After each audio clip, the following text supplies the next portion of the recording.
Hello there, night owls and twilight wanderers. What time is it where you are? 3 a.m? 4? The witching hour looks different depending on your corner of the world.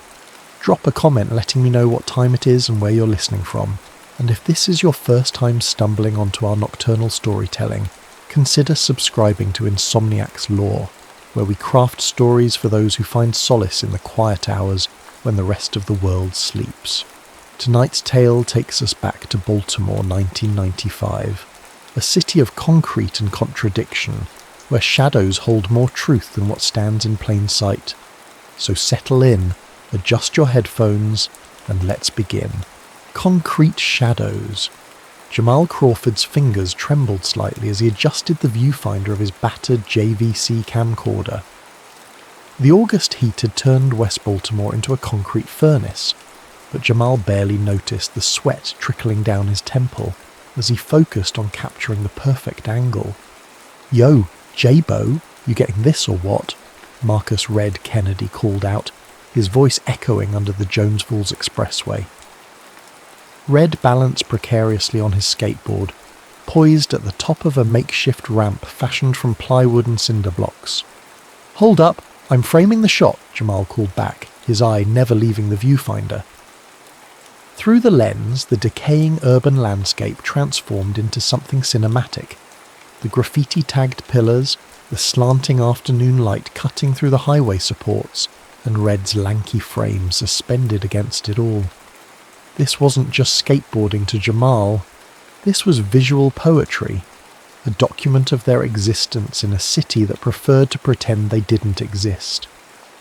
His mother had given him the camcorder 2 years ago, just 3 months before cancer took her. "Show them what they don't want to see," she'd said. Jamal had been filming ever since. 3, 2, 1, action, Jamal murmured, pressing record. Red launched himself down the ramp, board rattling against the uneven surface. As he approached the metal rail, he executed a perfect board slide, then landed with unusual grace for his 6'2" frame. A small group of neighbourhood kids erupted in cheers. "That's the one," Jamal shouted, grinning behind the camera. "We're going to need that for the opening segment." For the past 6 months, Jamal had been compiling footage for what he called Concrete Chronicles, a video documentary of neighbourhood life that nobody else bothered to document. Not the occasional shootings and drug deals that made the evening news, but the everyday resilience, impromptu chess tournaments in the park, underground rap battles, community garden harvests, and especially the skateboarding that had saved both him and Red from the corner life that swallowed so many others. "Let's hit the old church before the light goes," Jamal suggested, already packing his equipment into his backpack, a habit born from having had a previous camera stolen at gunpoint. "I want to get that stained glass before it's too dark." The condemned St. Augustine's Church stood like a forgotten sentinel 4 blocks east, its Gothic spires incongruous against the backdrop of low-rise projects and corner stores. City officials had scheduled it for demolition next month, part of an urban renewal project that locals knew meant displacement. The church had become Jamal and Red's favourite filming spot, partly for the architecture, partly because the empty lot behind it made for perfect skating, and partly because nobody bothered them there. What Jamal couldn't have known was that the church also offered a perfect vantage point of the adjacent community centre, where Reverend Elijah Benton was scheduled to announce his mayoral candidacy that evening. "You hear the Reverend speaking tonight?" Red asked as they walked, skateboard tucked under his arm. "My grandma says he's got the votes to win, talking about shutting down the kickback schemes at City Hall." Jamal nodded, adjusting the weight of his backpack. "That's exactly why he won't win. People who talk about that stuff around here tend to disappear or worse." "Damn, Jay, when did you get so cynical?" "It's not cynical, it's documentary filmmaking," Jamal replied with a half smile. "You observe what happens enough times, you start to see the patterns." They reached St. Augustine's as the sun began its descent, casting long shadows across the cracked concrete. The church's massive wooden doors were chained shut, but they'd discovered months ago that the basement window around back had a broken latch. Inside, the church was a study in contrasts, ornate architecture crumbling from neglect, shafts of coloured light from the stained glass illuminating decades of graffiti. Jamal immediately went to work, filming the interplay of light and shadow, while Red explored the nave, his footsteps echoing against the vaulted ceiling. "Check this out," Red called, pointing to a newly tagged wall bearing an intricate mural. "Somebody's been busy." Jamal zoomed in on the artwork, a stylized depiction of handcuffed wrists breaking free of their chains, surrounded by the words, "No justice, no peace." "That's clean work," Jamal muttered appreciatively, panning across the mural. As he did, the camera caught a flash of movement through one of the side windows. Curious, he adjusted his position to get a better view of the community centre across the way. Through his viewfinder, Jamal could see a small crowd gathering. At the centre stood Reverend Benton in his signature bow tie, shaking hands and embracing supporters. The man's charisma was evident even from a distance, the way the crowd seemed to orbit around him, the enthusiastic nods as he spoke. "Got some B-roll of the Reverend," Jamal called to Red. "Might be good context for the neighbourhood segment." That's when he noticed the black sedan pulling up across the street, its windows tinted beyond legal limits. Something about it triggered Jamal's instincts, the same instincts that had kept him alive growing up in a neighbourhood where danger often arrived with subtle cues. "Red," he called, his voice suddenly tight. "Something's not right." Before Red could respond, the sedan's rear window lowered slightly. Jamal kept filming, almost by reflex, as a glint of metal appeared in the gap. The first shot shattered the evening calm like a thunderclap. Through his viewfinder, Jamal watched in horror as Reverend Benton clutched his chest, staggered backward, and collapsed.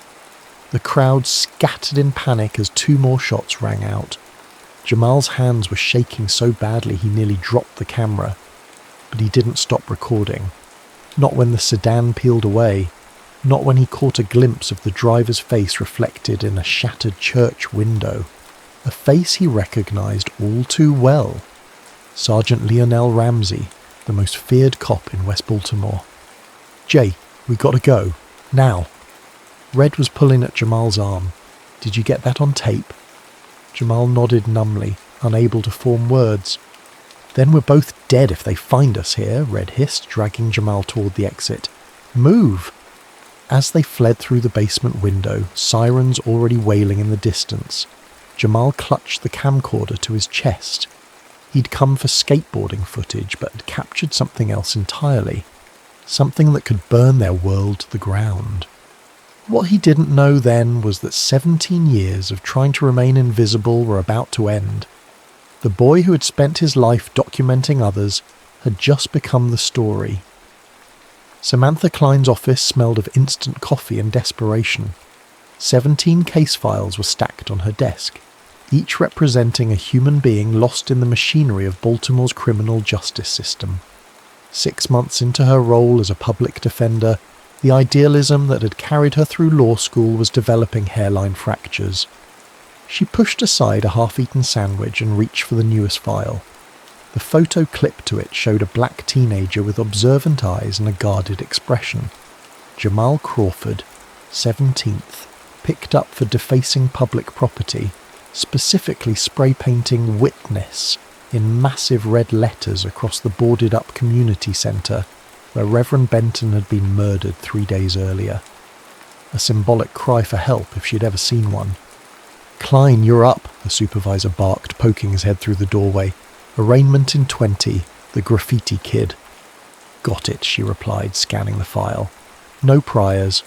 Lived with his aunt and younger sister. Mother deceased, father incarcerated. Nothing that would typically grab her attention among the parade of disadvantaged youth moving through the system. But something about this case nagged at her. The timing and location of the vandalism were too specific to be coincidental. The murder of Elijah Benton had dominated the news cycle, with police pushing a narrative about gang retaliation for the Reverend's anti-violence stance. It didn't track with what Sam knew about Benton's community standing, but the media had swallowed it whole. In the courthouse holding area, Jamal sat with his shoulders hunched, looking younger than his 17 years. When Sam introduced herself, his eyes assessed her with a filmmaker's scrutiny, taking in every detail of her discount suit and scuffed briefcase. "They assigned you to me?" he asked, voice low and cautious. "I'm your public defender, yes." Sam sat across from him. "Want to tell me about the graffiti?" "Not really." "They've got you on camera, Jamal. Security footage from a building across the street." A faint smile. "Ironic." Sam tilted her head. "How so?" Jamal leaned forward slightly. "Because camera footage only seems to matter when it works against people like me." There it was, the opening she'd been looking for. "And when it works for people like you?" Jamal's eyes widened almost imperceptibly before his expression shuttered again. "I don't know what you mean." "I think you do." Sam lowered her voice. "The vandalism location wasn't random. You were making a statement about Reverend Benton's murder." Jamal said nothing, but his fingers tapped an anxious rhythm against the table. "They're holding your friend too," Sam continued. "Marcus Kennedy. Red, right? Picked him up yesterday on a parole violation. He'd just been released from central booking when suddenly they're bringing him back in, claiming he matches a description from an eyewitness to Benton's shooting." Now she had his full attention. Fear flashed across his face before he could mask it. "That's impossible," Jamal whispered. "Red didn't shoot anyone." "I believe you," Sam replied, "but belief doesn't hold up in court. Evidence does." The room fell silent except for the distant sound of cell doors clanging shut. Sam waited, knowing from experience that silence often extracted more truth than questioning. Finally, Jamal spoke. If someone had evidence, real evidence, what would happen to them? That would depend on the evidence, and on how carefully they navigated the system. "The system," Jamal repeated with quiet derision. "The same system that's framing my best friend for murder while the real killer walks free?" Sam chose her next words carefully. "Not everyone in the system is corrupt, Jamal. Some of us are trying to make it work the way it's supposed to." "And how many times have you succeeded?" The question stung because the answer was so rarely. Still, Sam pressed on. Enough to keep trying. Enough to believe that truth matters, even here. Jamal studied her face for a long moment, as if trying to read sincerity in her features. Then he made a decision. "I was filming that day, at the old church across from the community centre. I caught the whole thing on tape." Sam's heart skipped. "The murder? Not just the murder. The killer?" Jamal's voice dropped to a whisper. "It was Sergeant Ramsey. The shot came from his car. I caught his reflection in a window." The implications hit Sam like a physical blow. Lionel Ramsey wasn't just any police officer. He was a 20-year veteran with deep connections throughout the department and City Hall. If what Jamal was saying was true, the case had just expanded from murder to conspiracy at the highest levels. "Where's the tape now?" she asked. "Hidden. If they find it, if they find out I saw anything, they'll kill me. Just like they're setting up Red to take the fall." "They won't find out from me," Sam assured him. "But I need to see that tape, Jamal. It's the only way I can help Red. The only way I can help you." Jamal hesitated, weighing his options. Trust didn't come easily in his world, Sam knew. Especially trust in the system that had failed him repeatedly. "My arraignment first," he finally said. "Get me out and I'll show you. But just you. Nobody else." Sam nodded. "I'll argue for release to your aunt's custody. First-time offence, school enrolment, the works. But Jamal, once I see that tape, things will move fast. Are you ready for that?" A complexity of emotions crossed his face. Fear, determination, doubt. Then something else emerged. A fierce, burning sense of purpose. "My whole life, I've been documenting things from the sidelines," he said. "Watching stuff happen to people who look like me and Red. My mum used to say the camera was my weapon against being invisible, against being erased." He straightened his shoulders. "I'm ready." As Sam gathered her notes preparing to argue for Jamal's release, she felt the weight of what she was stepping into. In law school, they talked about career-defining cases. They hadn't mentioned that such cases often came disguised as routine arraignments, or that they might require facing down the very power structures you operated within. But looking at Jamal, a boy with a camera who'd accidentally captured something he was never meant to see, Sam knew she couldn't walk away. Not when the tape might be the only thing standing between his friend and a murder conviction. Not when it might expose a conspiracy that reached into the highest echelons of Baltimore's power structure. Not when it might finally prove what so many in the city had been saying for years, that the system wasn't broken at all. It was functioning exactly as designed, to protect those in power, no matter the cost. The pawnshop television flickered with static as Red's face appeared on screen. 3 days after the leaked footage hit the street, every news channel in Baltimore was running the story. The tape, grainy but unmistakable, showed the black sedan, the muzzle flash, and most damning of all, Sergeant Ramsey's reflection in the shattered church window. "Turn it up," Jamal told the pawnshop owner, who obliged with a suspicious glance. "Continues to deny any connection to the shooting," the anchor was saying, but sources close to the investigation confirm that Sergeant Lionel Ramsey has been placed on administrative leave pending an internal investigation. Meanwhile, Marcus Kennedy, the teenager initially charged with Reverend Benton's murder, remains in custody despite growing public outcry. Jamal's fist clenched. The plan had been simple. Sam would use the tape to get the charges against Red dropped. Instead, the tape had leaked. Jamal still didn't know how, and now Red was being held for his own protection, while Ramsey remained free. Outside, rain pelted the sidewalk as Jamal headed toward the courthouse, where Sam had told him to meet her. He pulled his hoodie lower, all too aware of the police cruisers that had started following him ever since the footage went public. They never approached, just let him see them watching, a reminder that he was visible now in all the wrong ways. Jamal quickened his pace. Since the leak, journalists had camped outside their apartment building, along with activists, conspiracy theorists, and occasionally men in unmarked cars who didn't identify themselves at all. He'd stopped sleeping at home 3 nights ago, crashing instead at a series of friends' places, never staying anywhere long enough to put anyone at risk. At the courthouse steps, protesters had gathered despite the rain. Some held signs with Red's face, others with Reverend Benton's. A smaller contingent, mostly police officers' families, carried blue line flags and signs supporting Ramsey. The two groups faced off across the courthouse plaza, their chants overlapping into unintelligible noise. Jamal bypassed the main entrance, heading for the service door where Sam had told him to meet her. He found her waiting in the stairwell, her usual neat appearance dishevelled, dark circles under her eyes. "You okay?" he asked. "Better than you, I'd guess." She handed him a cup of coffee. "Your aunt called me, says you haven't been home." "Not safe there." Jamal sipped the coffee, grateful for its warmth. "What's happening with Red?" "That's what I wanted to talk to you about." Sam glanced around to ensure they were alone. "The DA's office is stalling. They're not dropping the charges against Red, but they're also not moving forward with the case." "What does that mean?" "It means they're waiting for the heat to die down, for people to forget about the tape, about Ramsey's face in that window. They're hoping for something to replace it in the news cycle." Jamal kicked the wall in frustration. "So they're just going to keep Red locked up indefinitely?"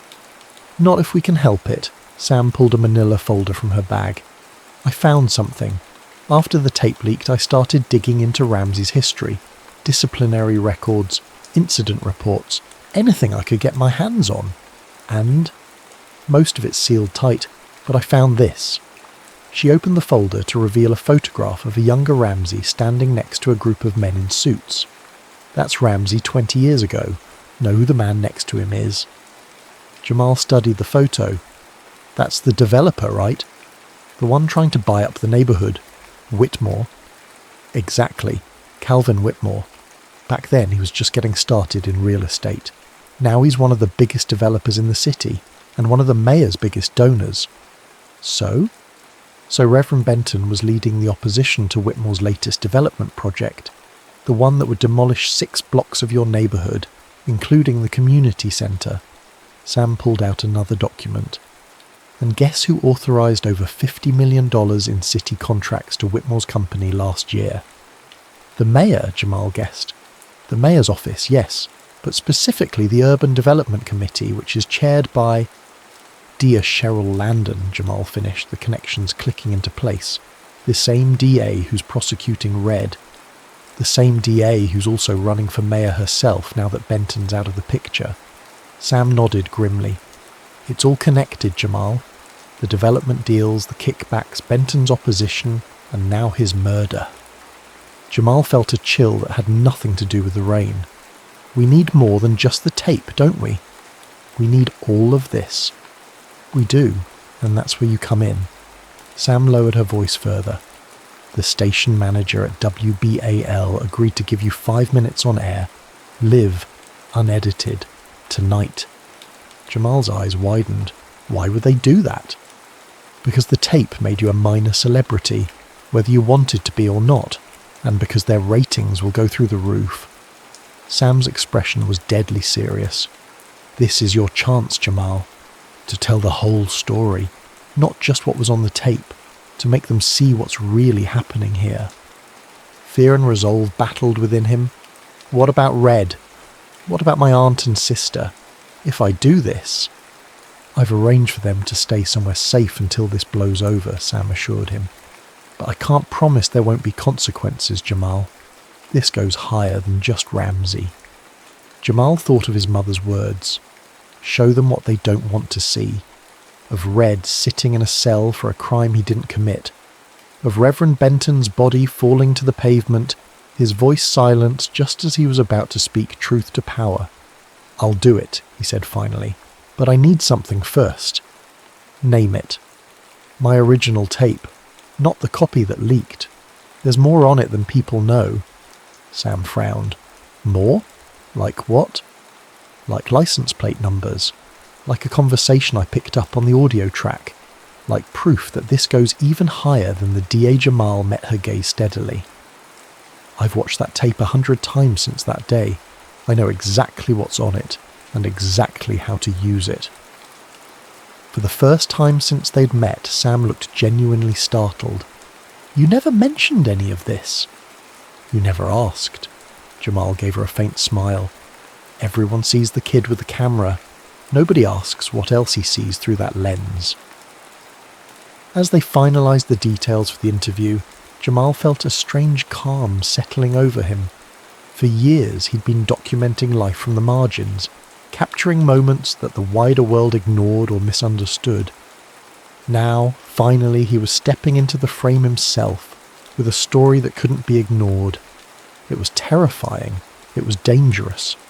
But it was also, in its own way, exactly what his mother had prepared him for. You know, he told Sam as they parted ways, when I was filming Red that day, right before everything happened, I was thinking about how to capture the truth of our lives. Not the truth they show on the news, but the real truth about how we live, how we survive. And now? Now I'm thinking about how to make them see that our lives matter, that Red's life matters, that the truth matters, even when it's inconvenient, especially then. Sam squeezed his shoulder. That's the most important story you could tell. That evening, as a technician clipped a microphone to his shirt in the green room of WBAL's studio, Jamal thought about all the stories that had never been told, all the truths that had been buried beneath convenient narratives. He thought about how a single moment, captured on tape, could change everything. And he thought about Red, sitting in a cell while powerful men scrambled to rewrite reality around him. We're live in 2 minutes, the producer announced. Jamal took a deep breath. The camera was about to turn on him, but this time he was ready. This time he was the one with the story to tell. The city burning wasn't part of the plan. 48 hours after Jamal's television appearance, Baltimore was gripped by the largest civil unrest it had seen in decades. His careful presentation of evidence, the enhanced audio revealing Ramsey's voice saying Whitmore sends his regards before the shots, the license plate visible in the reflection that traced back to a shell company owned by the developer, the documents Sam had uncovered linking the mayor's office to the questionable development deals, had struck a match to dry tinder. Now Jamal watched from Sam's apartment window as distant plumes of smoke rose from the direction of City Hall. He'd been in protective custody since the broadcast, after the first death threat came in during the live studio feed. His aunt and sister had been moved to a sister's house in Philadelphia. Red remained in jail, but at least he'd been transferred to a separate facility after inmates connected to Ramsey had tried to get to him. "They're saying it's another Los Angeles," Sam said, joining him at the window. She looked exhausted, having spent the day in emergency hearings trying to get Red released. National Guard's been called in. "That's not what I wanted," Jamal murmured, watching the helicopters circling downtown. "What did you expect?" Sam's tone wasn't accusatory, just tired. "You exposed corruption at every level of city government. You showed how a respected civil rights leader was assassinated to protect wealthy developers. You named names, Jamal. That doesn't just go away." "I know, but..." Jamal gestured helplessly at the chaos beyond the window. "People are getting hurt out there, arrested. This isn't just about Red anymore, or Benton. It's about everyone who's been stepped on for years." Sam's phone buzzed with an incoming call. Her eyebrows rose as she checked the display. "It's the DA's office," she said, answering and putting it on speaker. "Klein here." "This is District Attorney Landon." The voice was clipped, businesslike. "I'm calling regarding your client, Marcus Kennedy." Jamal leaned forward, breath caught in his throat. "What about him?" Sam asked, her professional mask firmly in place. "In light of new evidence, we're dropping all charges. He'll be processed for release within the hour." Sam's eyes met Jamal's, both of them too stunned to speak for a moment. "I appreciate that, Madam DA," Sam finally replied, "but I have to ask, what about Sergeant Ramsey and the others implicated in Reverend Benton's murder?" A long pause. "Sergeant Ramsey was found deceased in his home 30 minutes ago, apparent suicide. As for the other allegations raised by your other client, those remain under investigation." The call ended before Sam could respond. She slowly lowered the phone, her expression a complex mixture of shock, vindication, and something darker. "Suicide," she repeated flatly. "Convenient." "Too convenient," Jamal agreed, his filmmaker's mind already constructing the scenario. "They're cutting their losses. Ramsey takes the fall. Case closed." "Maybe," Sam pocketed her phone. "But something's changed. Red's release, Ramsey's suicide. They're scrambling, and they wouldn't be scrambling if they weren't afraid." Afraid of what? Of what else might come out? Of who else might start talking? She gave him a significant look. "Your footage cracked the foundation. Now the whole structure's at risk." The realization dawned on Jamal. They think there's more evidence. Or they know there is. Sam's gaze was piercing. "Is there, Jamal? Something you haven't shown me?" The question hung between them, charged with possibility. Jamal thought of the other tapes, dozens of hours of B-roll and interviews he'd collected over the years.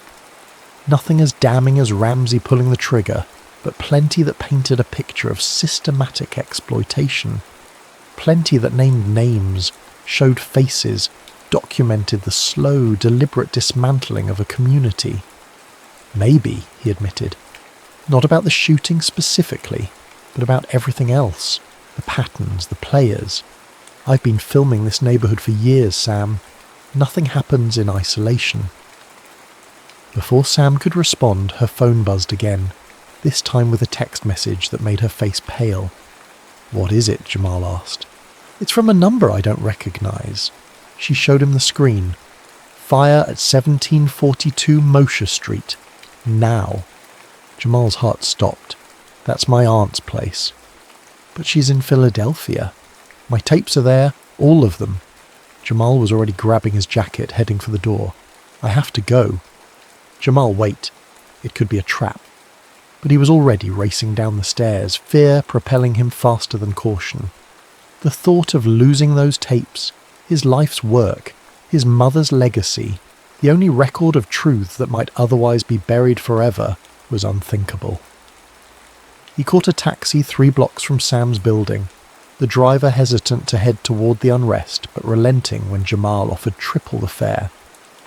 As they approached his neighbourhood, the smoke became visible, not from the distant protests but from something much closer. The driver stopped 2 blocks away. "Can't go further, man. Road's blocked." Jamal threw cash at him and ran the rest, his lungs burning with exertion and fear. As he rounded the corner onto Mosher Street, he saw it. The apartment building where he'd grown up engulfed in flames.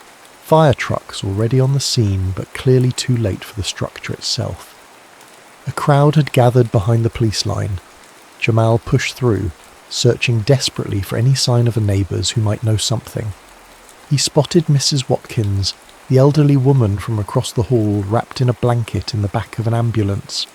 "Mrs. Watkins, it's me, Jamal." She looked up, recognition filtering through shock. "Jamal? Oh, thank God you weren't in there." "My aunt and sister. They haven't been here for days, baby, since all this started." Relief flooded him. What happened? Her expression darkened. Men came, looking for something. When they couldn't find it, they poured something on the floors. Next thing we knew, the place was up in flames. A cold certainty settled in Jamal's stomach. This wasn't random. This wasn't even just about silencing him. This was about erasing evidence. Any evidence that might exist beyond the single tape that had already gone public. He stood frozen, watching as the firefighters battled the blaze, the building that held every memory of his mother, every piece of footage he'd ever shot, the shoebox under the floorboards where he'd hidden the original tape that started it all. Gone. All of it. Gone. A hand gripped his shoulder. He turned to find Sam beside him, out of breath from running. "I'm so sorry," she said, taking in the devastation before them. "Everything was in there," Jamal said, his voice hollow. "Everything I ever filmed." Sam squeezed his shoulder. "That's exactly why they did this. Because they're scared of what you might have." Jamal stared at the flames, something hardening inside him. They'd taken his home. They'd tried to take his voice. They'd nearly taken Red. "Let's go get Red," he said finally, turning away from the burning building. "And then we need to talk." "About what?"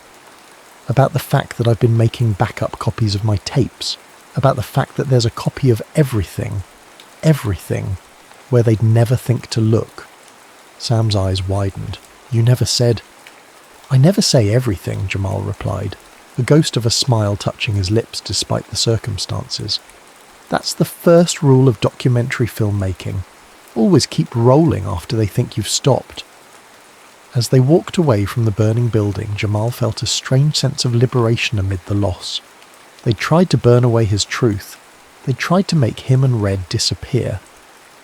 But fire doesn't destroy truth. It only forges it into something stronger, more resilient. And Jamal had never been more ready to tell his story. 1 year later, the exhibition hall of the Baltimore Arts Academy buzzed with conversation as people moved between the mounted photographs and video installations. Jamal stood near the back, still uncomfortable with being the focus of attention despite everything that had happened over the past year. "There you are," Red said, appearing at his side with 2 plastic cups of punch. "Hiding again."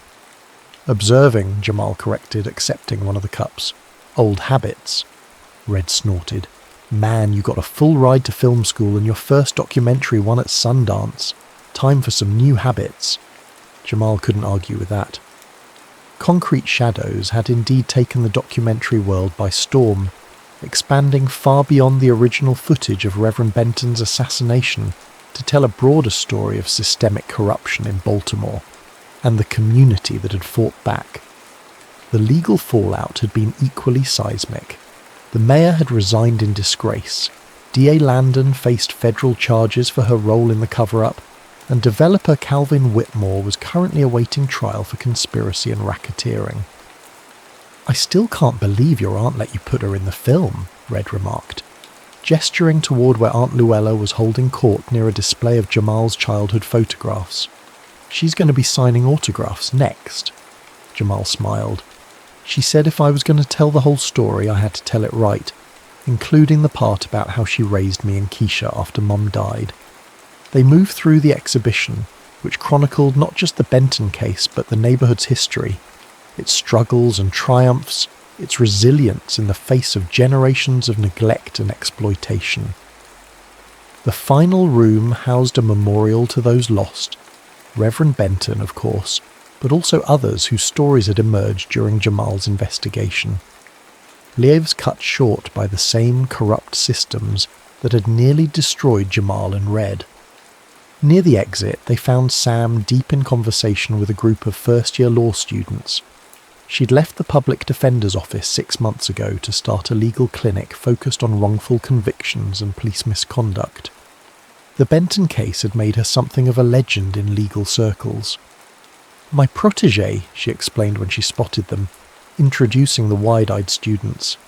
"I'm making them study your case as a textbook example of how evidence alone isn't enough. You need the right story to make the evidence matter." Jamal nodded, understanding now in a way he couldn't have before. Evidence without context was just data.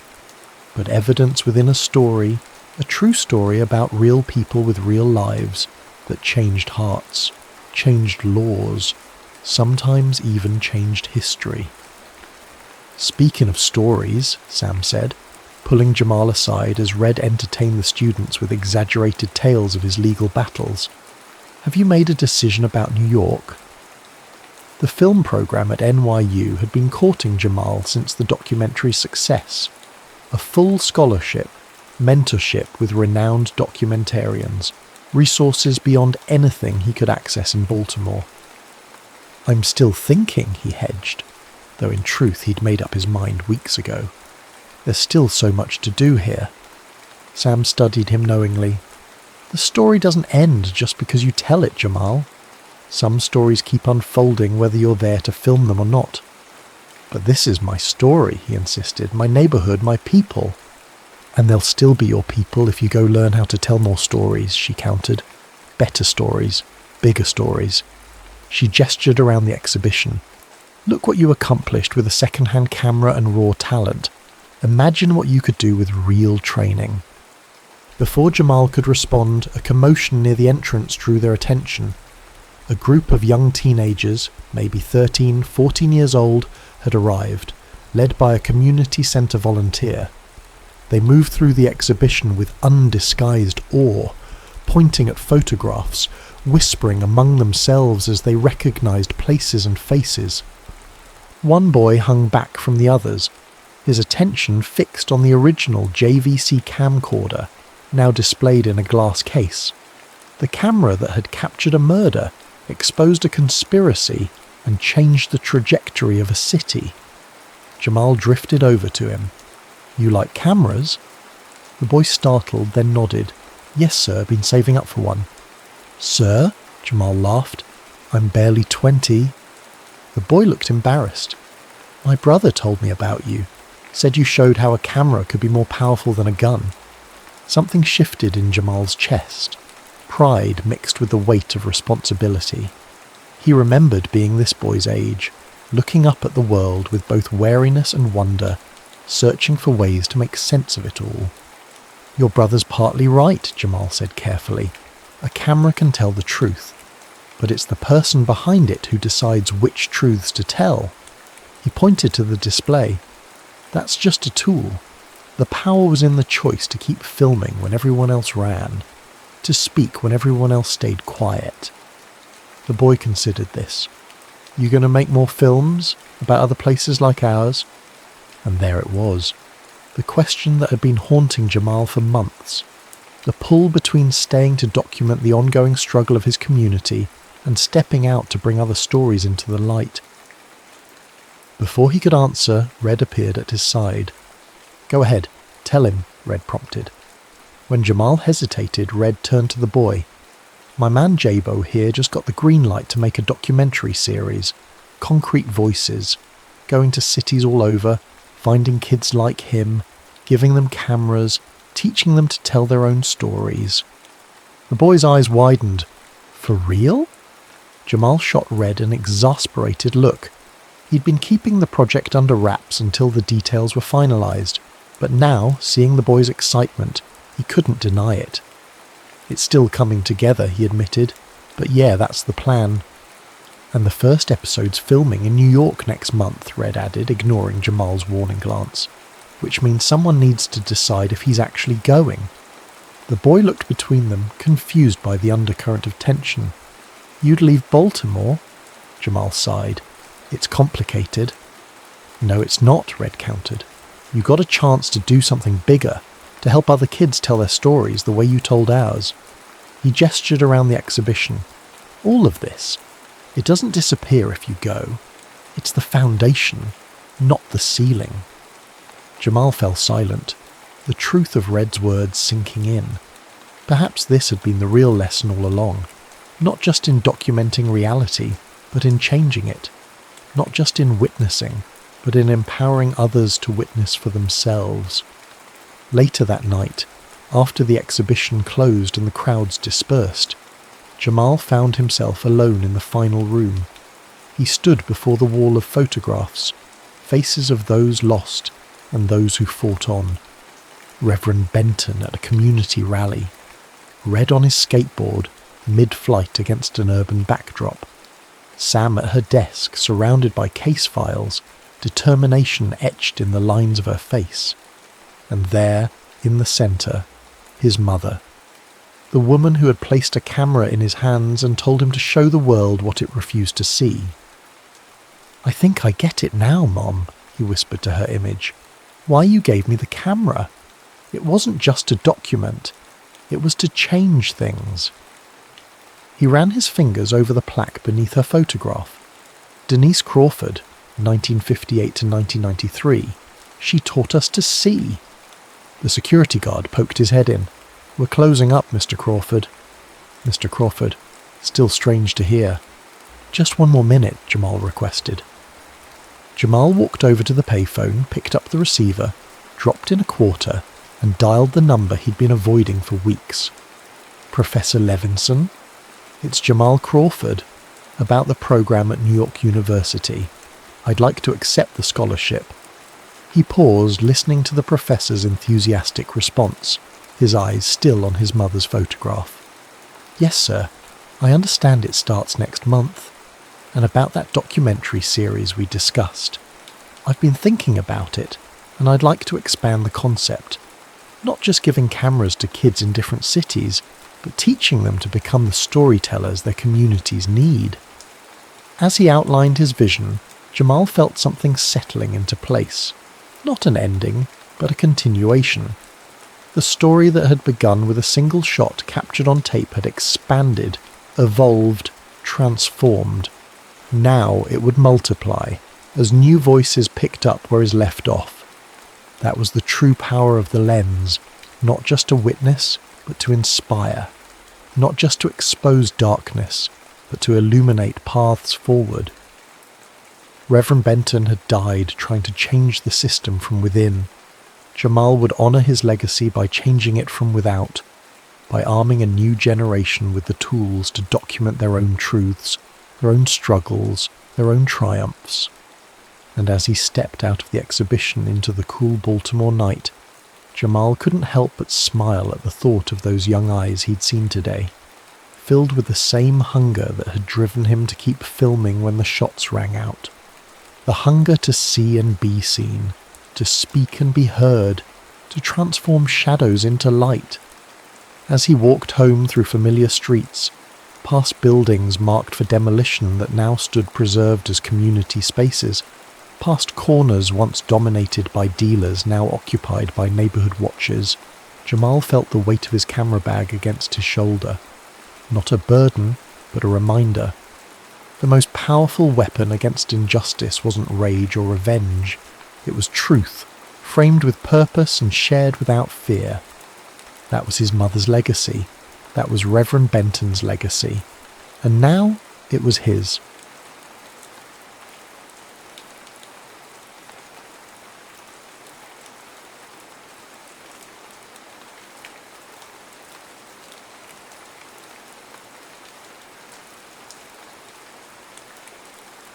The orchard keeper. The first drops of autumn rain tapped against the courtroom's high windows like hesitant visitors. Silas Burke stood with his weathered hands folded before him, watching District Judge Holloway's face for any flicker of humanity. There was none.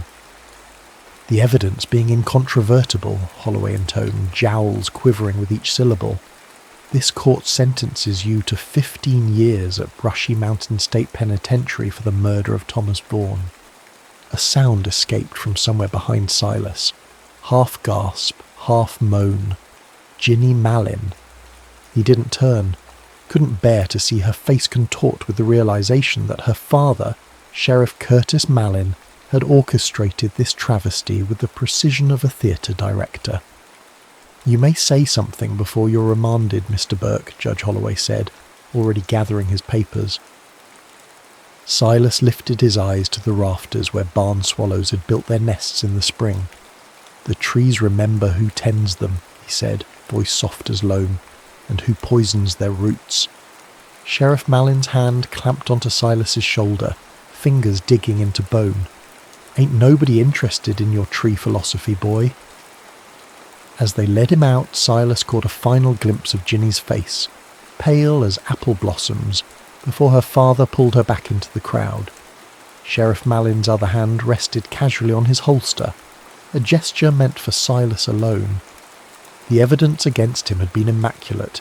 His knife found beside young Thomas Vaughan's body, his boot prints leading from the scene, a witness who'd seen a man of his build fleeing through McClintock's orchard where Silas worked. All lies constructed with careful precision. What no one mentioned was how Thomas Vaughan, son of the county's wealthiest timber baron, had been discovered on land that Sheriff Mallin needed for his bootlegging operation, or how Silas had rejected Mallin's offer to run whiskey through the orchard routes, or how Mallin had caught his daughter and Silas in the abandoned cider press last harvest moon, her laughter echoing through the wooden beams. The prison wagon jolted over mountain roads as rain turned the red clay to slip. Silas watched the familiar contours of the land distort through the water-streaked windows, ridgelines blurring like memories, hollows deepening into shadows. He'd been born in these mountains, knew every fold and crease like the lines of his own palm. Now the land receded from him, becoming unfamiliar for the first time in his 27 years. Brushy Mountain rose from the Cumberland Plateau like a tooth from a broken jaw. The stone walls and iron bars absorbed men the way the mountains absorbed rain, with indifferent hunger. In his first week, Silas learned which guards could be spoken to, and which would club a man for meeting their eyes. He learned which corners of the yard belonged to which prison factions. He learned that silence was currency and memory, a luxury few could afford. Harlan Teague found him on his 12th day. Silas was scrubbing pots in the kitchen when the old man shuffled beside him, taking up a rag without a word. "You're Burke," Teague finally said, his voice like stones tumbling down a dry creek bed. "The orchard man?" Silas kept scrubbing. "Was. Still are." Teague's gnarled fingers worked methodically. "Can tell by your hands. Got apple sap in your blood now. Can't wash that out. No more than you can wash coal dust from a miner's lungs." Later, in the thin light filtering through barred windows, Teague showed Silas a hand-drawn map creased and softened from years folded in a tobacco tin. "Was a surveyor before I started running shine," Teague explained. "Mapped every holler and ridge in 3 counties. His finger traced a faint line that snaked between 2 mountain ridges. This here's mine. 140 acres. Got papers to prove it." "Why show me?" Silas asked. Teague's eyes were roomy but sharp. "Because I'm dying, and land needs someone who understands it. Got an orchard there. Old trees, Varieties most folk have forgotten. Trees my great-great-grandfather planted. Some bearing fruit sweeter than any hymn you ever heard. Why not family, dead or scattered? Teague coughed, a wet, rattling sound. My boy went to France in 17, never came back except as a name on paper.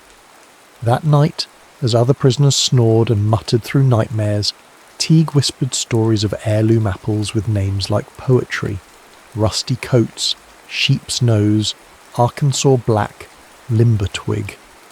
He described how to craft apple brandy that tastes like summer held captive in glass, and shared the locations of springs that never ran dry, even in the worst droughts. Months passed. Teague's cough worsened. The old man spent more nights in the infirmary than in his cell. On a bitter February morning he pressed the tobacco tin into Silas's hand. "Land deeds in there," he rasped, "and a letter saying you're my kin from up Pittsburgh way. Nobody'll know different. You take it when you get out. Make it live again." "I've got 15 years, Silas reminded him. Teague's laugh dissolved into coughing. "No, you don't," he said when he could speak again. "This place, it floods. Every few years the Clinch River rises up and takes a bite." He gripped Silas's wrist with surprising strength. "Next big rain, you be ready." 3 days later, Harlan Teague died in his sleep. Silas helped dig his grave in the prison cemetery, unmarked save for a number chiselled into a small stone. The flood came 14 months later. Spring rains had swollen the rivers for weeks when the dam upstream gave way. Brushy mountains' lower sections filled like a bucket. In the chaos of evacuation, with guards shouting and sirens wailing, Silas slipped away through a maintenance tunnel Teague had once mapped for him on a scrap of brown paper. By dawn he'd put 10 miles between himself and the prison. By nightfall he'd crossed the county line. Silas Burke was dead now, drowned in the prison flood, body never recovered. In his place walked Eli Harron, a quiet man with land papers in a rusted tobacco tin, and the memory of apple blossoms behind his eyes. Teague's land lay hidden between North Bear Ridge and a nameless hollow locals called the Devil's Spoon for its curved, steep walls. The cabin was mostly collapsed, reclaimed by wild grapevines and bittersweet.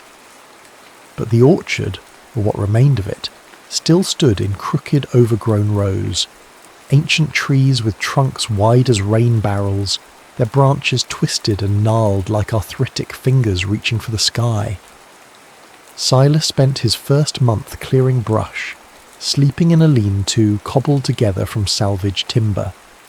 The work was a meditation, each swing of the machete a prayer. By day, he uncovered the bones of Teague's homestead, a stone foundation, the rusted skeleton of a cider press, a root cellar half collapsed but still sound enough to store his meagre supplies. By night, he studied Teague's maps and notes by lamplight, learning the secrets of the land that was now his. The tobacco tin had contained more than just deed papers.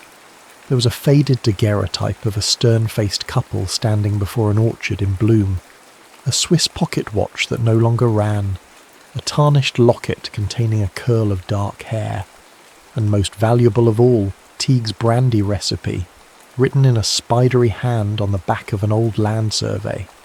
Spring unfurled across the mountains like a green flag of surrender. Silas grafted new growth onto the ancient trees, using scions he'd cut from wild apples he found growing along abandoned fence lines. Each graft was a promise, to Teague, to himself, to the land. He spoke to the trees as he worked, the way his father had taught him, telling them stories of where they'd come from and what they would become. It was Maudie Bell who found him first. She appeared one May morning as Silas was digging irrigation channels, a shotgun cradled casually in her arms and suspicion in her eyes. "You're trespassing on Teague land," she called from the edge of the clearing. Silas straightened slowly. "Name's Eli Harron," he said. "Harlan Teague was my mother's cousin. Left me the place when he died." "Harlan's been gone 5 years or more," she said, not lowering the shotgun. "Where you been all that time?" "Pittsburgh," Silas answered, the lie coming easily now after weeks of rehearsal. "Worked the steel mills till the crash. Nothing left for me there now." Maudie studied him, eyes narrowed. She was perhaps 50, her face weathered as a barn door but handsome still, with sharp cheekbones and clear grey eyes. Her dark hair was streaked with silver and pulled back in a no-nonsense bun. "You ain't from Pittsburgh with those hands," she finally said, "but you know apples. Been watching you work a week now. You prune like you're performing surgery." Silas said nothing, waiting. "I knew Harlan," she continued. "Helped him when the revenuers got too close. My place borders yours, to the south." She gestured with the shotgun. "I've kept folks from stripping this place bare since he went. Copper still, tools, even the trees themselves. People get desperate enough. They'll dig up roots for firewood." "I'm obliged," Silas said carefully. "Don't be. Wasn't doing it for you." She lowered the shotgun finally. "Did it for Harlan. And for the apples. Not many who remember the old varieties anymore." Silas nodded toward the trees. "I've identified 14 different kinds so far. Arkansas Black, Roxbury Russet, Wolf River, but there's some I don't recognise." Something softened in Maudie's face. "Those would be Teague's ghost apples. Harlan's grandfather bred them. Don't grow anywhere else but this ridge." She shouldered her shotgun. "You'll need help getting a proper roof up before summer storms hit." That was how it began. Maudie brought cedar shingles from her own barn and helped him rebuild the cabin, bigger and sturdier than before. She taught him which local families could be trusted and which couldn't, which stores in town would deal fairly with newcomers and which would cheat him blind. She never asked about his past, but sometimes Silas would catch her watching him with a look that suggested she knew more than she let on. Once, when he mentioned Sheriff Malin, her eyes sharpened like flint struck against steel. "Curtis Malin's a snake," she said flatly. "Killed my husband 12 years ago over a property dispute. Called it self-defense. No witnesses except his deputy."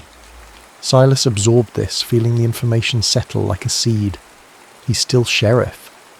Got himself elected 4 times running, Maudie spat. Runs the county like his personal kingdom. Enforcers in every township. Most folk too scared to speak against him. By late summer, Silas had a working still hidden in a cave behind a waterfall, a location marked on one of Teague's maps with the simple notation, "Good water, better hiding." The first batch of apple brandy was aging in charred oak barrels, but it would be years before it reached its potential. Meanwhile, he distilled enough corn liquor to trade for supplies and to solidify his reputation as a man who minded his own business and expected others to do the same. Through Maudie's cousin in Knoxville, he established a market for the small batch spirits.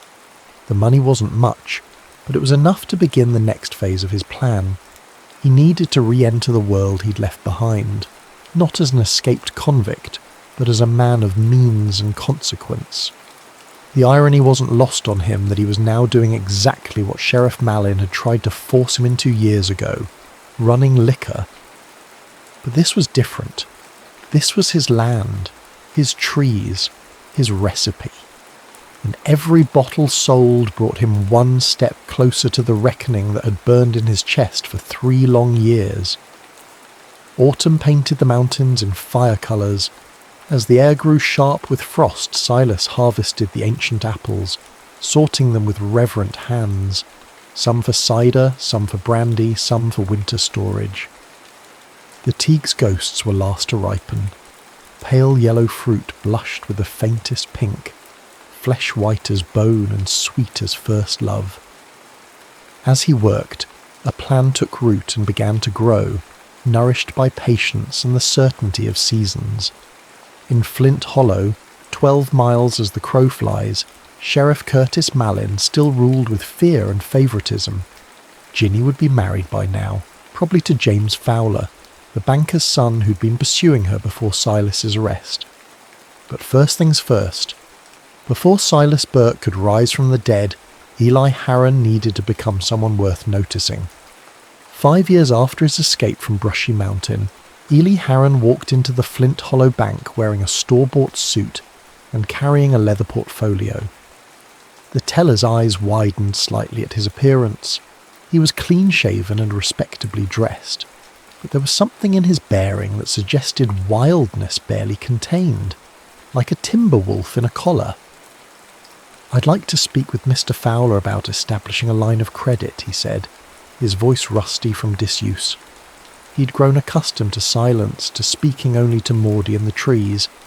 James Fowler Jr. was now the bank president, having inherited the position when his father died 2 winters past. He was soft around the middle, with thinning hair and suspicious eyes that darted constantly as if expecting threats from all corners. "Mr. Harron," he said, waving Silas to a chair, "what brings a gentleman farmer to our establishment?"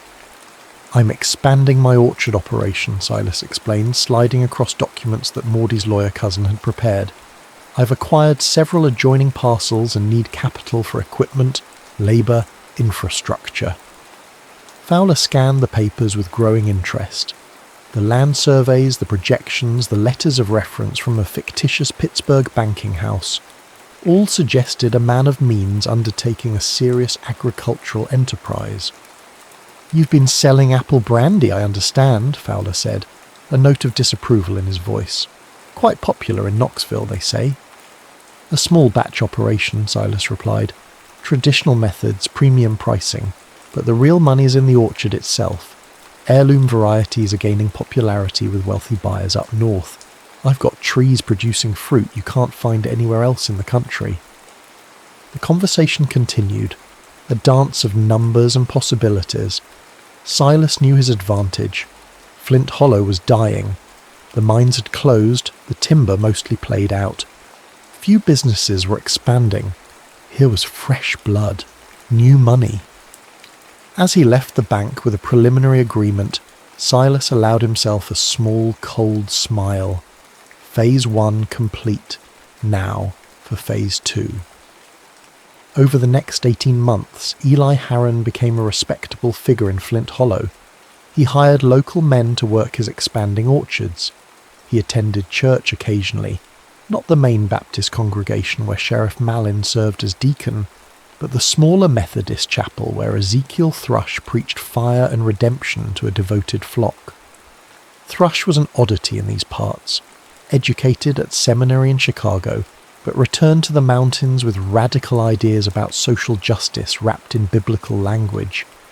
His sermons drew from Isaiah and Amos as often as the Gospels, thundering against those who grind the faces of the poor and sell the righteous for silver. After one particularly blistering sermon on land theft and corruption, Thrush approached Silas in the churchyard. "You're not here for spiritual guidance, Mr. Harron," he said without preamble. "I've watched you these past months. You listen too carefully for a casual worshipper."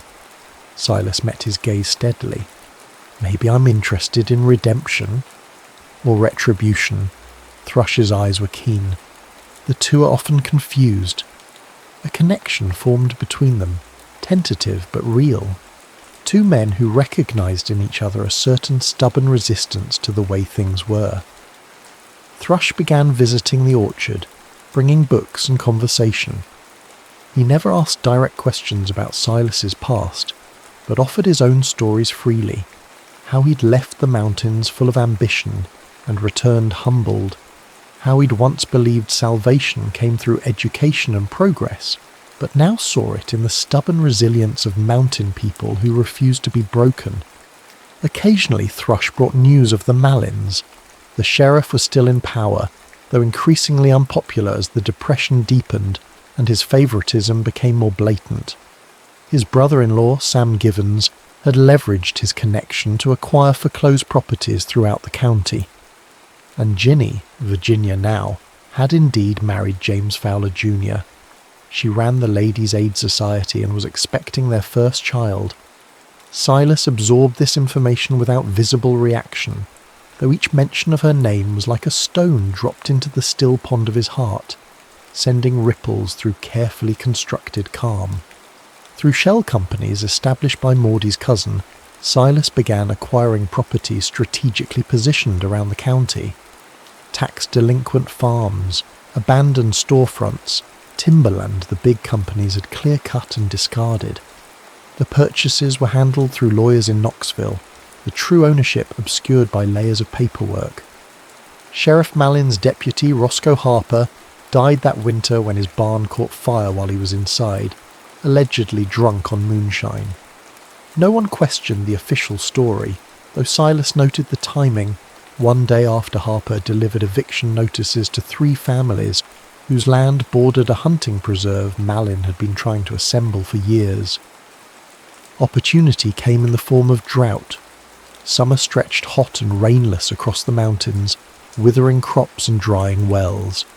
The apple harvest would be meagre, but Silas's trees, planted along natural seep lines and carefully mulched, fared better than most. Meanwhile, Sam Given's cattle operation was failing. His pastures burned brown, his stock thin and sickly. Givens had borrowed heavily from his brother-in-law's bank to expand, mortgaging everything including his home. When he couldn't make payment, Fowler reluctantly scheduled a public auction. The law required it, though everyone assumed Malin would simply arrange for a friend to buy the property and sell it back to Givens once his finances recovered. The auction was held on the courthouse steps on a blistering August afternoon. Silas arrived early, standing quietly at the back of the small crowd. Sheriff Malin was there, massive in his sweat-stained uniform, looking bored and confident. Sam Givens stood miserably to one side, his wife weeping softly beside him. The bidding started low, a few token offers from local farmers who knew better than to push too high. Then a lawyer from Knoxville representing Mountain Heritage Holdings entered the bidding. The price climbed steadily. Malin frowned, whispered to one of his deputies. When the lawyer won with a bid nearly double the property's assessed value, Malin shouldered his way forward. "Who exactly is Mountain Heritage Holdings?" he demanded. The lawyer smiled blandly. "A consortium of investors interested in preserving traditional agricultural practices in the region." "Bullshit," Malin spat. "This is my county. I know every legitimate business operator for 50 miles. "Then perhaps it's time you expanded your acquaintance," said a quiet voice from the back. The crowd parted. Silas stepped forward, meeting Malin's eyes for the first time in 8 years. Recognition didn't come immediately. Silas had changed. Harder now, leaner, his once boyish face weathered into angular planes. But something in his eyes must have triggered Malin's memory, because the sheriff's florid face suddenly drained of colour. "You," he began. "Eli Harron," Silas said evenly, "orchard keeper, and as of today, owner of Givens Farm." He turned to Sam Givens. "Your family's welcome to stay on as tenants, Mr. Givens. I've need of experienced cattlemen." The whispers began immediately. Sheriff Malin's hand drifted toward his holstered revolver, then stopped as he remembered the crowd of witnesses. "This ain't over," he muttered. "No," Silas agreed softly. "It's just beginning." As he walked away, he caught a glimpse of a woman watching from a parked Packard across the street. Virginia Fowler, née Malin, her face still as moonlight on water. Their eyes met briefly before she looked away, one hand rising unconsciously to her throat. Silas felt something crack inside him. Not his resolve, but the protective shell he'd built around older, softer feelings. It was a dangerous fracture. He couldn't afford sentiment now, not when he was so close to completing what he'd returned for. That night, alone in his cabin, he took out the locket from Teague's tobacco tin. Inside was a curl of dark hair, not Harlan's, he'd realised long ago, but likely belonging to the wife or sweetheart of a previous owner. He'd carried it as a talisman, a reminder of connections severed and promises broken. Now he added something new, a scrap of newspaper announcement of Virginia's marriage to Fowler, carefully preserved these 3 years. Closure, perhaps. or acknowledgement that some losses can never be recovered, only carried forward into whatever future remains. Sheriff Curtis Mallin's world began collapsing with the precision of a well-planned demolition. First came the foreclosure on his brother-in-law's property, then the mysterious investor who bought the mortgage on his hunting lodge. The whispered rumours that someone knows something about old cases, the sudden death of Maudie Bell's husband, the disappearance of a revenue agent in 31, the convenient fire that had destroyed county records the same year Silas Burke was convicted. Eli Harron was becoming unavoidable, a shadow that lengthened across Mallin's carefully constructed kingdom. The orchard keeper now owned significant properties throughout the county. His apple brandy was featured in gentlemen's clubs as far away as Nashville. Respectable people sought his company, his business advice, his support for community initiatives. It was Ezekiel Thrush who confronted Silas about his true intentions one crisp October evening. They sat on the porch of the rebuilt cabin, watching sunset paint the ridgelines gold and crimson. Maudie had just left after delivering a fresh batch of preserves and tart observations about the upcoming county commissioner election. "You're systematically destroying Curtis Mallin," Thrush said without preamble. "Not just his power, his family, his reputation, his future." Silas sipped his brandy, letting the sweet fire warm his throat before answering. "He murdered Thomas Vaughan and blamed me for it. He stole 8 years of my life. He took everything I had." "Including Virginia?" Thrush's voice was gentle but inexorable. "Who now finds herself married to a man facing financial ruin because you've deliberately undermined the bank's standing?" Silas's hand tightened on his glass. "I never meant to hurt Ginny." "And yet you will, just as surely as if you'd aimed at her directly." Thrush leaned forward. "Revenge is a pruning hook that doesn't discriminate between diseased wood and healthy growth. Cut enough, and eventually you destroy the entire tree." "What would you have me do?" Silas demanded. "Forgive? Forget? Let him continue to profit from his crimes?" "Justice isn't the same as vengeance," Thrush said. "One restores, the other only destroys." He gestured toward the orchard. "You of all people should understand the difference between cutting back for death and cutting back for new growth." That night, unable to sleep, Silas walked among his trees under a hunter's moon.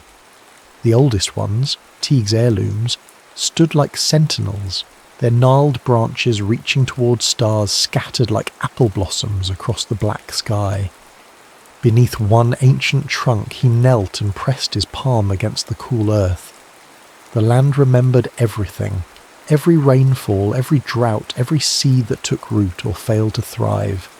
It held the bones of those who had worked it, their blood and sweat mingled with the soil. What was human justice compared to this patient accounting? 3 days later, Virginia Fowler appeared at his orchard. She came alone, driving her husband's Packard up the rutted access road with more determination than skill. Silas was grafting saplings when she arrived, hands sticky with tree sap and healing wax. She stepped from the car wearing a blue dress and sensible shoes, her hair pulled back in a simple chignon. In her face, Silas could see the ghost of the girl who had once laughed with him in the abandoned cider press, who had wept as they led him from the courtroom. "I know who you are," she said without greeting. "I've known since that day at the auction." Silas set down his grafting knife. "Does your father know?" "Number not yet. He suspects something isn't right about you, but..." She smiled faintly. "His imagination has certain limitations." "Why are you here, Ginny?" "Virginia," she corrected automatically, then shook her head. "Number, I suppose I'm still Ginny to you." She looked past him to the neat rows of young trees. "You've built something here. Something real." "I had a good teacher," Silas said, "and now you're going to destroy my father." It wasn't a question. "And in the process, my husband's bank, our home, my children's future." "Your father's crimes." "I know what he is," she interrupted, her voice suddenly fierce. "Do you think I didn't understand?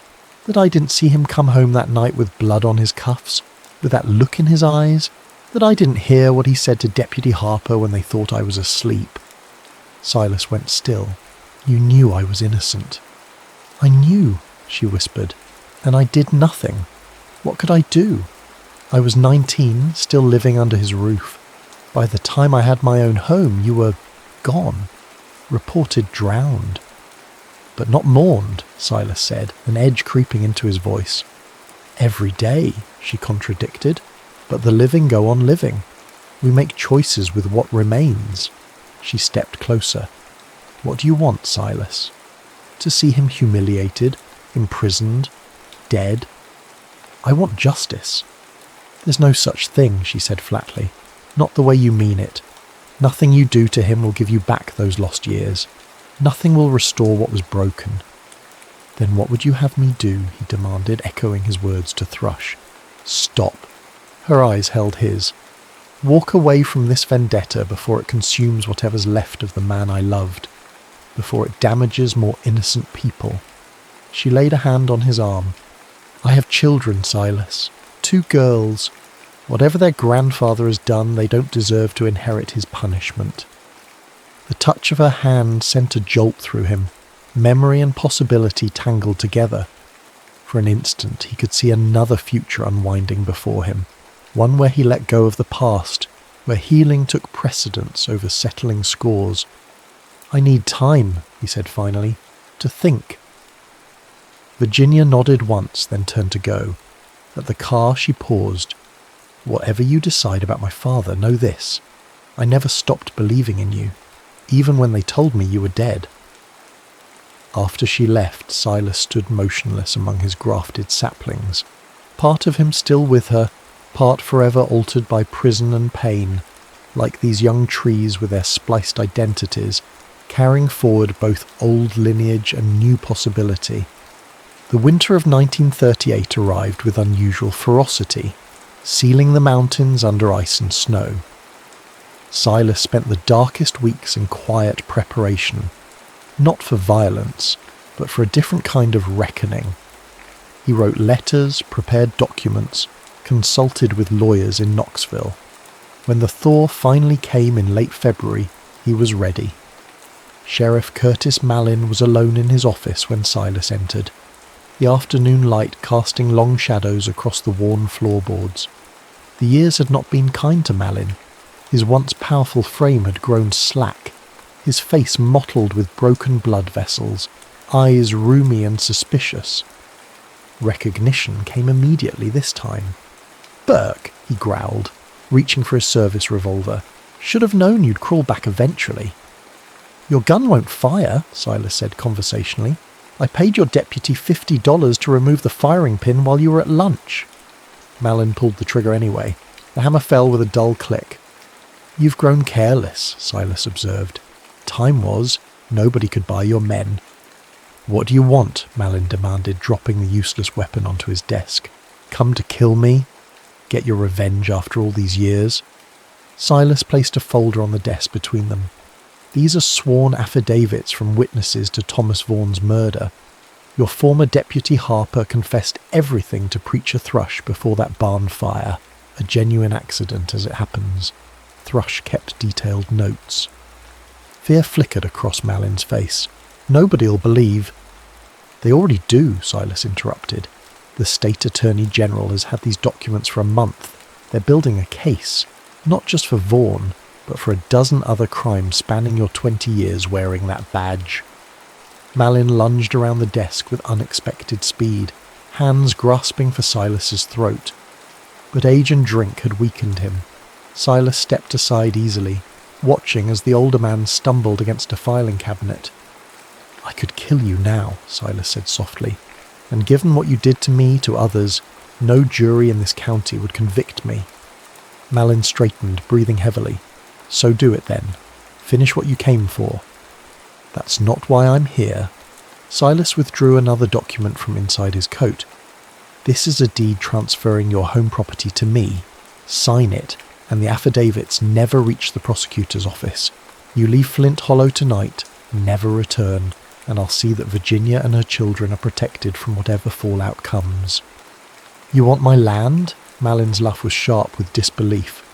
All this for a half-acre plot in town? It's not the land, Silas said. It's what's beneath it. The evidence you buried in your cellar, the strongbox with Vaughan's real murder weapon, the ledgers detailing your bootlegging operation, the money you've skimmed from county funds for 15 years. The colour drained from Malin's face. How could you possibly know? Because Harlan Teague built that cellar for your father 40 years ago. He left very detailed maps. Silas pushed the deed closer. Sign, then pack whatever you can carry and be across the county line by midnight. For a long moment the only sound was the ticking of the wall clock and Malin's laboured breathing. Then, with a hand that trembled slightly, the sheriff signed. "You've destroyed everything I built," he said as he dropped the pen. "No," Silas corrected. "You did that yourself, one crime at a time." He gathered the papers. "I'm just the harvest." April arrived as it always did in the mountains, capricious, alternating between warm sunshine and sudden frosts, between gentle showers and violent thunderstorms. The apple trees in Silas's orchard exploded into bloom, their branches heavy with white and pink blossoms that perfumed the air with promise. Curtis Malin had kept his part of the bargain, disappearing into the night. Rumours placed him in Oklahoma, or perhaps Texas, somewhere flat and treeless where no one knew his name or his crimes. The power vacuum he left behind was quickly filled. Flint Hollow adapted as mountain communities always did, bending like saplings in storm winds. Silas excavated Malin's cellar himself, working alone by lantern light over 3 nights. The strongbox contained exactly what he'd expected. Evidence that would have sent the sheriff to prison for life. He burned the ledgers page by page in his wood stove, watching the record of corruption dissolve into ash. The money, nearly $15,000, he divided, anonymously delivering half to Virginia Fowler's home and donating the rest to Ezekiel Thrush's church with instructions to use it for families struggling through the last gasps of the Depression. The house itself he had demolished, the materials salvaged for a project that had been taking shape in his mind since that winter conversation with Thrush. Where Malin's home had stood, Silas began construction of a small schoolhouse. "You're a study in contradictions, Burke," Thrush observed one afternoon as they surveyed the progress. The preacher was one of only 3 people who knew his true identity now: Thrush, Maudie, and Virginia. "You orchestrated a man's downfall with the patience of a biblical prophet, then used the spoils to build a place of learning." "Not contradictions," Silas corrected, "just different seasons of the same life, like winter pruning that looks like death but enables spring growth." He ran a hand along a newly installed window frame. "Besides, I've had my fill of destruction. Time to build something." The schoolhouse opened that September with 12 students from the surrounding hollows. Maudie Bell served as teacher. Her sharp tongue softened when addressing the children, but her standards uncompromisingly high. The curriculum included traditional subjects but also practical knowledge, grafting techniques, weather prediction, the identification of wild plants and their uses, wisdom that had sustained mountain people for generations but was increasingly forgotten in the rush toward industrialization. Thrush came weekly to conduct classes on ethics and community responsibility, his theological training tempered now by hard-won mountain pragmatism. The children thrived under this unconventional education, bringing their learning home to parents who began, cautiously, to see Eli Harron as more than just the wealthy orchard keeper who had driven out their corrupt sheriff. Silas himself taught apple cultivation to the older students, leading them through his orchards in all seasons, showing them how to read the land's subtle signals, which slopes retained moisture, which soil yielded the sweetest fruit, how to encourage beneficial insects and discourage harmful ones. "You're healing this place," Virginia said one crisp October afternoon. She had come to collect her daughters, both enrolled in the school despite her husband's initial reluctance. They stood watching the children help with the apple harvest, small hands carefully placing fruit in lined baskets. "The land was never broken," Silas replied, just waiting for the right attention. Virginia studied his profile, the afternoon sun casting his features in sharp relief. And you? Are you healing too? The question caught him off guard. He had been so focused on his plans, first for vengeance, then for restoration, that he had rarely considered his own internal landscape. I'm becoming something different, he said finally. Not what I was before prison, not what I was during those years of planning retribution. Something new grafted onto old rootstock. She smiled at that. Always back to your trees. They're patient teachers.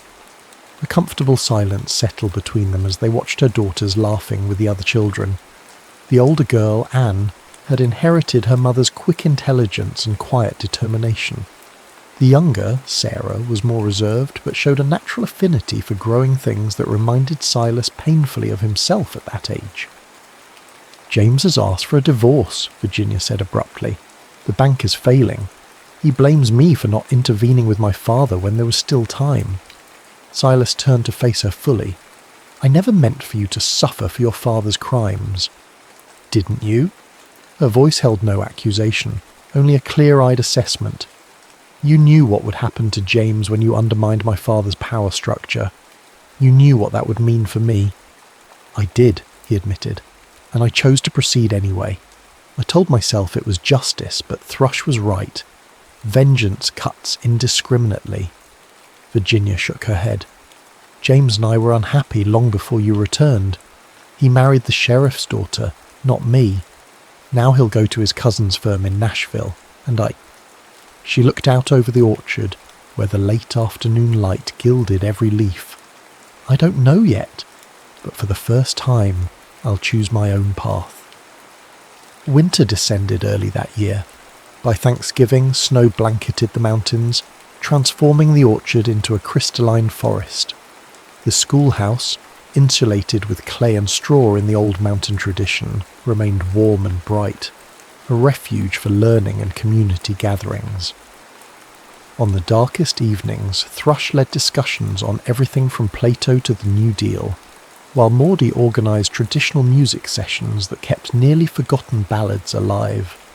Silas expanded his brand, now marketing Teague's Ghost Apple products throughout the region. The profits he reinvested in the community, better roads, a medical clinic staffed by a young doctor from Tennessee's new TVA settlements, agricultural improvements for struggling farmers. He lived simply himself, still occupying the cabin he'd rebuilt, though now it contained a substantial library and a collection of scientific instruments for monitoring soil and weather conditions. Virginia and her daughters moved to a small house on the edge of town after her divorce. She took a position as the county's first female clerk, her meticulous organisational skills bringing order to records neglected during her father's administration. Occasionally she joined Silas for dinner, their conversation flowing easily between childhood memories and future possibilities. There was no dramatic rekindling of their youthful romance. Too much had changed. Too many years and experiences separated them.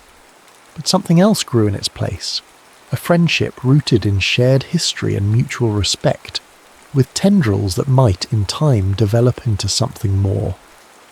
One unseasonably warm day in late February, Silas hiked to the highest point of his land, a stone outcropping that offered views across 3 counties. The air held the first tentative promise of spring, though winter would likely reassert itself before the season truly changed.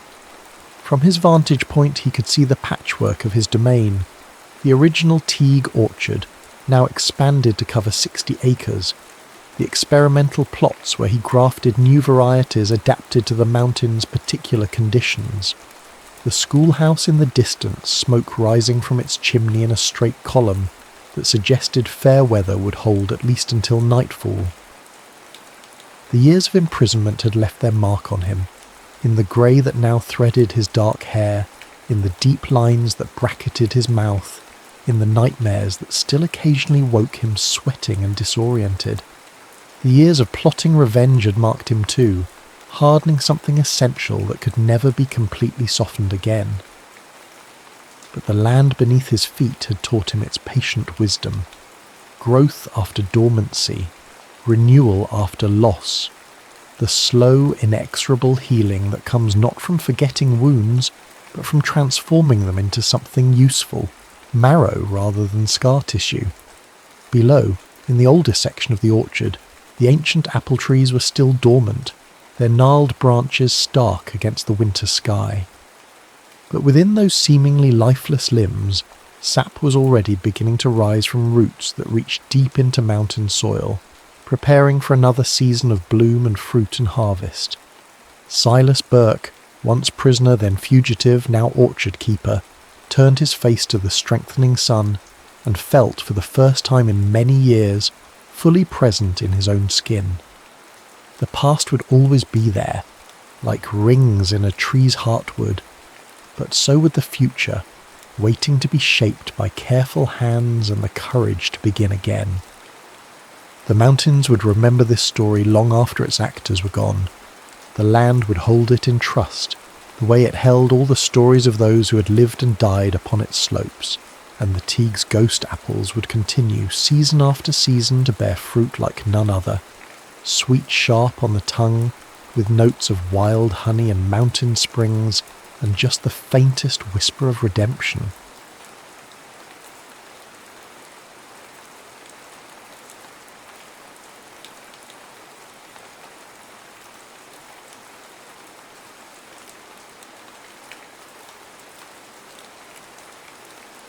Side B of Forever. The first thing Lena Cruz noticed about the defunct recording studio was its smell. Dust and forgotten ambition with undertones of decaying foam padding. Perfect. She specialised in things others had left behind. "It's all yours until the developers take over in 3 months," said the property manager, handing her the keys. "They're keeping the vintage equipment as selling points for the luxury apartments. Your job is to catalogue and restore what's salvageable." Lena nodded, already mentally calculating which pieces would fetch the highest prices at auction. At 31, she'd built a reputation as Portland's go-to specialist for vintage audio restoration. The irony wasn't lost on her. While she could resurrect almost any abandoned sound system, her personal life remained perpetually in need of repair. The manager left, and Lena breathed in the silence. Studio B, or the Echo Chamber, as a faded sign proclaimed, had once been the epicentre of Portland's indie music scene. Now it was a time capsule, analogue mixers, reel-to-reels, a drum kit missing half its cymbals. She began methodically photographing equipment, her Doc Martens leaving footprints in the dust. The control room was in better shape than expected. Someone had covered the mixing board with a tarp sometime in the late 90s and never returned to uncover it. Behind the soundboard, she found a small storage cabinet. Inside were the expected technical manuals, a few promotional headshots of forgotten bands, and a shoebox labelled "Misc Recordings Do Not Discard." Lena opened it expecting demo tapes from hopeful musicians. Instead, she found a single cassette in a clear plastic case. No band name, no track listing, only a handwritten label in faded blue ink. "Play If You've Ever Been in Love, 1993. "Well, that's specific," she muttered, turning the cassette over. The B-side was blank. Something about the specificity of the label made her pause. Not "if you like love songs," or "if you're feeling romantic," but "if you've ever been in love," a condition, a threshold of experience required for listening. Lena had loved exactly once, deeply, catastrophically, and had spent the 3 years since her breakup with Marco ensuring it wouldn't happen again. Did that qualify her? She found a Walkman in her bag, cleaned the heads with alcohol and pressed play. Static, then a throat clearing. "Mara," said a young man's voice, halting and warm. "It's me, Isaac. This is... God, this is embarrassing." More throat clearing, background noise, movement, perhaps pacing. Lena leaned forward. "I don't know if you'll ever hear this. I don't know if I'll ever give it to you." but they say you should speak your truth even if your voice shakes, so my voice is shaking, but here's my truth. A pause, the hiss of analog tape. I've loved you since that first day in Whitman's seminar when you argued that his poetry wasn't about nature at all, but about the limitations of perception. Everyone thought you were being deliberately contrary, but I knew you meant every word. I loved how you never backed down. Lena found herself holding her breath. The voice continued, growing steadier. For 3 years I've watched you, not in a creepy way, at least I hope not. I've watched you stand up to professors who dismissed your ideas. I've watched you help that freshman who was crying in the library during finals week. I've watched you leave messages in library books, those little notes in the margins that I knew were yours because they had the same fire as everything you say. The voice grew wistful. And I've never said a word. Because what if you laughed? What if you were kind about it, which would be worse? What if it ruined our Thursday coffee meetups where we talk about everything except what I really want to say? A long silence followed, long enough that Lena checked to see if the tape had ended. But then, so I'm saying it now, into this microphone, in this empty studio at 2 a.m. I love how your mind works. I love how you see connections nobody else does. I love how you believe in things, really believe, not just intellectually, but with your whole self. The voice broke slightly. I'm making this recording because tomorrow I'm supposed to leave for that internship in New York, the one that's such an opportunity, the one my father pulled strings for, 3,000 miles in a lifetime away from you, and I still don't know if I'm going. Another pause, shorter this time. So here's my impossible question. Would you want me to stay? Not for the abstract concept of love or some romantic gesture, but for the possibility of us, whatever shape that takes, for conversations that could last decades, for the chance to build something neither of us can imagine yet. The voice grew softer. If you're listening to this, it means I finally found the courage to give it to you. And if you've listened this far, meet me at Reed's bookshop, our usual corner, the day after tomorrow, 4 o'clock. If you don't come, I'll understand. I'll take the New York job. I'll build a different life. But if you do come... The tape hissed for several seconds more, then clicked off. Lena sat motionless in the control room chair, an unexpected tightness in her chest. The intimacy of the recording, raw, unpolished, utterly sincere, felt almost intrusive to hear. This wasn't meant for her ears. It was a message in a bottle, cast into the analog sea 30 years ago. She wondered what had happened. Had Isaac given Mara the tape? Had she shown up at Reed's bookshop? Had they built that different life together? Or had Isaac gone to New York after all? Before she could stop herself, Lena had connected her laptop to the Walkman and digitized the recording. Later that night, after 3 glasses of Malbec and a heated internal debate, she uploaded the clip to her podcast feed. Analog Ghosts, Lost Sounds and Forgotten Voices.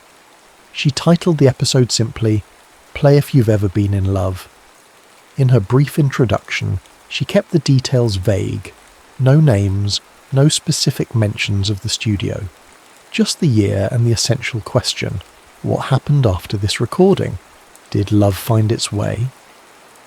She hit publish around midnight, expecting her usual modest listenership.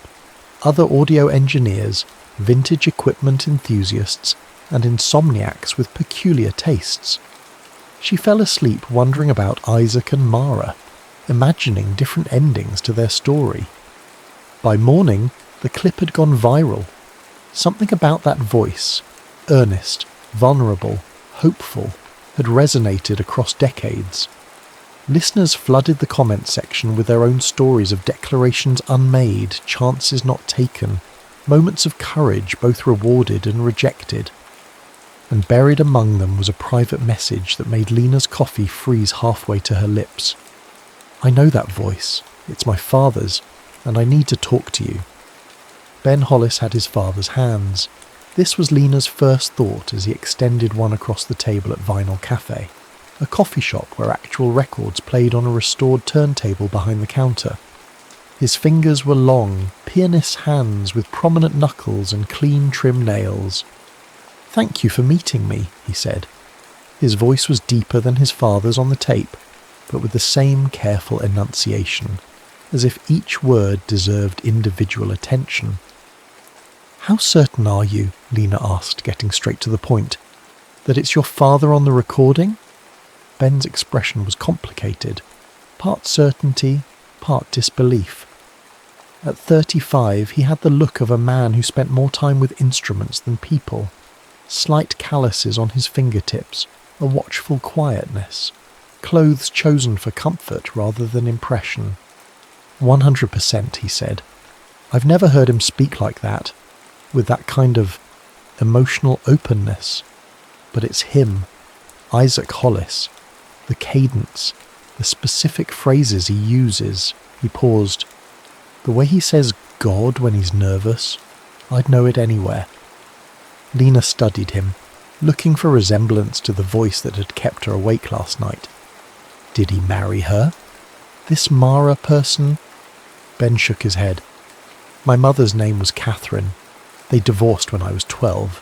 She lives in Arizona now. A barista delivered their drinks, an almond milk latte for him, black coffee for her. Lena waited until they were alone again. So what do you want from me? I want to know who Mara is. I want to know what happened. He rotated his mug slowly. My father never talks about his past. Never. He's been emotionally, Ben searched for the right word, unavailable my entire life. Now suddenly I hear him pouring his heart out on your podcast, and he sounds like a completely different person. Lena understood the disorientation of discovering your parent had depths you'd never glimpsed. Her own mother had been a photographer before becoming a pharmacist, something Lena had discovered only after finding a box of stunning black and white prints in the attic after her mother's death. Where is your father now? Teaching music theory at Lewis and Clark College, semi-retired, lives alone in the same house where I grew up. We have dinner once a month, talk about the weather, politics, my students. Never anything personal. His mouth tightened. I always thought that's just who he was. Now I'm not so sure. Lena leaned forward. Have you asked him about the tape? Not yet. I wanted to understand more first. He met her eyes directly. Look, you started this with your podcast. You made it public. Help me figure out what happened. Part of Lena wanted to refuse. She'd done enough damage by publishing something so intensely private. But curiosity pulled at her. The mystery of a love story paused mid-sentence 30 years ago. All I have is the tape and the studio location, she said, tempering expectations. The trail is 3 decades cold. I've got something else, Ben replied, reaching into his messenger bag. He pulled out a worn paperback, Collected Northwest Poetry, Volume 4, 1990 to 1995. He opened to a dog-eared page where a poem was circled in faded pencil.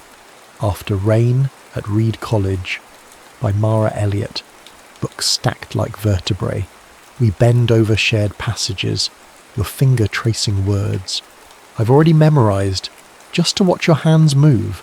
Coffee grows cold, time stretches. I want to say, but the moment passes. Like the storm outside, we pack separate bags, walk separate paths, until Thursday. Mara Elliott, Lena said softly. The name from the tape now had shape, substance. How did you find this? It was on my father's bookshelf, one of the few personal items he kept after my mother left. Ben tapped the page. The publication date is 1994, a year after the tape.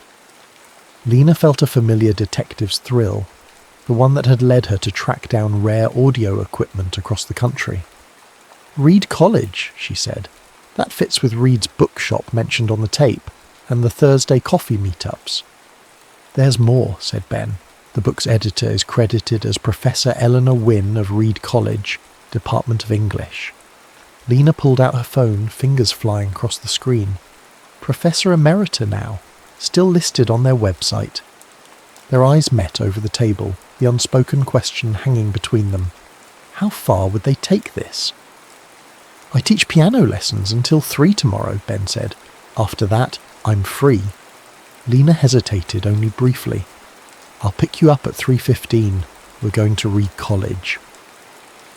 The campus hadn't changed much since the 90s, all ivy-covered brick buildings and towering Douglas firs. They found Professor Wynne in her office, surrounded by books stacked in precarious towers. At 70-something, she had silver hair cut in a sharp bob and oversized red glasses that magnified her keen eyes. Mara Elliott, she repeated, after they'd explained a highly edited version of their quest. Oh yes, brilliant student. Intense. She organised poetry readings that were quite radical for the time, mixed spoken word with early hip-hop elements, environmental themes, feminist theory. Not everyone appreciated her innovations. Do you know what happened to her after graduation? Ben asked. Professor Wynne shuffled through a desk drawer and produced a different anthology, this one from 2005. She published steadily for about a decade, then switched to editing literary journals. Last I heard, she was working at City Lights Books in San Francisco, but that was years ago. As they left the office, Lena noticed Ben's shoulders had tensed. What's wrong? She asked. My father spent 5 years in San Francisco in the late 90s, he said. He never explained why he moved there, or why he came back. The trajectory was taking shape. Portland, 1993, a love confession, then San Francisco, separate lives that might have intersected again. They drove next to Reed's Bookshop, an independent store that had somehow survived the age of online retail. The owner, a bearded man named Theo, had worked there since 1989. That corner, he said, pointing to a reading nook with 2 worn armchairs. That's always been the quietest spot, popular with students who actually want to study, not just be seen studying. Before leaving, Ben bought a used copy of Kerouac's On the Road, an impulse purchase Lena found oddly touching. It suggested a man slowly awakening to the romantic notions he'd inherited without realising.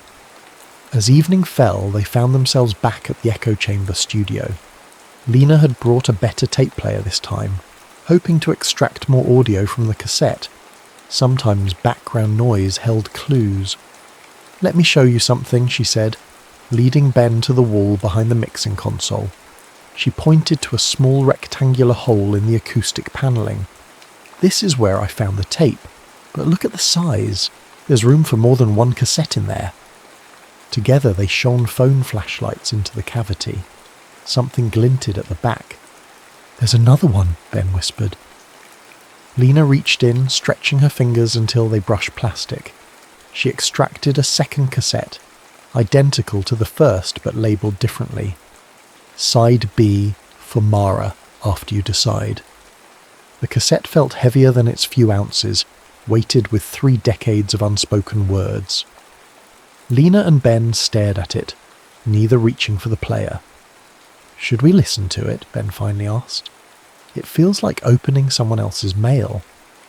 Technically, so was the first tape, Lena pointed out, but this one seems more consequential. Ben traced the handwritten label with his fingertip. These were meant to be heard in sequence. The first if she was uncertain, this one after she'd made a decision. He looked up at Lena. What if she never heard either of them? The possibility hung between them. A declaration of love, never delivered. A response to a reaction, never witnessed. We won't know unless we listen, Lena said. Her restoration instincts took over as she carefully cleaned the tape heads and pressed play. Static again, but cleaner this time. Less background noise, as if this recording had been more purposeful, more planned. Mara? Isaac's voice, still recognisable but steadier now. If you're listening to this, you came to Reed's. You took a chance on us, and I need you to know what that means to me. A slight pause, the sound of paper rustling.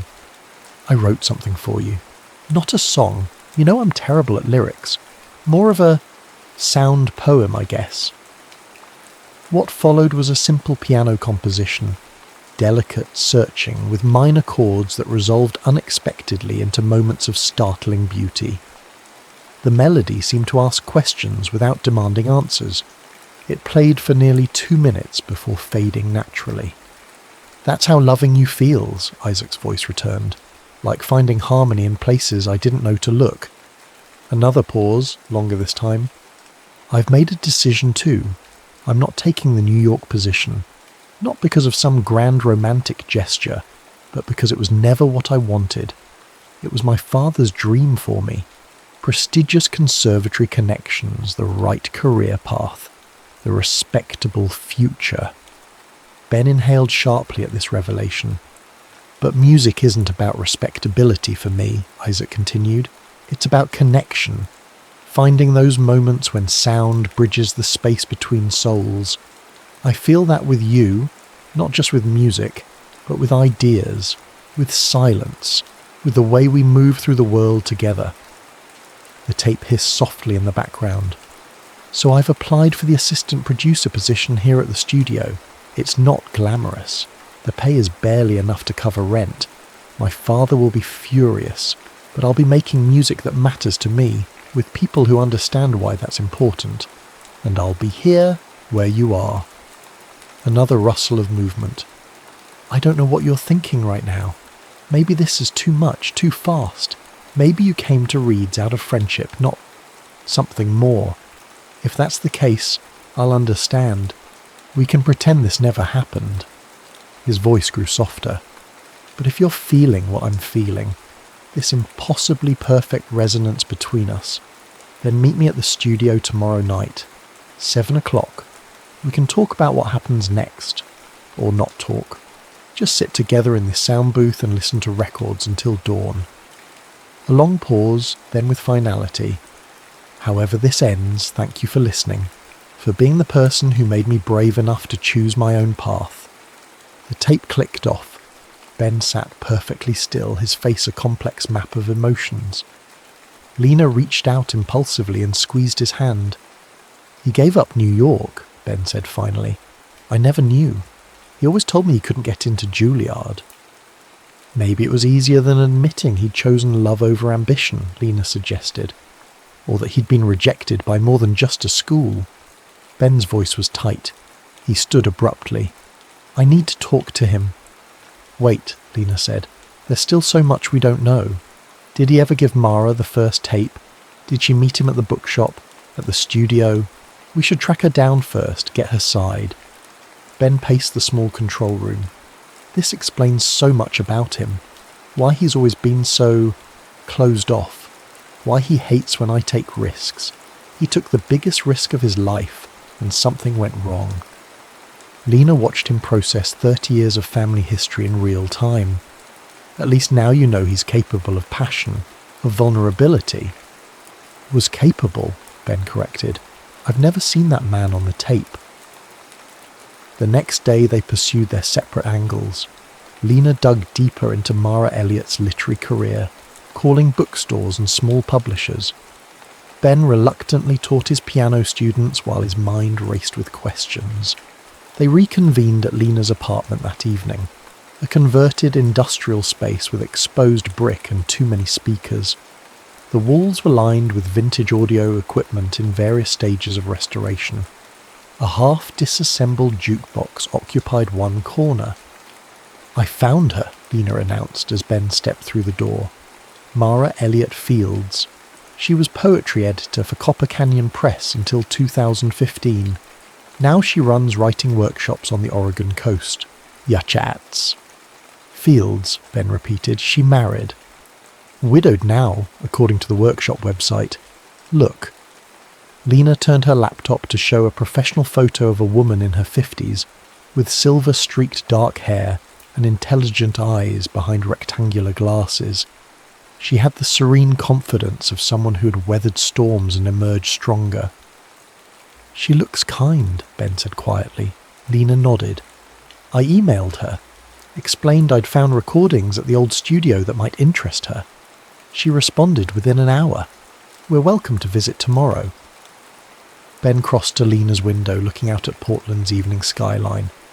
I should talk to my father first. Are you sure that's wise? Lena asked. We still don't know what happened. Exactly, and I'm tired of not knowing, Ben turned back to her. He's been a mystery my entire life. Always correct, always proper, but never really there. I need to understand before I meet the woman who apparently broke him. Lena wanted to argue but recognised the determination in his stance. The same determination she'd felt after her mother died, the need to reconstruct a complete person from fragments left behind. Do you want me to come with you? She offered.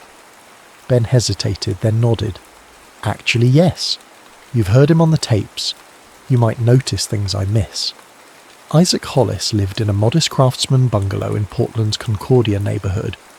The yard was immaculate, the porch freshly painted, a reminder that control could masquerade as care. He answered the door with a book in hand, reading glasses perched on his nose. At 64, he remained handsome in an austere way, silver hair neatly trimmed, posture impeccable. His resemblance to Ben was obvious now, though his features seemed carved from harder material. Benjamin, he said, surprise barely registering. His gaze shifted to Lena. And you've brought a friend. This is Lena Cruz, Ben said. She's an audio engineer. Dad, we need to talk about the echo chamber studio, about 1993, about Mara Elliott. Isaac's face remained carefully neutral, but his hand tightened on the door frame. I don't know what you mean. Can we come in? Ben pressed. Please? For a moment, Lena thought Isaac might refuse. Then he stepped back, gesturing them inside. The living room was like Isaac himself, tasteful, restrained, revealing nothing personal. No family photos, no mementos. The only hint of passion was a baby grand piano in the corner, its surface dusty with disuse. What is this about? Isaac asked when they were seated. Ben leaned forward. I heard the tapes, Dad. Both of them. The ones you recorded for Mara. A flicker of emotion, surprise, perhaps shame, crossed Isaac's face before he controlled it. Those were private. Yes, they were, Ben agreed, and yet they explain more about you than you've ever shared with me. They explain nothing, Isaac said flatly. They were the naive outpourings of a young man who didn't understand how the world works. They were beautiful, Lena interjected. Both men turned to her, startled. Sorry for interfering, but they were. Honest and brave and beautiful. Isaac studied her with sudden intensity. And how exactly did you come to hear these outpourings? Lena explained her work at the studio, the discovery of the tapes, the podcast. Isaac listened with deepening displeasure. So you broadcast my personal thoughts for public entertainment, he said coldly when she finished. How enterprising of you. Dad, Ben cut in, that's not the point. What happened with Mara? Did you ever give her the first tape? Did she meet you? Isaac stood abruptly and walked to the window. For several long moments he stared out at nothing in particular. No, he finally said. I never gave her the tape. I lost my nerve. But you recorded a second one, Ben pressed, for after she decided... Wishful thinking, planning for possibilities that never materialised. Isaac turned back to them. I took the New York position after all, built a respectable career, met your mother, had you, end of story. But his eyes slid away as he spoke, and Lena recognised the cadence of rehearsed half-truths. She'd told herself similar stories after her breakup with Marco, simplified narratives that avoided the messy, painful centre of things. That's not everything, she said carefully. The tapes were hidden in the studio wall, not thrown away, not taken with you, hidden, preserved. And you went to San Francisco in the 90s, Ben added, where Mara was living. Isaac's composure finally cracked. What do you want from me? To admit I made a mistake? Fine. I was a coward. I recorded brave words instead of speaking them. I chose security over risk. Is that what you need to hear? I need to hear the truth, Ben said quietly. All of it. Isaac sank back into his chair, suddenly looking every day of his 64 years. The truth, he repeated, the word heavy in his mouth. The truth is I did give her the first tape. left it in her campus mailbox. She listened. She came to Reed's bookshop. Ben leaned forward. And we had 6 months together. The most alive I've ever been. Isaac's voice softened with memory. She was extraordinary, brilliant, fearless, fully herself. I stayed in Portland, worked at the studio. We talked about getting married. What happened? Lena asked gently. Isaac's jaw tightened. My father happened. He was a prominent attorney, very concerned with appearances. He investigated Mara's family, working class, father with a criminal record from civil rights protests. He threatened to cut me off completely. And that mattered to you? Ben asked, disbelief evident. Number. But what he did next did. Isaac's voice grew cold. He called in favours, made sure the studio suddenly couldn't afford an assistant producer, made sure no other studio in Portland would hire me, made it clear Mara's academic career would face similar obstacles if we stayed together. So you left her, Ben concluded. I left without explanation, Isaac corrected. I thought it was kinder than admitting my father had that kind of power, than admitting I wasn't strong enough to overcome it. You went to New York after all, Lena said. Isaac nodded. For 3 miserable years.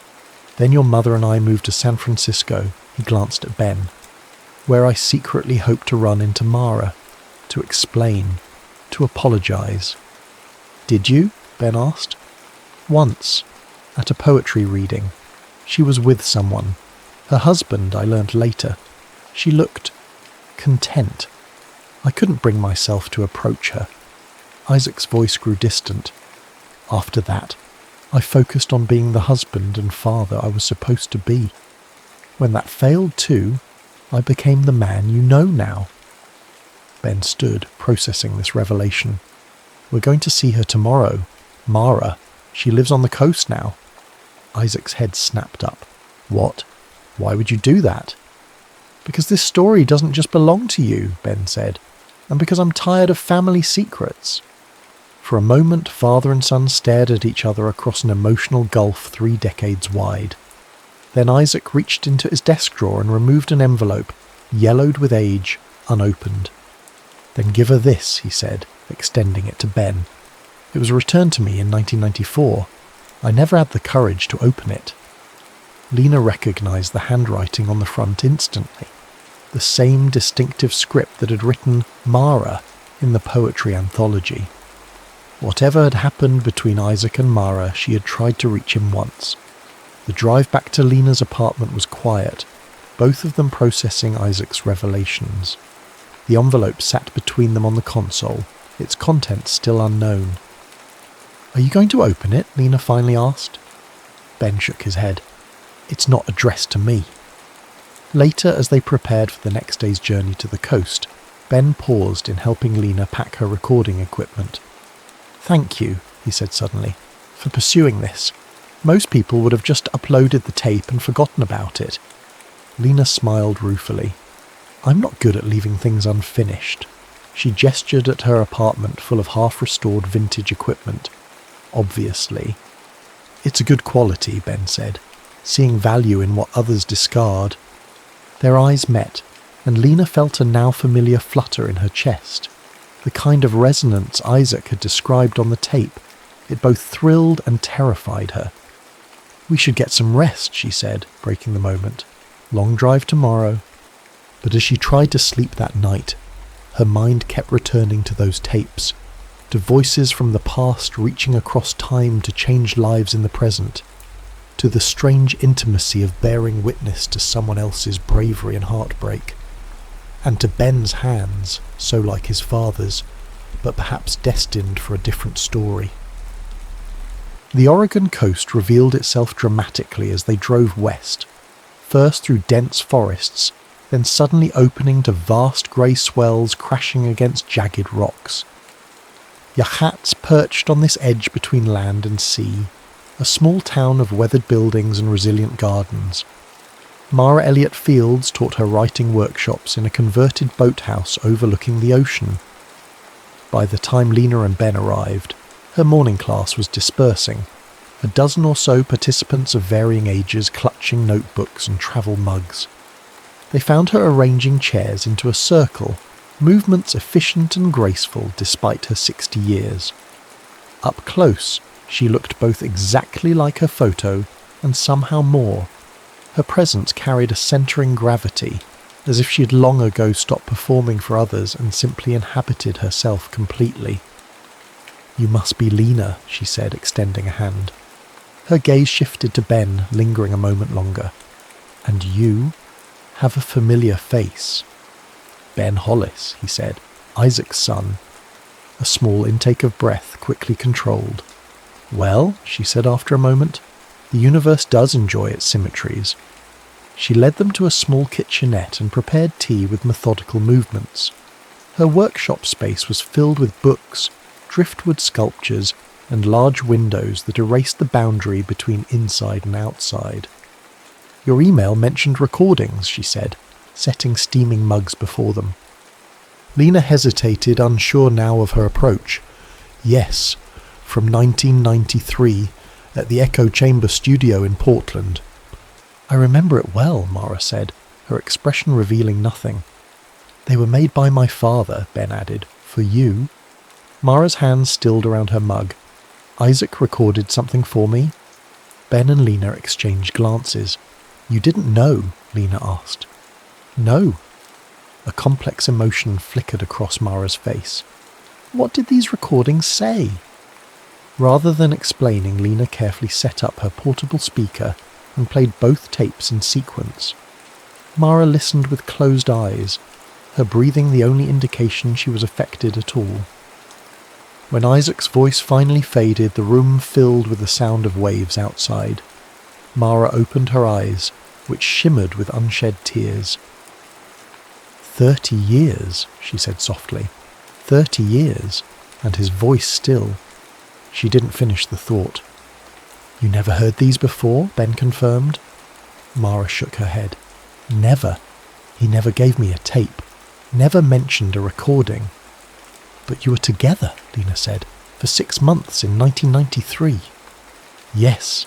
Mara looked out at the ocean. "The most alive I've ever been." Something in her phrasing echoed Isaac's words so precisely that Lena felt goosebumps rise on her arms.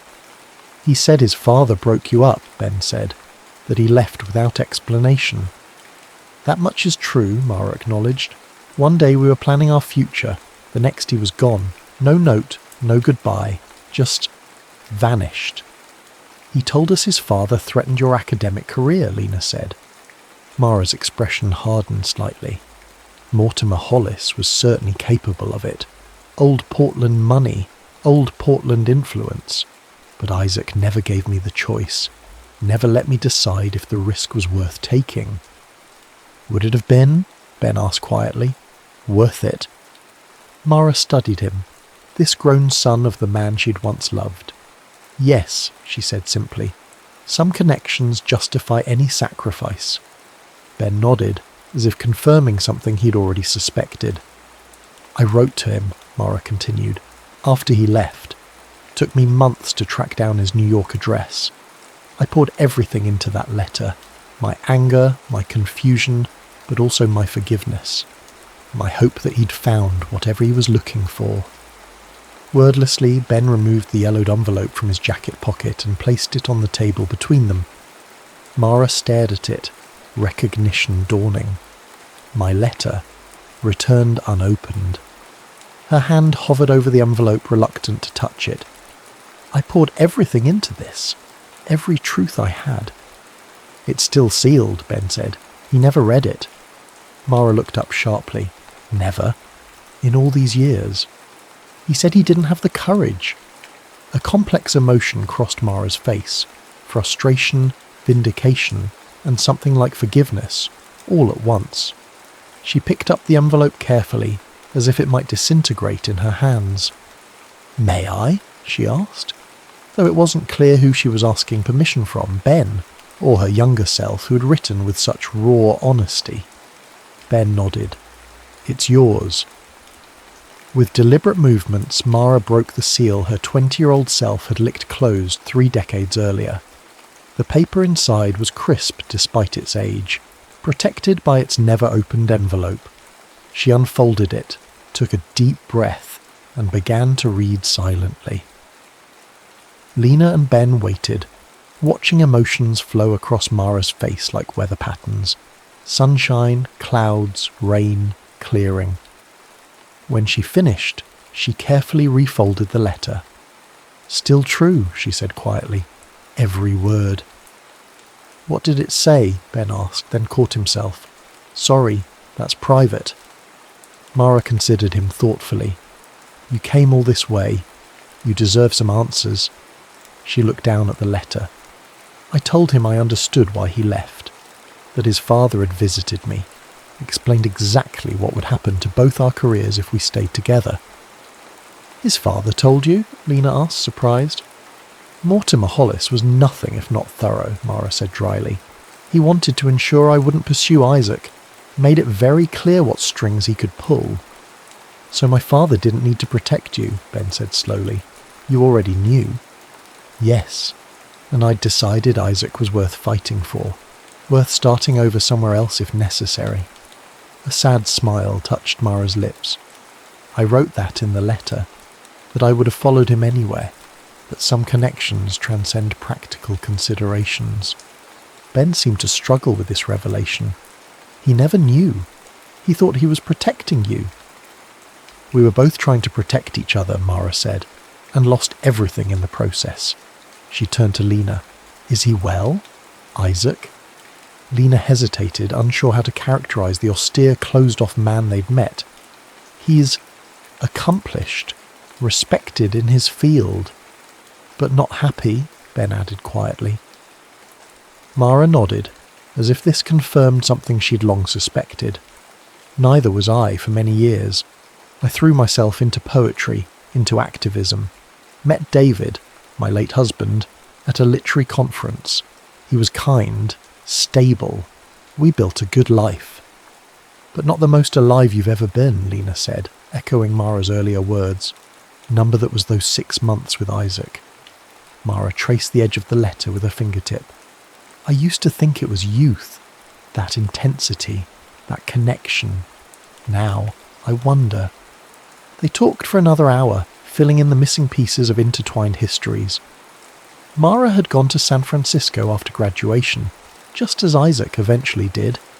They had nearly crossed paths dozens of times in their parallel lives, at bookstores, concert halls, poetry readings. Cosmic near misses, Mara called them, with the perspective of a woman who had made peace with life's what-ifs. As afternoon shadows lengthened, Ben finally asked the question that had been building since they'd arrived. "Would you want to see him? After all this time?" Mara looked out at the ocean, considering. "I'm not the girl from the poem anymore. He's not the boy from the tape." "But parts of you are," Lena said.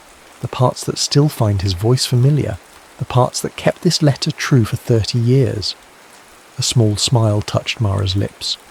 "Let me think about it. This is a lot to process in one afternoon." As they prepared to leave, Mara handed the letter back to Ben. "Give this to your father. Tell him I finally delivered it." Ben took it carefully.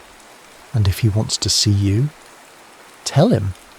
Mara paused, choosing her words precisely. "Tell him I'll be at Reed's bookshop next Thursday, 4 o'clock, our usual corner." The symmetry of it, the echo across decades, wasn't lost on any of them. On the drive back to Portland, Ben was unusually quiet, processing everything they'd learned. Lena gave him space, focusing on the winding coastal highway as daylight faded.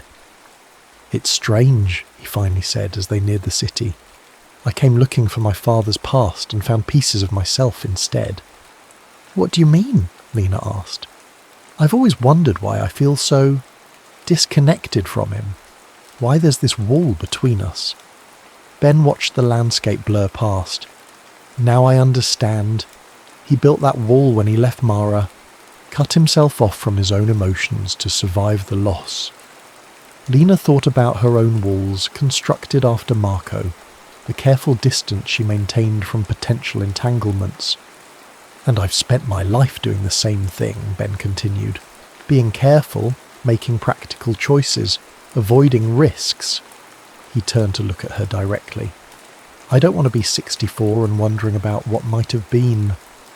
The intensity in his eyes made Lena's heart skip. What are you saying? I'm saying I want to live differently than he did. More honestly, more bravely. His hand moved across the centre console, hesitating near hers. Starting now. Lena felt herself at a crossroads. The familiar path of caution versus the terrifying, exhilarating possibility of connection. She made her choice and took his hand. Starting now, she agreed softly. They delivered the letter to Isaac that evening. Ben explained their conversation with Mara, watching his father's face as he absorbed that his great act of sacrifice had been unnecessary, that Mara had already known everything, had already chosen him despite the consequences. She read it today, Ben said, placing the letter in his father's trembling hands. She said it's still true, every word. Isaac opened it with reverence, reading slowly, his composure crumbling with each line. When he finished, he pressed the paper to his chest, eyes closed, breathing uneven. She'll be at Reed's bookshop next Thursday, Ben told him. 4 o'clock, your usual corner. Isaac looked up, naked fear on his face. After 30 years, what would I even say? The truth, Lena suggested.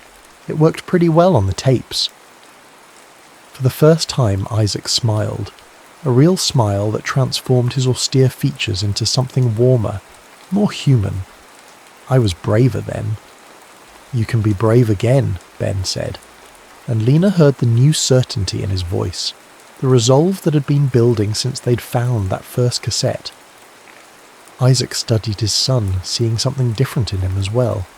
When did you grow so wise? When I realised I didn't want to repeat your mistakes, Ben said honestly. When I understood what they cost you. Father and son regarded each other across a narrowing emotional distance, the first bridge spanning their lifelong gap. The days before Thursday fell into a strange liminal space, reality tinged with the surreal quality of pivotal moments. Lena continued her work at the echo chamber studio, cataloguing equipment that now felt imbued with significance beyond its monetary value.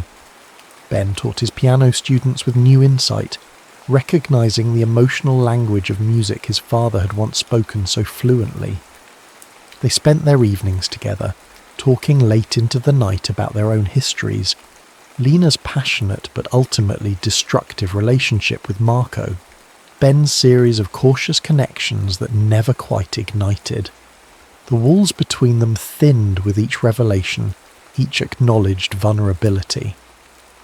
I've been thinking about the podcast, Lena said on Wednesday night as they sat on her apartment floor, sorting through a collection of vintage microphones, the one with Isaac's tape. What about it? Ben asked, carefully polishing the chrome grille of a 1960s Shure. I should finish the story, tell the listeners what happened. She looked up at him. People connected with it so deeply. They deserve to know how it ends. How what ends? Ben set down the microphone. My father and Mara, that story isn't over yet. No, Lena agreed. But the part about the lost tapes is the mystery of whether they ever found each other. Ben nodded slowly. A resolution to the analog ghost story. Exactly. Lena stood and crossed to her mixing console. I've been thinking about how to frame it. Not exploitative, but meaningful. About chances not taken, and second chances that still might be. Ben joined her, standing close enough that she could feel the warmth of him. I like that theme. I thought you might, she said, turning to face him. Their proximity suddenly felt significant, intentional. The kiss, when it came, was hesitant at first. A question rather than a statement. But it deepened quickly into something more certain, a mutual recognition of possibility. Later, tangled together on her couch, Ben traced the curve of her cheek with gentle fingers. I keep thinking about what my father said on the tape, about finding harmony in unexpected places. Lena smiled against his shoulder. Is that what this is? Harmony? Maybe, he said thoughtfully, or maybe it's just the first notes, the beginning of a composition we're writing together. The next morning they drove separately to Reed's bookshop, Lena to set up discreetly with recording equipment, with Mara's permission, Ben to meet his father beforehand. The bookstore had changed little over the decades. The reading corner still held 2 armchairs, worn in new places but occupying the same quiet nook. Lena positioned herself at a nearby shelf, ostensibly browsing poetry anthologies while her small recorder captured ambient sound. Isaac arrived first, 30 minutes early, dressed with careful casualness in a blue button-down and khakis. He looked simultaneously older and younger than when they'd last seen him, the weight of anticipation aging his features while hope lightened his movements. He settled into one of the armchairs, a book opened but unread in his lap. Every few minutes he checked his watch, smoothed his hair, adjusted his collar. The nervous gestures of a young man in an older body. At exactly 4 o'clock the shop bell jingled. Mara entered, silhouetted briefly against the afternoon sunlight before stepping fully into the store. She wore a simple dress in deep teal, silver hair loose around her shoulders. Her eyes found Isaac immediately, as if drawn by magnetic force. For a long moment they simply looked at each other across the intervening space, not just the width of the bookstore but the expanse of 30 years, of lives lived separately, of choices made and unmade. Then Isaac stood, the book tumbling forgotten from his lap. Mara moved toward him with deliberate steps. They met in the centre of the reading nook, close but not touching, each drinking in the reality of the other. "You came," Isaac said, his voice barely audible. "So did you," Mara replied, "finally." A charged silence stretched between them, decades of unspoken words pressing against the present moment. "I read your letter," Isaac finally said, 30 years too late. "Or right on time," Mara suggested, depending on how you look at it. The faintest smile touched Isaac's lips. Always the philosopher. "And you're still hiding behind pleasantries," Mara observed, but kindly. "Some things don't change." "Many things don't," Isaac agreed. He gestured to the armchairs. "Shall we?" They sat facing each other, knees nearly touching in the small corner. Around them, the bookshop continued its afternoon rhythm, oblivious to the temporal anomaly unfolding in its poetry section. "I have so many questions," Isaac said. 30 years' worth. "As do I," Mara replied, "but perhaps we should start with the most important one. Which is, are you happy, Isaac?" The directness of the question, asked with such genuine concern, seemed to disarm him completely. "No," he answered, truth rushing out after decades of containment. "I haven't been. Not really. Not since 1993, Mara finished for him. Neither was I. Not in the same way. From her vantage point, Lena watched Isaac's posture soften, as if a lifetime of rigid self-control was finally becoming unnecessary. "I thought I was protecting you," he said. "From my father. From the consequences of choosing me." "I know," Mara's voice held no bitterness. "Just as I thought I was respecting your choice when you disappeared. We were both wrong, weren't we?" Isaac nodded, swallowing hard. "Spectacularly wrong." "And yet," Mara said, leaning slightly forward, "here we are." "Here we are," Isaac echoed, wonder creeping into his voice. "How is that possible?" "After everything." Mara considered this. Perhaps because some connections can't be severed, only temporarily suspended. Like your music on the tape, it asks questions that still need answers. As they continued talking, decades compressed into minutes. They shared abbreviated versions of their lives, Mara's marriage, Isaac's teaching career, the book she'd published, the musicians he'd mentored. Gradually they moved from what had been to what might still be, tentative, careful, but undeniably hopeful. Lena, watching from a respectful distance, felt a presence beside her. Ben had arrived, slipping quietly into the store to witness this improbable reunion. "Are they okay?" he whispered. Lena nodded. "Better than okay, I think." Together they observed the older couple now leaning toward each other in animated conversation, occasional laughter floating across the shop. The years hadn't erased their connection, merely layered new possibilities upon it. "Strange, isn't it?" Ben murmured, "if you hadn't found that tape." "If you hadn't recognised your father's voice," Lena added. "If Mara hadn't kept her Thursday afternoon open," Ben continued, "so many coincidences." "Or the universe's way of correcting an error," Lena suggested, bringing harmony back to discordant lives. They watched a moment longer as Isaac tentatively reached out, his fingers brushing Mara's hand. She turned her palm upward, accepting the contact. A simple gesture, 30 years delayed. "I think they need privacy," Ben said finally. "This part of the story is theirs alone." They slipped out of the bookstore unnoticed, emerging into late afternoon sunlight. On the sidewalk, Ben took Lena's hand, their fingers interlacing naturally. "So what now?" he asked. Lena considered the question, not just about the immediate future, but about the larger story they'd stumbled into and made partly their own. "Now," she said, "we finish the podcast, tell people what happened, how Isaac's voice found its way back to Mara after all these years." "And then?" Ben pressed gently. Lena smiled, feeling possibilities unfold before them like tracks on an album, each rich with potential. "Then we start our own recording, see where it leads." 3 weeks later, Lena sat in the restored control room of the echo chamber, making final adjustments to the mixing board. The studio's new owners had been so intrigued by the story of the rediscovered tapes that they'd accelerated her restoration contract, eager to capitalize on the publicity from her now viral podcast. The final episode had resonated deeply, not just the conclusion of Isaac and Mara's interrupted love story, but the larger themes of connection across time, of courage found and lost and found again. Listeners had flooded the comments with their own stories of second chances, of ancient regrets finally addressed. But this evening wasn't about the podcast. It was about creating something new. The studio door opened and Ben entered, followed by Isaac and Mara.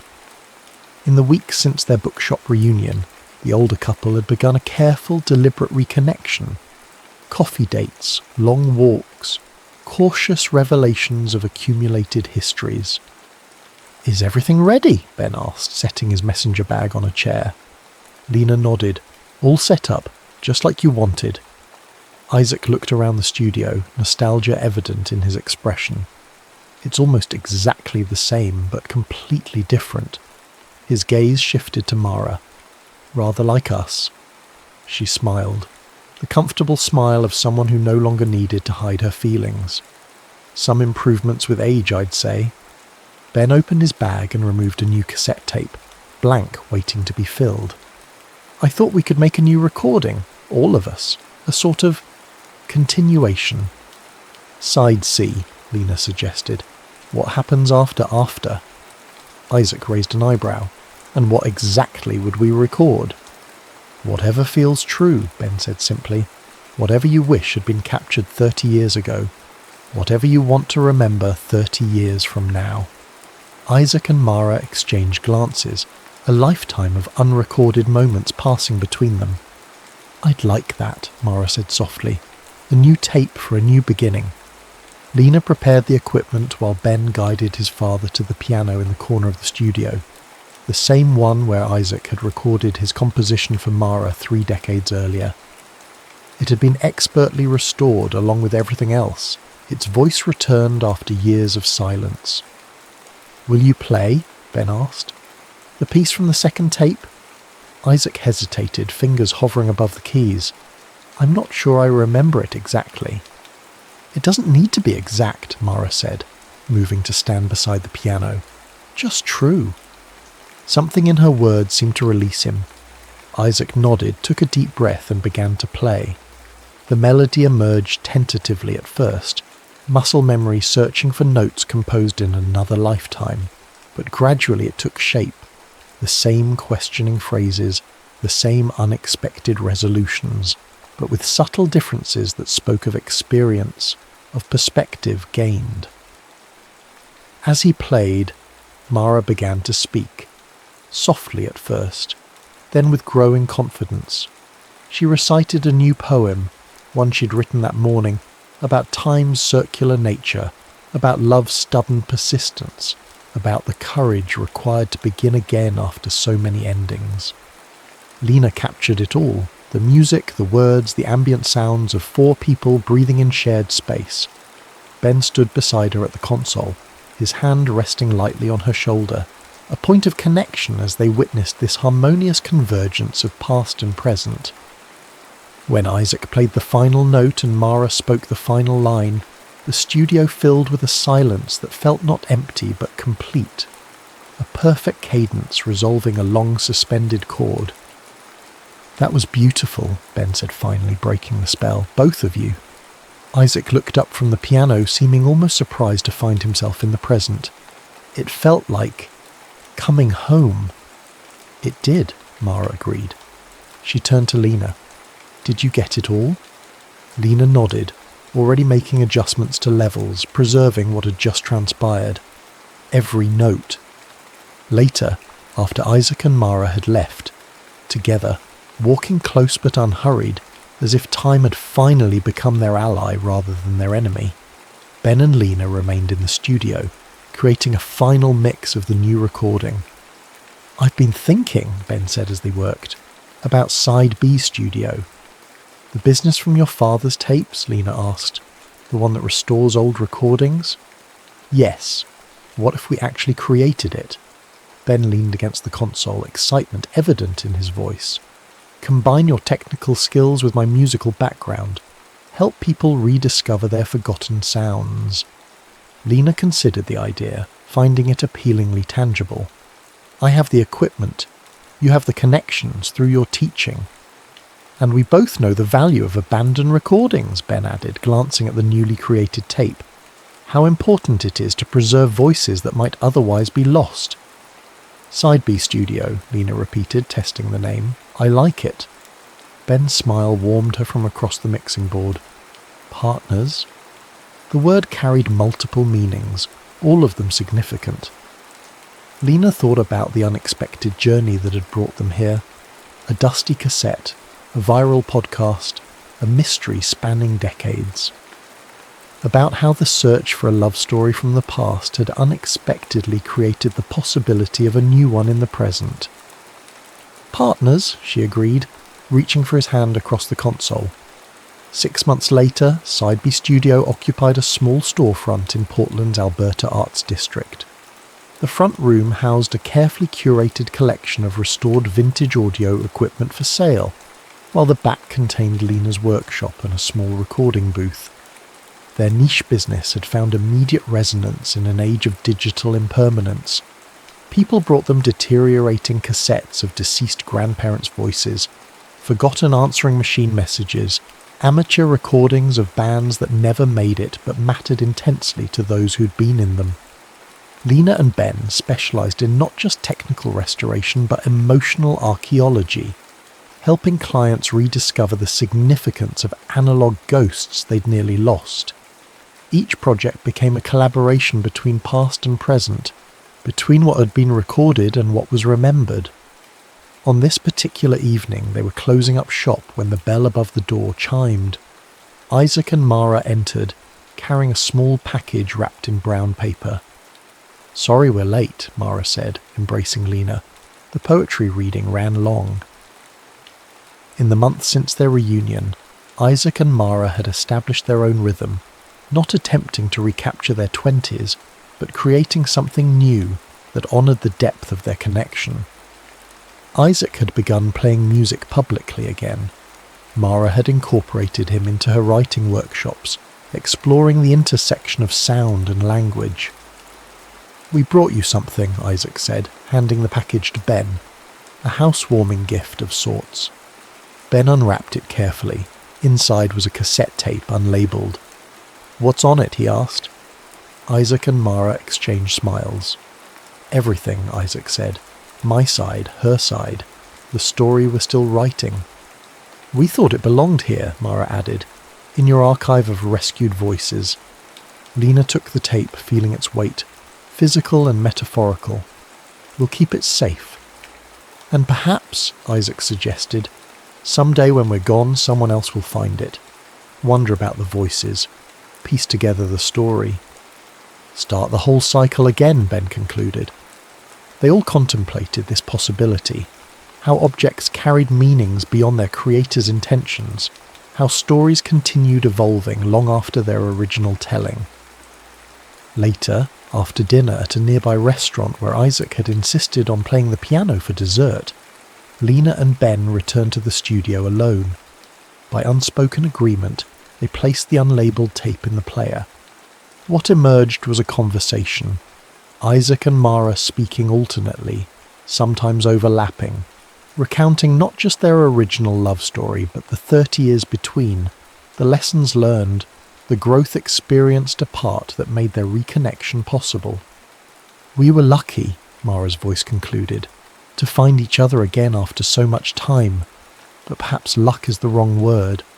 Perhaps it was inevitable, not because of fate or destiny, but because certain connections remain part of us, whether acknowledged or not. Side B was always there, Isaac added, waiting to be played. The tape ended, but Lena and Ben remained silent, absorbing its implications. Finally, Ben reached for the recorder built into the console and pressed record. "What are you doing?" Lena asked. "Adding our part," he said simply, "continuing the story." He leaned toward the microphone. "This is Ben Hollis and Lena Cruz of Side B Studio. Today is April 17th, 2023. We're the ones who found Isaac's original tapes, the reason Mara and Isaac reconnected after 30 years. Lena joined him at the microphone. We don't know who's listening to this or when. Maybe it's us in the future, remembering how it all began. Maybe it's someone else entirely, someone who found this tape in another dusty studio decades from now. Whoever you are, Ben continued, know that you're part of this story now too.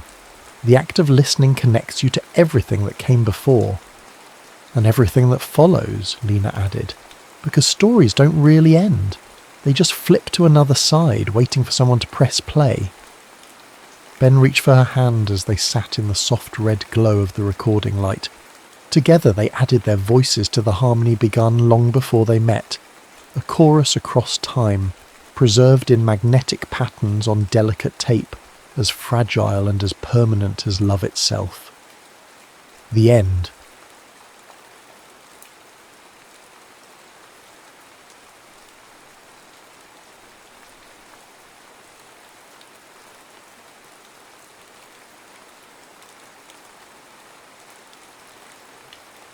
The sound between us. The apartment above Fournier Effys had been silent for too long. Antoine stood in the middle of the dusty living room, his father's prized Pleyel grand piano looming in the corner like a black coffin. Sunlight slanted through the tall windows, illuminating dust motes that danced in patterns he once might have translated to music. Now they were just particles suspended in air, moving without meaning or melody. 3 years since he'd left for war, 2 years since the mortar blast near Lyon that had stolen his hearing. 18 months since he'd received news of his father's death while still in the military hospital, and now finally home to an apartment that felt like a museum of a life he no longer recognised. Antoine ran his fingertips over the piano's closed lid. Even with the layer of dust, he could feel the grain of the wood, could remember exactly how each key had felt beneath his fingers when he was Paris's promising young virtuoso. Before everything, before the silence, someone was standing behind him. He could feel the vibration of footsteps through the floorboards, one of the ways he'd learned to sense the world now. He turned. His sister Céline stood in the doorway, her face pinched with worry. She held a small package wrapped in brown paper. "I've brought some food," she said, her lips forming the words he could no longer hear. She'd learned to speak slowly, to enunciate clearly so he could read her lips, one of the many humiliations of his return. Antoine nodded, taking the package without meeting her eyes. He placed it on the sideboard. "You need to eat," she said, touching his arm to make sure he was watching her speak, "and bathe, and open the windows." Her gaze swept the apartment, taking in the layer of dust, the closed curtains, the stale air. "Thank you for the concern," he replied, feeling the words form in his throat but unable to modulate his voice properly. He'd been told his speech had flattened, lost the musicality it once had. Another casualty of war. Céline sighed, her chest rising and falling in a gesture he recognised all too well. Exasperation. She pulled a piece of paper from her coat pocket and pressed it into his hand. "A friend," she mouthed, tapping the paper. "She teaches music to children, and dance. She's agreed to check on you." Antoine crumpled the paper in his fist and shook his head vehemently. "No." "Antoine, I don't need a nursemaid," he said, feeling the words scrape from his throat, "and certainly not a dance teacher." "You need someone," Céline insisted, her movements becoming sharp with frustration. "Someone who isn't family, someone who understands music." "I don't have music anymore," he said, turning away from her, unable to bear the pity in her eyes. "Tell your friend not to come." His sister walked around to face him again, her expression hardening into the stubborn look he remembered from childhood. "She's coming tomorrow," she mouthed deliberately. "Her name is Isabelle Bonnet. Be decent." Before he could protest further, she kissed his cheek and left, the floorboards registering her departure. Antoine stood motionless in the centre of the room, the crumpled paper still in his fist. After a moment he opened it, smoothing the wrinkles with his thumb. Isabelle Bonnet, 3 Rue des Artistes, music and dance instructor, coming tomorrow at 2. Below this practical information his sister had added, "She lost someone too." Antoine folded the paper precisely and placed it on top of the closed piano. Then he walked to the window and stared down at the neighbourhood he'd once known so well, Montmartre with its narrow winding streets and artistic heritage. The music shop below, Fournier Fille, had been shuttered since his father's death. Its darkened windows reproached him each time he passed. Night fell, and Antoine didn't bother lighting the lamps. He sat in darkness, letting the silence that was now his constant companion envelop him. He'd learned that darkness and silence weren't so different. Both were absences that eventually became presences of their own. When he finally slept, he dreamed of explosions he couldn't hear, and men whose screams were visible only in the contortions of their faces. At precisely 2 o'clock the next day, Antoine felt rather than heard the vibration of knocking. He remained seated in his father's old armchair, a book open in his lap though he hadn't turned a page in over an hour. The knocking came again, more insistent. He ignored it. 10 minutes passed. Antoine assumed she'd given up and left. Good. He returned his attention to his book, though the words swam meaninglessly before his eyes. A movement caught his eye, a flash of colour in the previously empty room. He looked up, startled. A woman stood just inside the doorway, removing a bright blue hat. Her hair beneath was dark and cut short, framing a face that was neither conventionally beautiful nor easily forgotten. Her eyes, as blue as her hat, met his directly, without the awkward hesitation most people showed when confronting his silence. "The door was unlocked," she mouthed, though he suspected this was a lie. "I'm Isabelle Bonnet." Antoine closed his book with deliberate slowness. "The door was not unlocked," he said, feeling the words form but unable to judge their volume. "You've broken into my home." "Actually," she replied, her lips moving with precision, "I came through the music shop. Your sister gave me the key." She moved further into the room, her gaze taking in everything.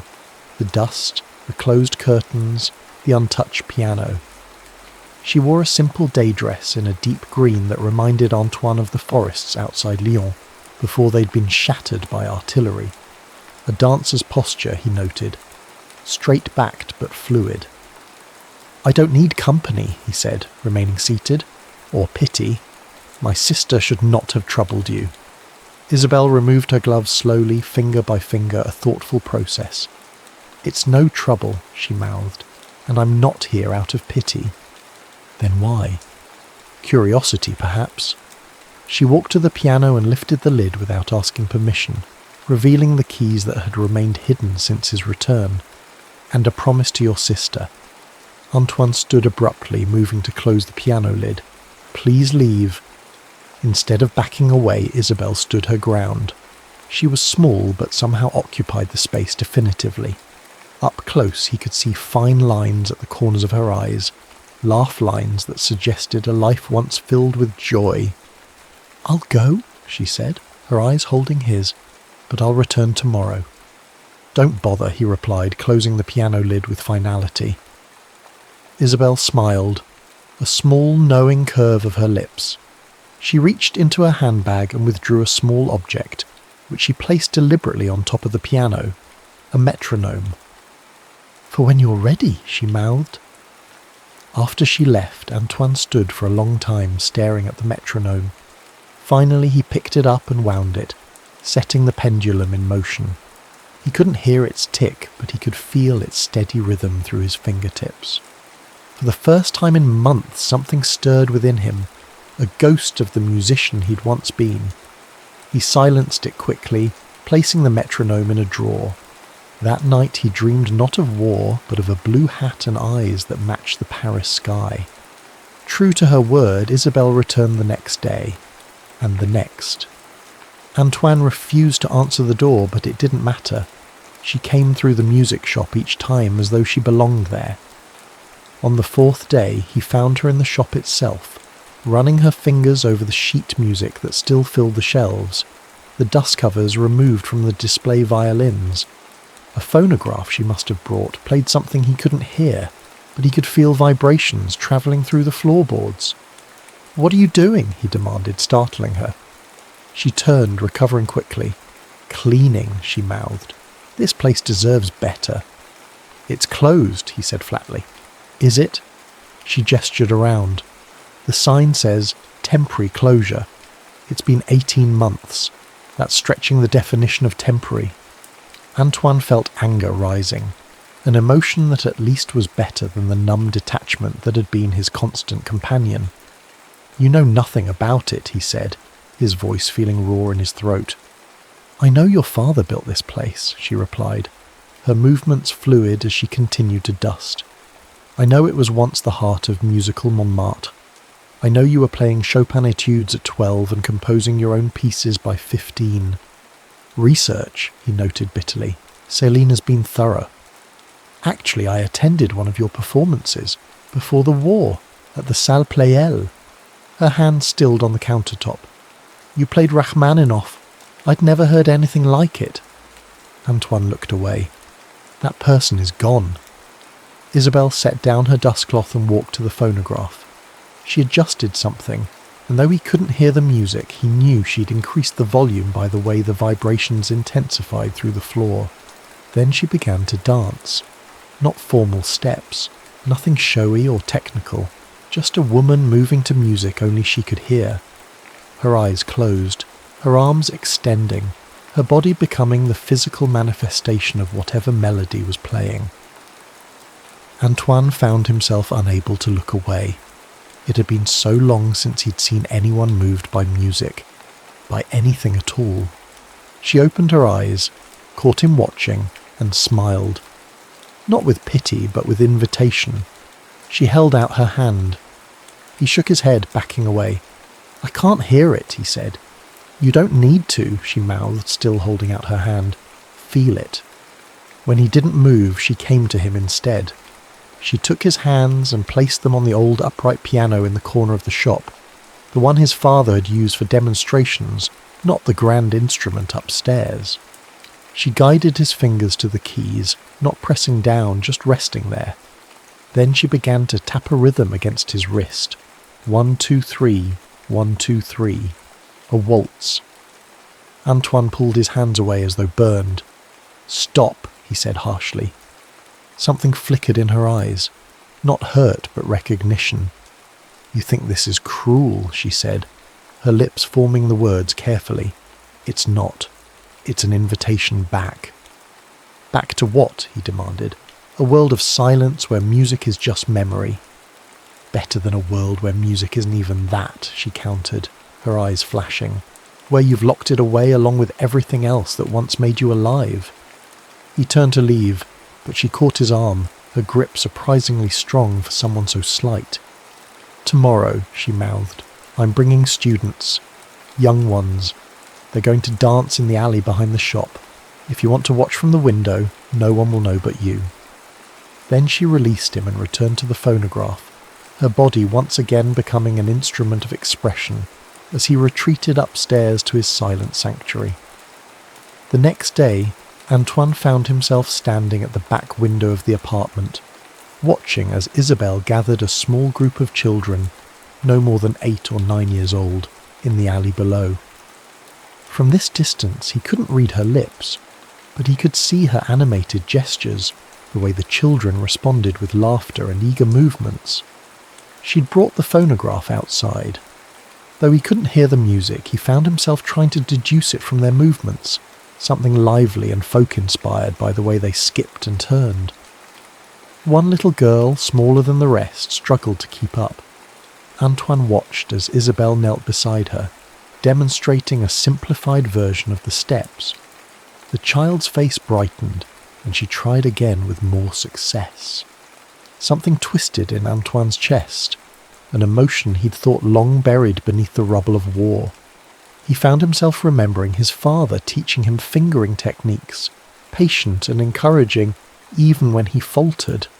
Later that afternoon, when Isabelle made her now customary entrance through the shop, Antoine was waiting for her. He didn't speak, just watched as she set down her bag and removed her hat. "They were orphans," she said finally, her lips forming the words carefully so he could read them. "From St. Vincent's. Most lost their parents in the war." "Why dance?" he asked. "Why not something more practical?" "Because for an hour they forget," she replied simply. "They become something other than war orphans. They become artists." Antoine looked away, unwilling to acknowledge how deeply that sentiment resonated. "Sit down," he said abruptly, gesturing to the piano bench. When she complied, looking surprised, he lowered himself beside her. "My hearing is gone," he said, feeling the words form in his throat. "But my hands remember." He placed his fingers on the keys but didn't press down. "I can't hear what I'm playing. I could be striking wrong notes and never know it." "Then don't play for the sound," she said, her face animated in a way that made him realize she must have been beautiful before grief had etched itself into her features. "Play for the feel." She took his right hand and guided it to middle C. "Close your eyes," she mouthed. "Remember how it feels.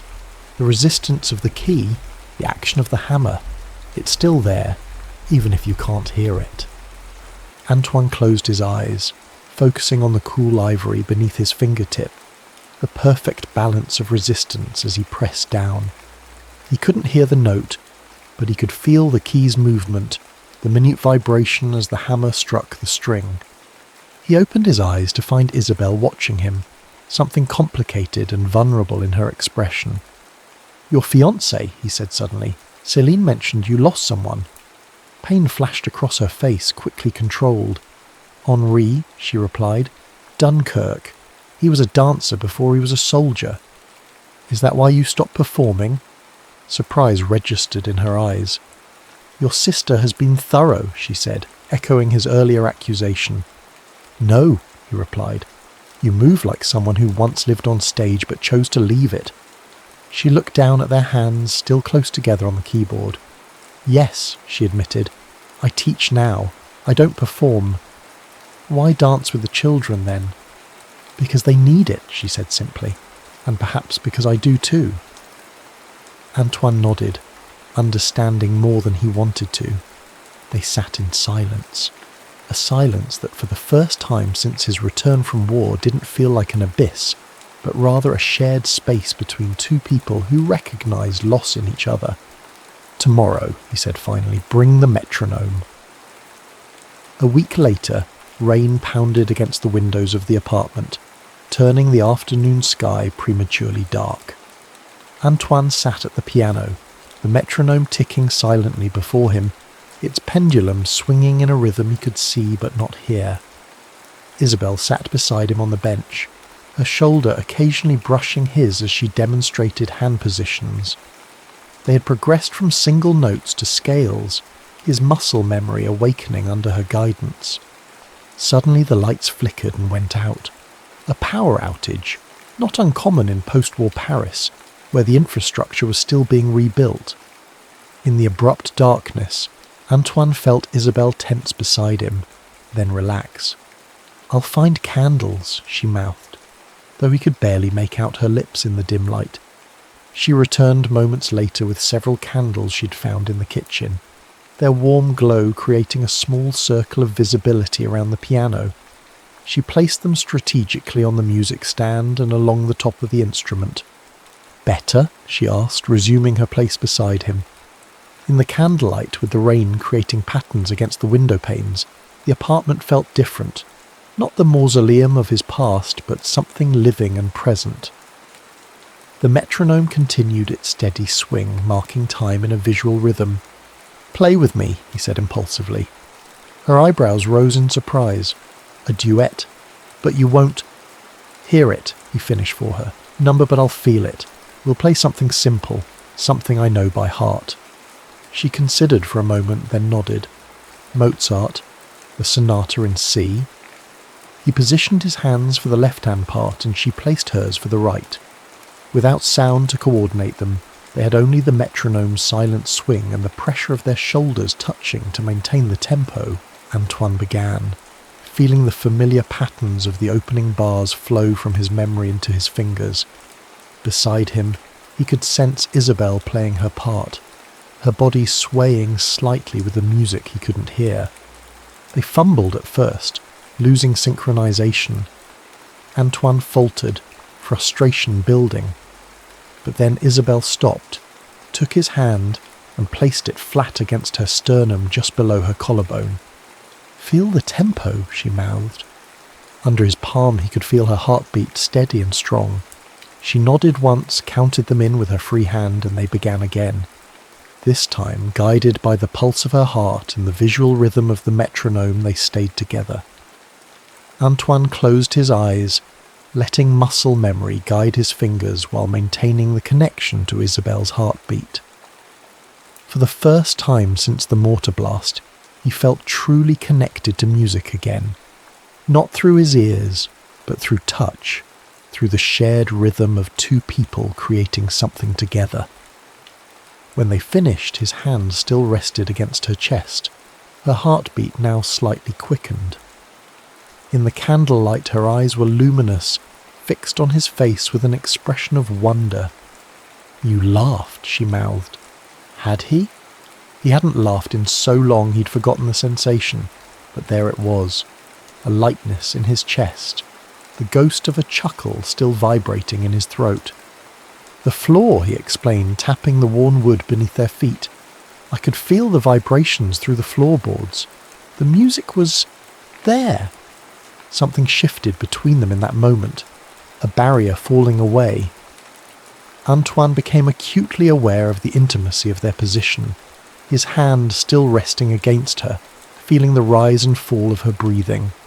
Slowly he withdrew his hand, but his fingertips remembered the rhythm of her heart, storing it away like a piece of music he would always carry with him. March 14th, 1947. Isabel, I didn't know I could miss sound until I met you. Before, there was only absence, a blank space where music used to live. Now there is anticipation, as though my body is constantly preparing to hear something just beyond its reach. Today, when you played that Debussy piece, I watched your hands dance across the keys and remembered the sound so vividly, I almost convinced myself I could hear it. The way your fingers lingered on certain notes told me everything about how you were shaping the phrases. I wonder if you know that you conduct yourself when you play. Small movements of your head, the set of your shoulders telegraphing the structure of the piece. It's as though music flows through your entire being, not just your hands. I won't send this letter. I won't send any of them, but writing them has become its own kind of music, a conversation between myself and the memory of sound. Antoine set down his pen and closed the journal, a small leather-bound book Céline had given him when he'd first returned home. "For your thoughts," she'd said, "since you won't speak them." It had remained untouched until Isabel's arrival in his life. Now it was filling with unsent letters, observations, fragments of compositions he could only hear in his memory. He tucked it into the drawer of his bedside table and walked to the window. Below, in the alleyway behind the shop, Isabel was gathering her young students for their twice-weekly dance lesson. The spring sun caught the copper highlights in her dark hair as she demonstrated a step, her arms moving with the fluid grace that always captivated him. The smallest girl, Matilda he'd learned her name, was struggling again. Antoine watched as Isabel knelt beside her, patient and encouraging. After a moment, Isabel looked up, directly at his window, as though she'd sensed his gaze. She smiled and waved. Antoine raised his hand in acknowledgement, no longer pretending he wasn't watching. Later, when she came upstairs, she brought fresh bread and a small pot of honey, luxuries still hard to come by in post-war Paris. "The baker on Rue Lepic," she explained, setting them on the small kitchen table. "His son is one of my students. He pays me in bread." "You should take proper payment," Antoine said, even as he inhaled the scent of the still warm loaf. "You can't live on bread alone." "Says who?" she challenged, a smile playing at the corners of her mouth. "Anyway, I have other students who pay actual money." She cut 2 thick slices of bread and drizzled honey over them, passing one to Antoine. As they ate, he studied her face in the afternoon light, the fine lines at the corners of her eyes, the small scar near her left eyebrow, the way her lips curved naturally upward even in repose. "What?" she asked, catching his gaze. "There's a cafe," he said abruptly, "on Rue de Martyrs. They have jazz on Thursday nights." Surprise registered in her eyes. "Are you asking me to go out?" "With you?" "The bass player is good," he continued, ignoring the flutter of anxiety in his chest. "I can feel the vibrations even from outside. I thought perhaps—" "Yes," she said before he could finish. "I'd like that." The Chat Noir was crowded when they arrived, cigarette smoke hanging in thick clouds beneath the low ceiling.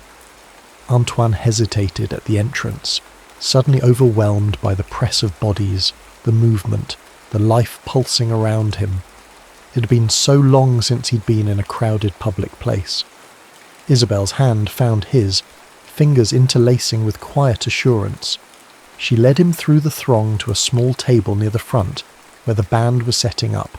A pianist, drummer, saxophonist, and the bass player Antoine had mentioned. As they sat, several heads turned in their direction. Antoine recognised the barely disguised curiosity in their glances.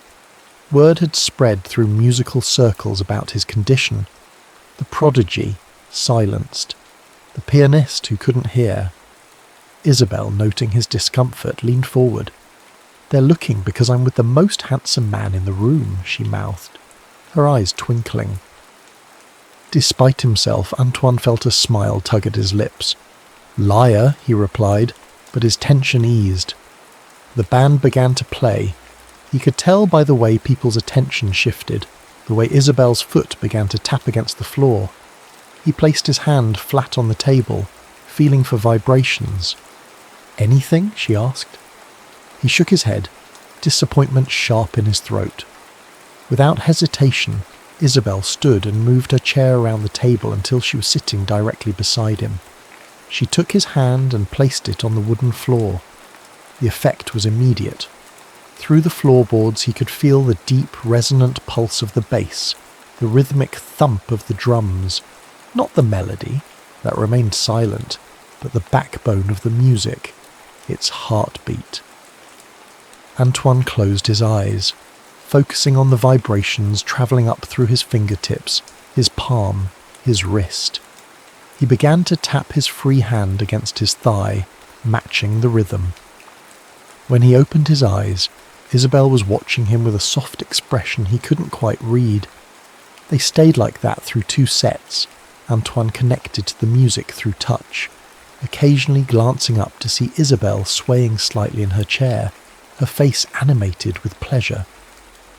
During a break between songs, he became aware of a figure standing over their table. He looked up to see a tall, gaunt man with thinning hair and wire-rimmed glasses, Pierre Lemaitre, a music critic who had once championed Antoine's talent. Fournier, the man said, his lips forming the name with exaggerated clarity. I heard you were back. Didn't expect to see you in a jazz club. His gaze slid dismissively to Isabel. Monsieur Lemaitre, Antoine replied, keeping his expression neutral. Still a shame about your situation, the critic continued, his eyes glinting with what might have been pity but felt more like malice. Such promise. I have your recordings, you know. I listen to them sometimes and think about what might have been. Before Antoine could respond, Isabel straightened in her chair.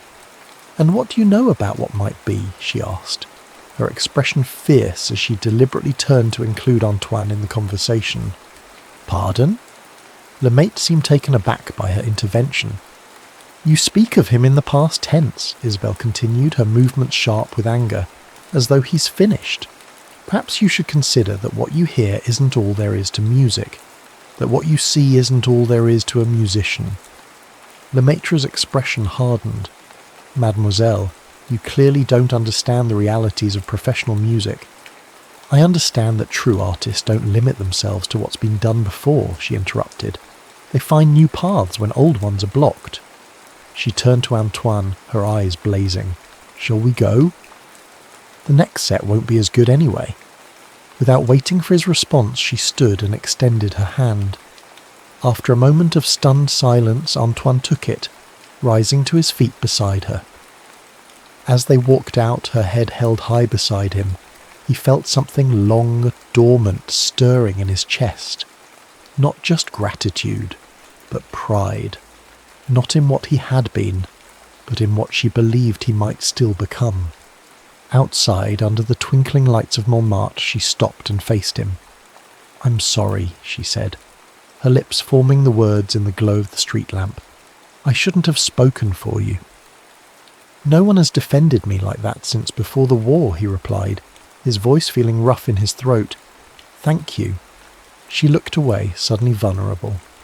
It wasn't just for you, she admitted. It was for all of us who've had to find new ways after the war took the old ones. Antoine reached out, his fingers gently turning her face back toward his. In her eyes, he saw not pity but understanding, the recognition of someone who had also lost and rebuilt and lost again. Without conscious thought, he leaned forward and kissed her, tentatively at first, then with growing certainty as she responded, her hands coming to rest against his chest. He could feel her heartbeat again, quickening beneath his palm, keeping time with his own. When they broke apart, her eyes were bright with unshed tears. Antoine, she whispered, though he couldn't hear his name on her lips, only feel the vibration of it against his fingertips as they traced the curve of her jaw. I know, he replied, answering the question she hadn't asked. I know this is complicated. I know we are both still haunted, but tonight I felt music again, through the floor, through your eyes, through the way you see me as I could be, not as I was. She smiled, a tremulous thing that transformed her face, erasing years of grief in an instant. Then shall we continue the lesson? She asked, her eyes twinkling with mischief. Lesson? In feeling music, she replied, taking his hand and placing it over her heart once more. I believe we were just getting to the interesting parts. They walked back to the apartment hand in hand, the rhythms of Paris pulsing beneath their feet, creating a melody only they could feel. Antoine woke alone, the morning sunlight streaming through curtains he'd forgotten to close. For a moment he lay still, remembering the night before. Isabel's skin warm beneath his hands, the way her body had created rhythms his could follow, the silent symphony they'd composed together. He reached for her, but the space beside him was empty. On the pillow where her head had rested lay a single sheet of paper, folded once. He opened it with suddenly clumsy fingers. A. Had to leave early. Stay in bed. Rest. You deserve it. Minus I, simple and practical, like Isabel herself. Yet Antoine felt a strange hollowness in his chest as he stared at the few lines. Had he misunderstood last night? Had it meant less to her than it had to him? He dressed slowly, his body pleasantly sore from unfamiliar exertions. When was the last time he'd held someone? Before the war, certainly. Before the silence. Wandering into the living room, he found more evidence of her hasty departure. Her hairpin on the sideboard, her scent lingering in the air. But something else was different too. The apartment felt lighter somehow. The dust was gone from the surfaces, the curtains pulled back to admit the spring sunshine, the piano lid raised to reveal the keys. Antoine ran his fingertips over the ivory, pressing down gently to feel the action of the hammers. Since working with Isabel, he'd regained enough confidence to play simple pieces without hearing them, trusting his memory and the feel of the instrument. He made his way downstairs to the shop, intending to wait for her regular afternoon visit. But as he reached the bottom of the stairs, he stopped short. The door to the shop, the street entrance that had remained shuttered since his father's death, stood ajar. Light spilled through the opening, illuminating the dust motes in the air. Antoine approached cautiously, pushing the door wider. The shop looked exactly as he'd left it after Isabel's last cleaning session. The shelves of sheet music neatly arranged, the display violins gleaming softly in their cases, the old upright piano in the corner with its yellowed keys exposed. On the counter lay another note folded into a small square. He opened it with a sense of foreboding. Don't stop playing. 3 words in Isabel's flowing hand. Not I'll be back or wait for me or any of the reassurances he suddenly realised he'd been craving. Just an admonition to continue what she'd started. As the truth dawned on him that Isabel had left, truly left, Antoine felt the silence closing in again, threatening to swallow him as it had in those first dark months after the hospital. He crumpled the note in his fist, anger flaring hot and bright, then just as quickly subsiding into a dull ache. Why should he have expected anything different? People left. They died in war. They died in peace. His father, his comrades, and now Isabel, not dead but gone all the same. He was about to retreat back upstairs when a movement outside the shop caught his eye. A small face pressed against the glass of the front window, hands cupped around eyes to see inside. One of Isabel's dance students, the little one, Matilda. The child's eyes widened when she saw him looking back.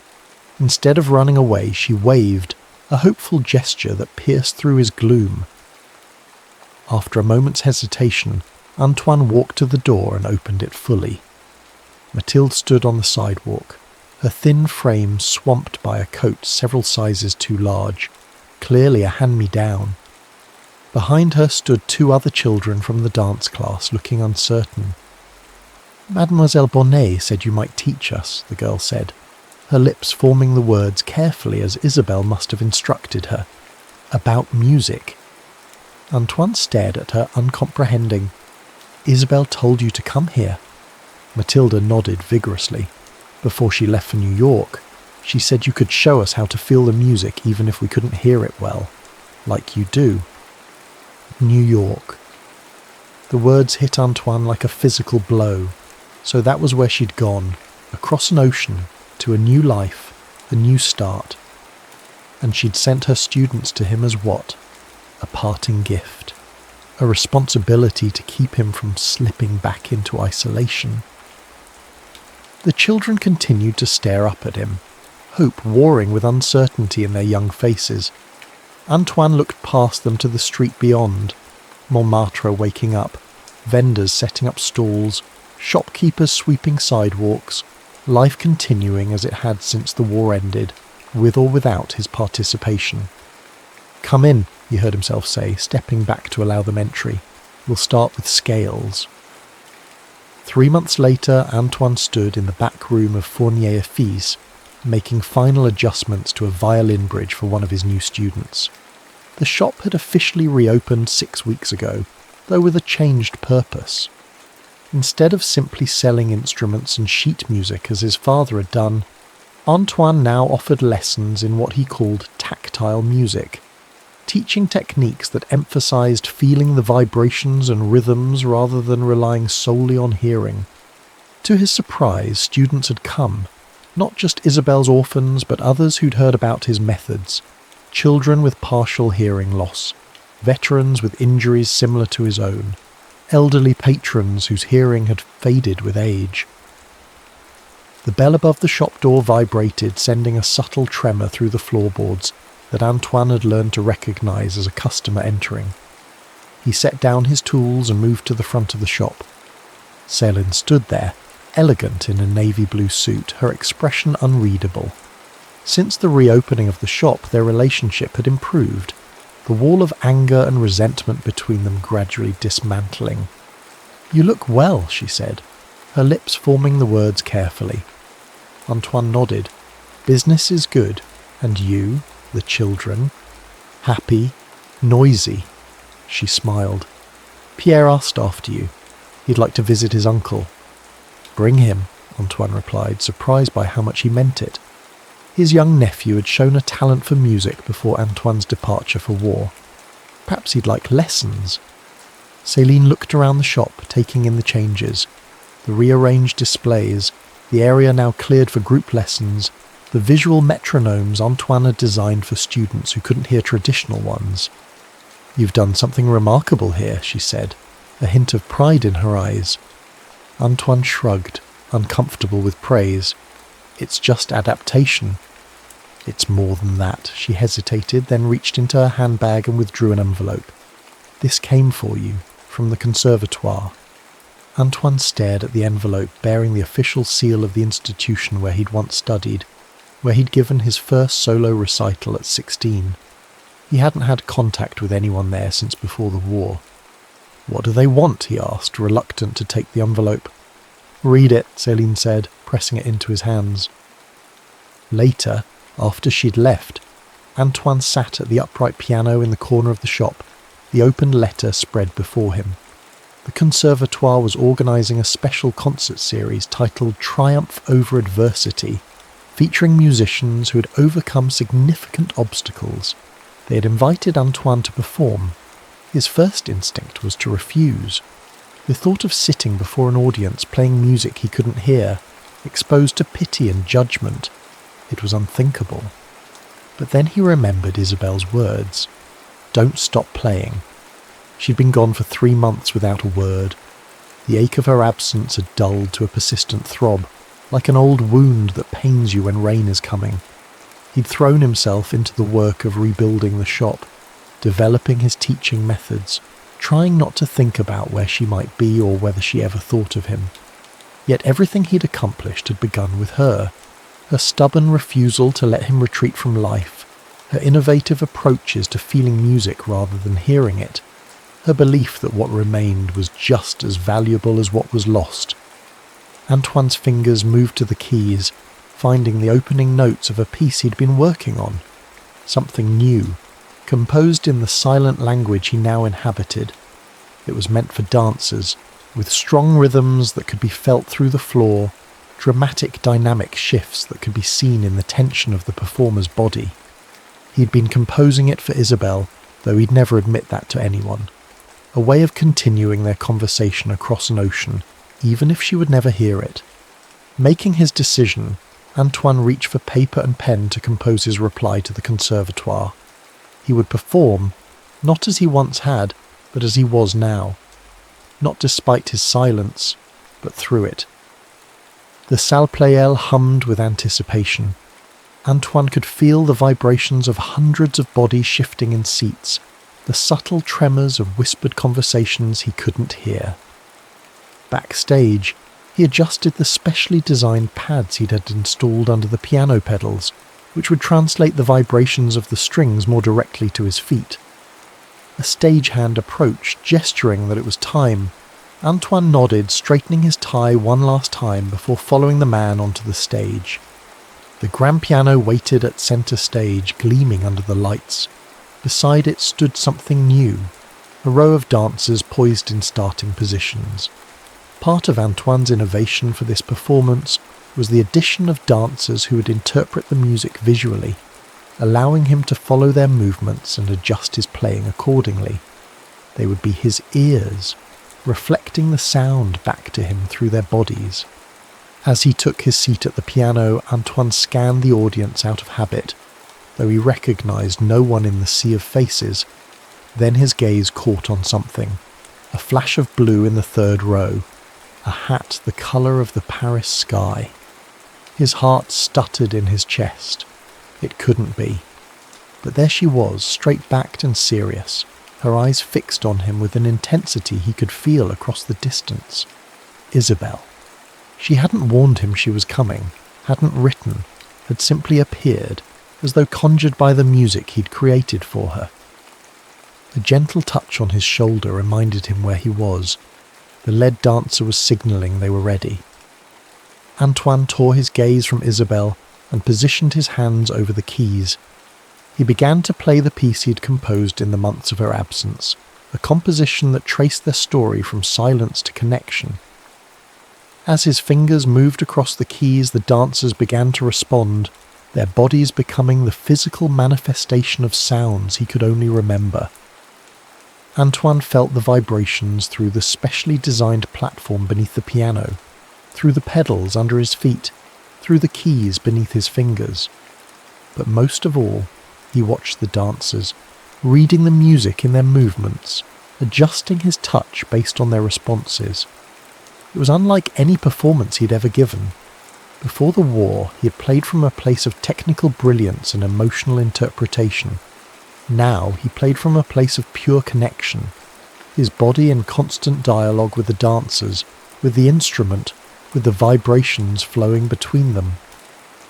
As the piece reached its crescendo, Antoine risked another glance at the audience.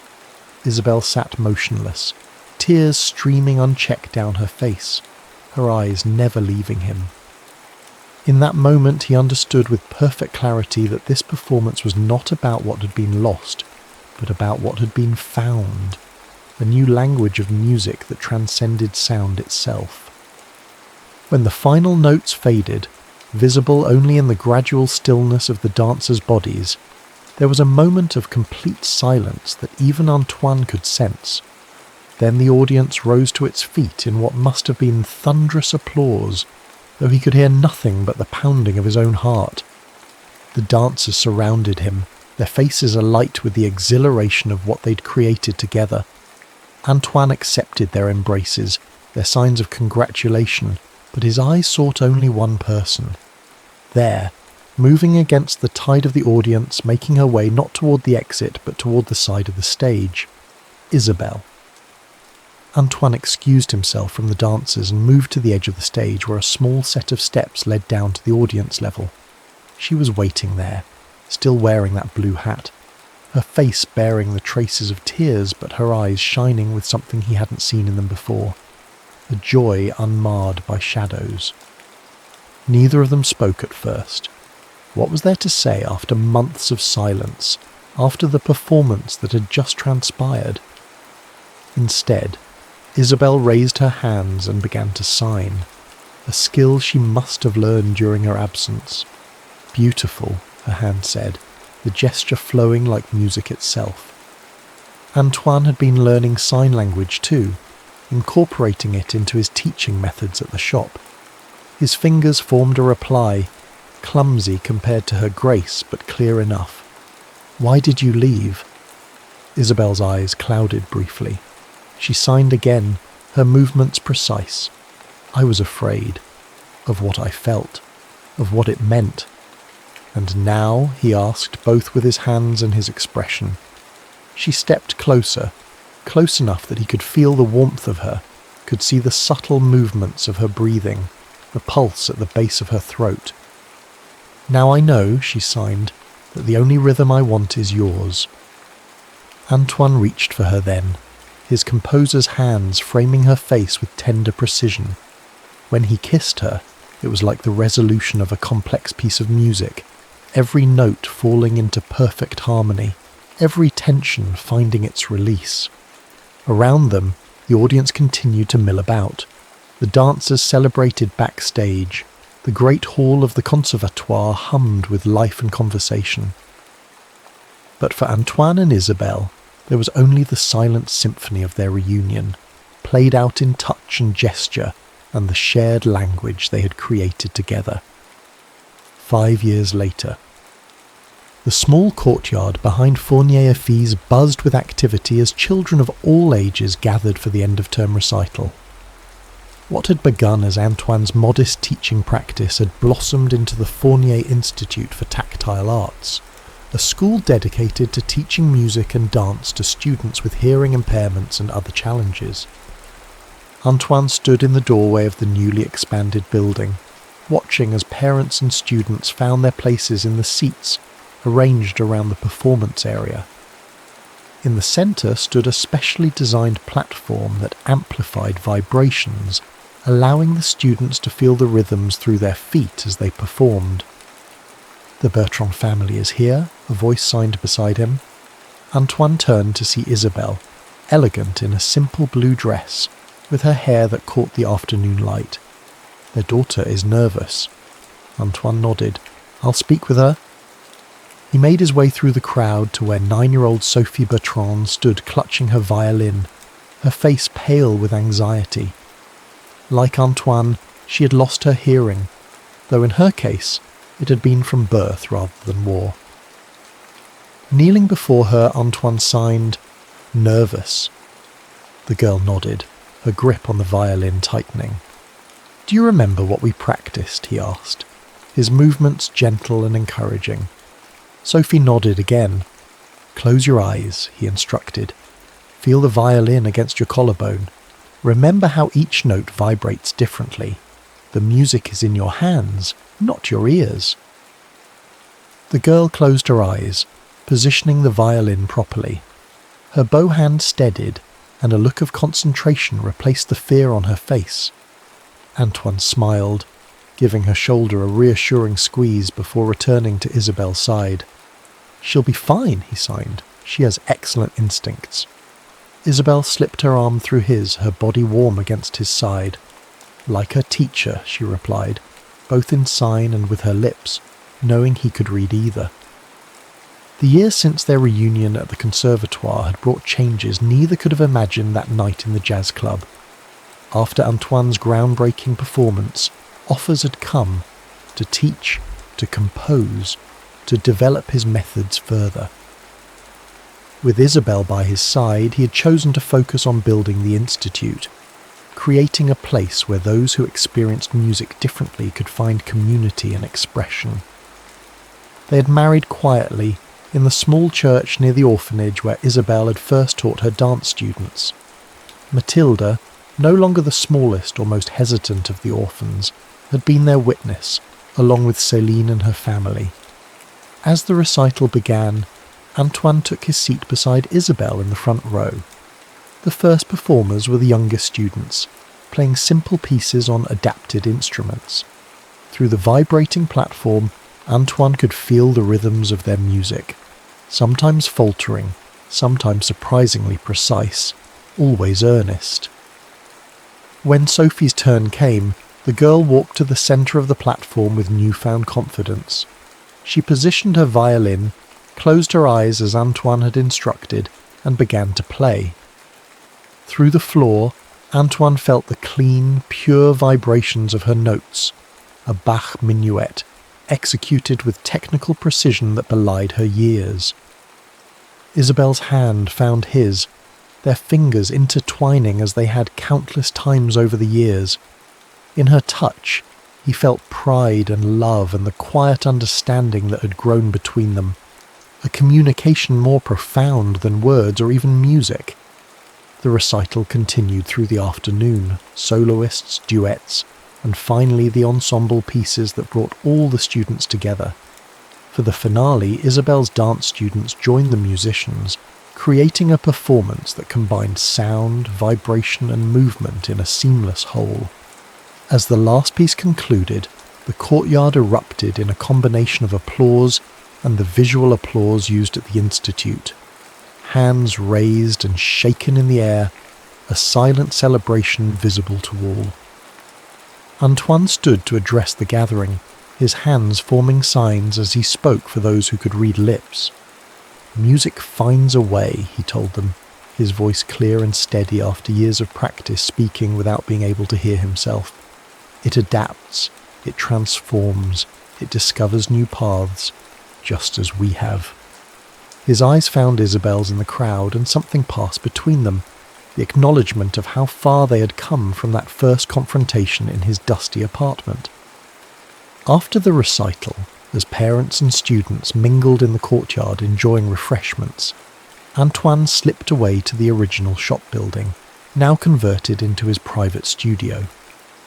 The afternoon light slanted through the tall windows, illuminating the grand piano that stood in the centre, the same instrument that had once seemed like a coffin to him, now restored and modified with his vibration technology. He sat at the keys, playing a few notes of the composition he was currently working on, a piece commissioned by the National Ballet for their upcoming season. As his fingers moved across the keyboard, he felt the familiar vibrations, different for each note, a language his body now read as fluently as his ears once had. A presence behind him, Isabel, her footsteps sending subtle vibrations through the floorboards that he recognized immediately. She placed her hands on his shoulders, a gentle pressure that spoke volumes. "They're asking for you," she signed as he turned to face her. "The parents want to thank you." Antoine nodded but made no move to rise. Instead, he pulled her down to sit beside him on the bench, his hand finding hers with practiced ease. "Do you ever regret it?" he asked, both with voice and sign. "Staying in Paris instead of going to New York? Building this place instead of returning to the stage?" It was a question he rarely asked, though it occasionally haunted him in quiet moments. Isabel had been offered a position with a prestigious dance company in New York, the opportunity that had taken her away briefly all those years ago. She'd returned to him, choosing their shared vision over what might have been a brilliant career revival. Isabel's response was immediate, her hands forming the signs with elegant certainty. "Not for a moment," she replied. "This is where the music is." She took his hand and placed it over her heart, an echo of that first tentative duet they had played by candlelight during the power outage. Under his palm, her heartbeat was strong and steady, the first rhythm he'd relearned after losing his hearing, the tempo that had guided him back to life. "Besides," she continued, a mischievous light entering her eyes, "who else would understand why I insist on dancing in the rain at midnight? Or why I need to feel the bass so strongly it makes the windows rattle? You've ruined me for normal men, Antoine Fournier." He laughed, the sound vibrating in his chest though he couldn't hear it. "And you've ruined me for solitude," he replied, leaning forward to rest his forehead against hers. A fair exchange.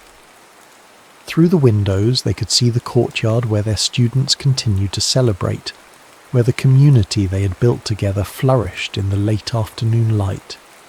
Young Sophie was demonstrating something to a group of younger children, her earlier nervousness completely forgotten as she moved with the confidence of someone who had found her place in the world. "We should go back," Isabel signed, though she made no move to leave the bench. "In a moment," Antoine replied, his fingers finding the keys once more. "I want to show you something first." He began to play, not one of his compositions for the ballet or a piece for his students, but something more intimate, a lullaby, simple and tender, with a gently rocking rhythm that could be felt as much as heard. Isabel watched his hands move across the keys, her expression softening as understanding dawned. They had been trying for a child for nearly a year now, hoping to expand their family beyond the students who filled their days. "Are you sure?" he signed, his hands briefly leaving the keys. In answer, she took his hand and placed it against her abdomen, holding it there with both of her own. Beneath his palm, too faint to feel yet but present all the same, was the promise of a new heartbeat, a new rhythm to learn. Antoine's eyes filled with tears, not of the grief that had once defined him, but of a joy so profound it didn't need sound to express itself. He drew Isabelle into his arms, holding her with the reverence of someone who knows exactly what it means to lose and lose and find again. Outside, their students continued to celebrate. Inside, in the warm silence of the studio, Antoine and Isabelle began the newest movement of their ongoing composition, a piece that had begun in shadow and silence but had found its way, note by note and touch by touch, into something neither of them could have imagined alone. For Antoine, who had once believed that life without music was no life at all, the greatest revelation had been discovering that music existed beyond sound, in the rhythm of shared breaths, in the pressure of interlaced fingers, in the silent language of two hearts beating in counterpoint. Even in silence, he whispered against Isabelle's hair, feeling the words in his throat as she felt them against her skin. You taught me to hear love. And in the quiet studio filled with afternoon light, that was all the music they needed. The end.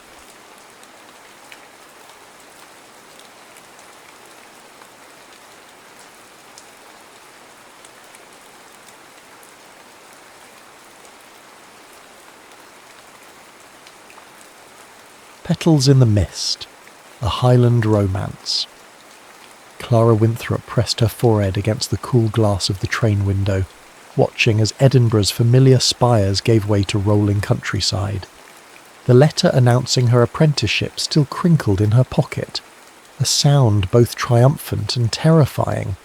She had beaten 23 male candidates for this position, a fact her professors had conveyed with thinly veiled disapproval. Most peculiar choice, Dean Rothwell had sniffed, but Dr. Moorcroft specifically requested someone with expertise in alpine flora. Your thesis on Highland orchid variations was adequate. Clara's fingers traced the embossed university seal on the envelope. Adequate. The culmination of 4 years' work, 3 expeditions funded from her modest inheritance, and countless hours hunched over specimens while her contemporaries attended balls and secured marriage proposals. Adequate. The rain intensified as the train pushed northward, washing the landscape into watercolour smudges of green and grey. She would be the first woman to study under Dr. Sidwell Moorcroft, or rather, what remained of him. Once the Royal Society's most celebrated naturalist, his name now circulated in hushed tones through university corridors. Brilliant mind, her botany professor had murmured, until the accident. No one spoke directly of what had happened on the North Ridge 5 years ago, but everyone knew. An expedition gone wrong. A fiancé lost to a sudden rock slide. A man who returned down the mountain alone, his hair turned prematurely grey. His celebrated monograph on Highland flora left unfinished. The village of Dunbray materialised through the mist like an apparition.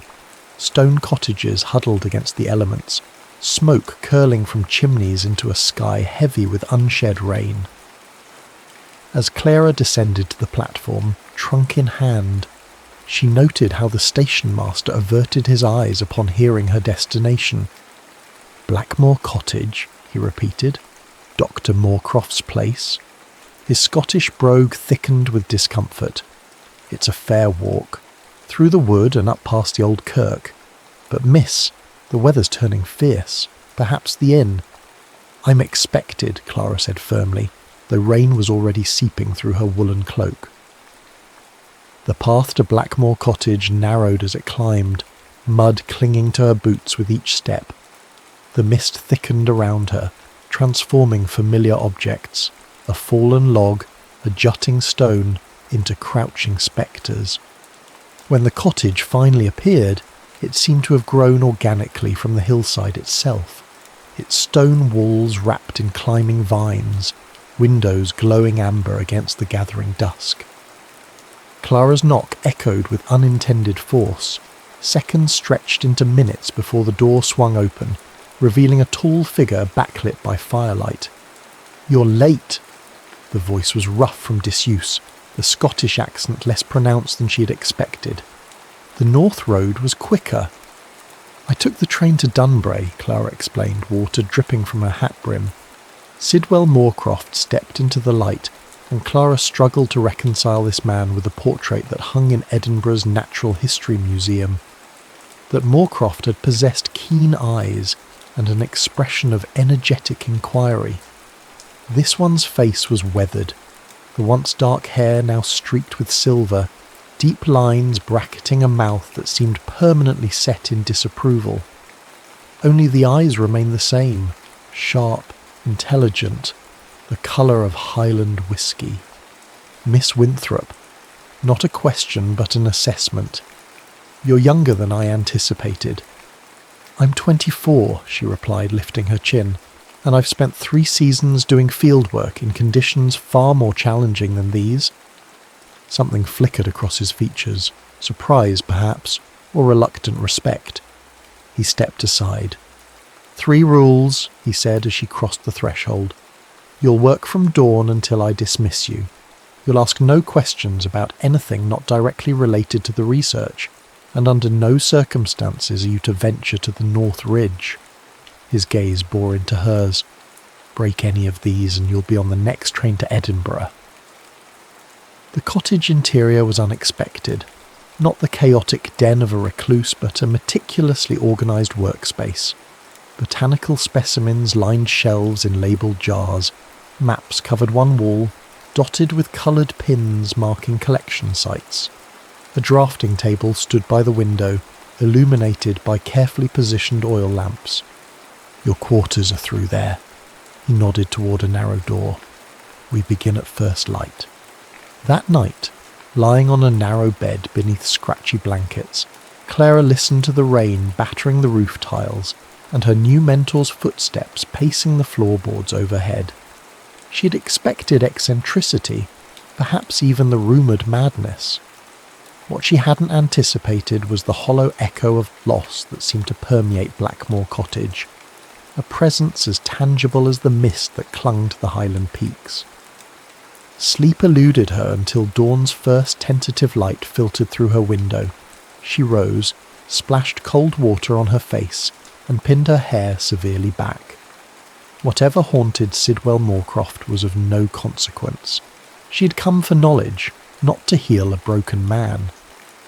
Clara straightened her spine and stepped into the first day of her apprenticeship, unaware that the mist outside was already beginning to shift.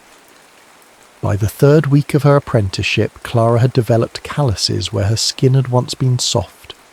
Her hands bore the marks of honest work, tiny cuts from specimen collection, green stains from plant pigments, broken nails that she no longer bothered to file. Each morning began before sunrise, each evening ended long after dark. She catalogued samples, transcribed Moorcroft's terse observations, and gradually mapped the contours of his brilliance. And brilliant he was, though in a way utterly unlike her university professors. Moorcroft's knowledge wasn't compartmentalised into neat academic categories, but flowed organically between disciplines. He understood botany not as isolated specimens but as conversation, plants in dialogue with soil, light, water, and the creatures that depended upon them. "These aren't your textbook orchids," he told her one misty morning as they knelt beside a cluster of pale blooms, half hidden beneath a rocky outcropping. "Edinburgh botanists classify by appearances, but these Highlands, they forge something different." Clara leaned closer, noting how the orchid's labellum curved uniquely against the wind. "Adaptation," she murmured. "Precisely." Something in his voice made her look up. For a fleeting moment, enthusiasm had replaced the customary reserve in his expression. "They've learned to turn adversity to advantage." Days flowed into one another, punctuated by discoveries that Clara carefully recorded in her journal. The cottage ceased to feel oppressive as she learned its rhythms, when the light fell best upon the examination table, which floorboard creaked underfoot, how to stoke the peat fire to maintain even heat through the night. Moorcroft himself remained an enigma, though a gradually less forbidding one. He spoke rarely of personal matters, but his passion for the work animated his features when he thought she wasn't looking. Occasionally she caught him watching her with an expression she couldn't decipher, not disapproval, but something more complex. One evening, as driving rain prevented their usual field work, Clara noticed a supply trunk she hadn't explored, half hidden beneath specimens awaiting classification.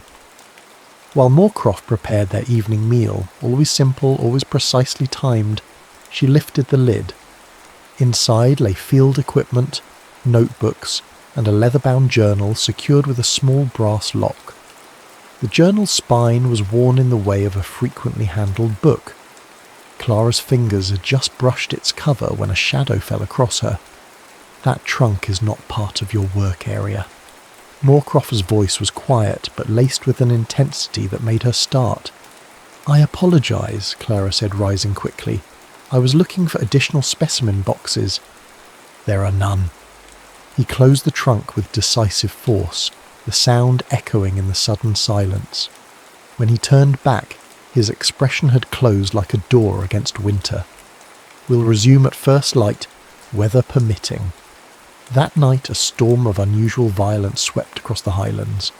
Clara lay awake, listening to the wind's keening, a sound so human it raised gooseflesh on her arms. Near midnight, a crash from the main room brought her hurrying from bed. Moorcroft stood amid broken glass, rain pouring through the window that had blown open. Blood trickled from a cut on his forearm where glass had struck him. Without thinking, Clara grabbed a clean cloth and pressed it to the wound. "You should have called for help." "I'm accustomed to managing alone." Despite his words, he didn't pull away. As Clara bound his arm, she noticed a map that had fallen from the wall, one she hadn't been permitted to examine before. It detailed the North Ridge, with annotations in an elegant hand that was not Moorcroft's. "Margaret's notes," he said unexpectedly, following her gaze.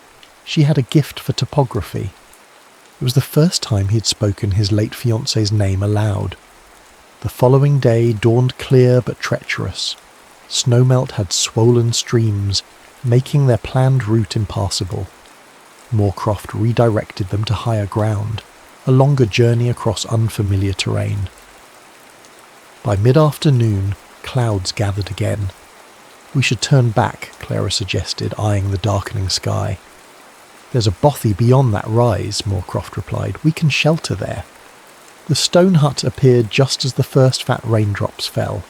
Inside was spare but dry, a wooden platform for sleeping, a small hearth, shelves stocked with basic provisions by some previous occupant.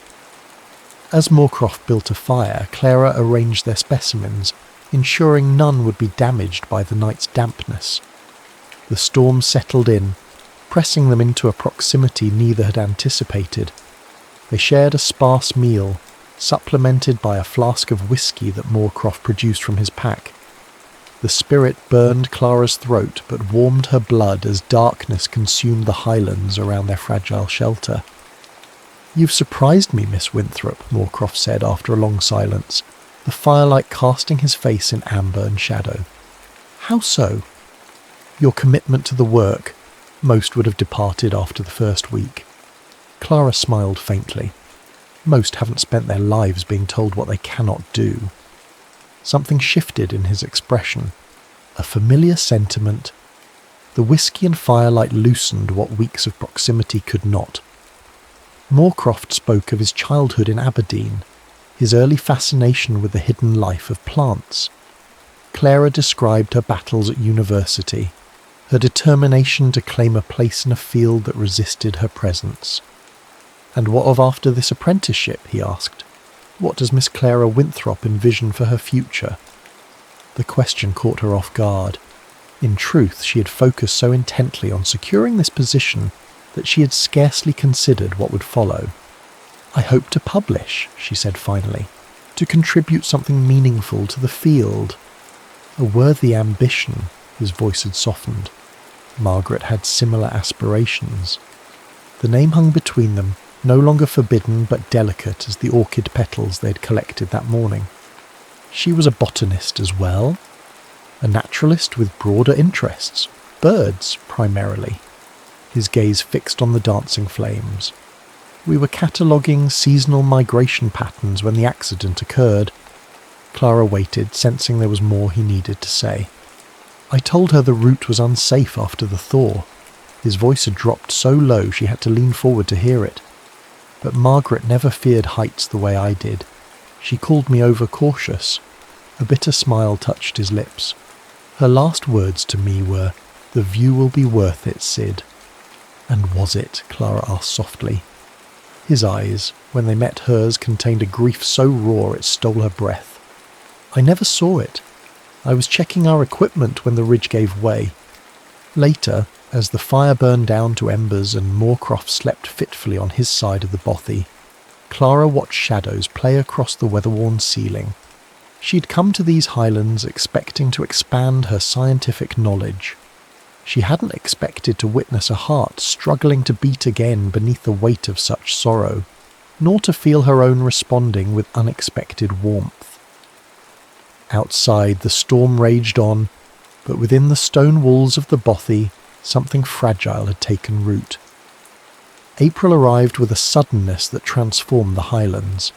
Patches of snow retreated up the mountainsides like a tide going out, revealing tender green growth beneath. Each morning brought new blooms, first snowdrops, then bluebells carpeting the forest floor in swathes of delicate colour. The air itself changed, carrying scents of damp earth and growth instead of winter's crystalline stillness. Clara felt herself changing too. Her stride was surer on the uneven highland paths, her eye quicker to spot the subtle signs of ecological relationships that Moorcroft had taught her to recognise. Most noticeably, she had stopped counting days until her return to Edinburgh. The thought of city life, of stuffy lecture halls and sceptical colleagues, seemed increasingly remote. Their working relationship had evolved since that night in the bothy. Moorcroft no longer treated her as a mere assistant, but as a collaborator whose observations he valued. They spent evenings discussing their findings, sometimes disagreeing, but always with mutual respect that Clara had never experienced with her university professors. The migration patterns have shifted, Moorcroft noted one evening as they reviewed their field journals by lamplight. The cranes are nesting a full fortnight earlier than in my previous records. Clara compared her sketches with his earlier ones. The early thaw may have accelerated the entire seasonal cycle. Look at the orchid progression. They're following suit. He nodded, expression thoughtful. We should document this thoroughly.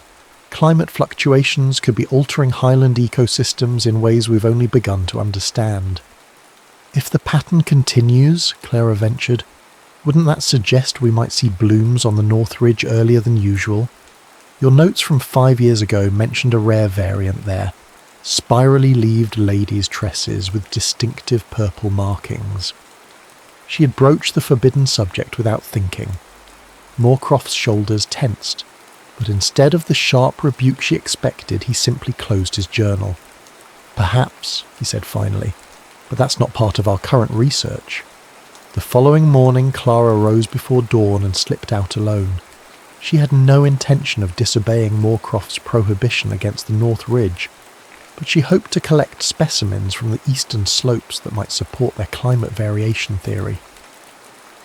The highland mist clung to her skirts as she climbed, notebook tucked securely in her pocket. She'd grown to love these quiet moments, the world emerging from darkness, birds stirring in the heather, her breath visible in the cool morning air. Near a stream crossing, movement caught her eye, not animal, but human. Moorcroft stood upstream, motionless as he watched the waters flow. He seemed unaware of her presence, his posture more relaxed than she had ever seen it. Clara hesitated, not wishing to intrude on his solitude. As she began to retreat, her foot dislodged a stone. Moorcroft turned, unsurprised. "You're developing a naturalist's gait," he observed, "quieter each day." "Not quiet enough, it seems." She approached, noting an open sketchbook in his hands. "May I?" After a moment's hesitation, he offered it to her. The page showed not botanical illustrations, but a landscape, the North Ridge captured in fine detail, morning light breaking through clouds to illuminate a slope thick with flowers. "It's beautiful," she said truthfully, "Margaret's favourite view." His voice held none of its usual guardedness. This time of year the entire ridge would come alive with colour. Clara returned the sketchbook, choosing her next words with care. "In my experience, documenting beauty can be an act of preservation when the subject itself is lost to us." His gaze, when it met hers, contained an unfamiliar vulnerability. "Some subjects resist documentation, Miss Winthrop." "Clara," she corrected gently. "After 3 months in close quarters, I believe we've earned the right to first names, Dr. Moorcroft." A faint smile touched his lips. "Sidwell, then, though most called me Sid before." He didn't finish the thought. They walked back to the cottage in companionable silence. Throughout the day, Clara felt something had shifted between them, a wall breached, if not yet fallen. That evening, as rain drummed against the cottage roof, Sidwell surprised her by producing a bottle of wine with their simple supper. "To mark the season's turning," he explained, pouring 2 glasses. The wine was good, better than she expected, and loosened something in their conversation. They spoke of their childhoods, his as the curious son of a shipbuilder, hers as a girl who preferred gardens to drawing rooms. He described his first expedition to the Arctic Circle. She recounted the scandal when she'd climbed a university building to collect roof-nesting falcon feathers. "What would you study," he asked, "if academic constraints were removed? If you could pursue any line of inquiry?" Clara considered the question seriously. "I believe plants and human emotion share connective threads we've barely begun to understand. Folk medicine hints at it, but I'd approach it systematically. How certain flora affect mood, memory, even perception." "An intersection of botany and psychology," Sidwell observed. "Ambitious. And likely to be dismissed as women's fancy rather than serious science," she added with a wry smile. "The most important discoveries often begin as ideas others dismiss." His eyes held hers across the table. "Don't let their limitations become yours." The following week brought what local shepherds called false summer, days of unexpected warmth that coaxed Highland flora into explosive growth. During their daily expedition, Sidwell led them higher than usual, following a stream's course upward through increasingly rocky terrain. Clara realised with a start that they were approaching the boundary of the North Ridge. Sidwell's pace had slowed, his expression growing more contained with each step. "We can turn back," she offered quietly. He shook his head. "There's something you should see." They crested a rise, and the valley beyond took Clara's breath away. Blankets of white and purple flowers covered the lower slopes of the North Ridge, swaying gently in the Highland breeze. Among them grew the rare orchid variant she had only read about, spirally leaved ladies' tresses with distinctive violet markings on their labella. "They've never bloomed this early," Sidwell said, his voice thick with emotion. "Not in all my years of record-keeping." Clara understood the significance immediately. These were the flowers that had been in bloom the day Margaret died, the specimens they had climbed to document. That they had emerged weeks ahead of their usual cycle was both scientifically significant and deeply personal. "Would you—" Sidwell cleared his throat. "Would you sketch them?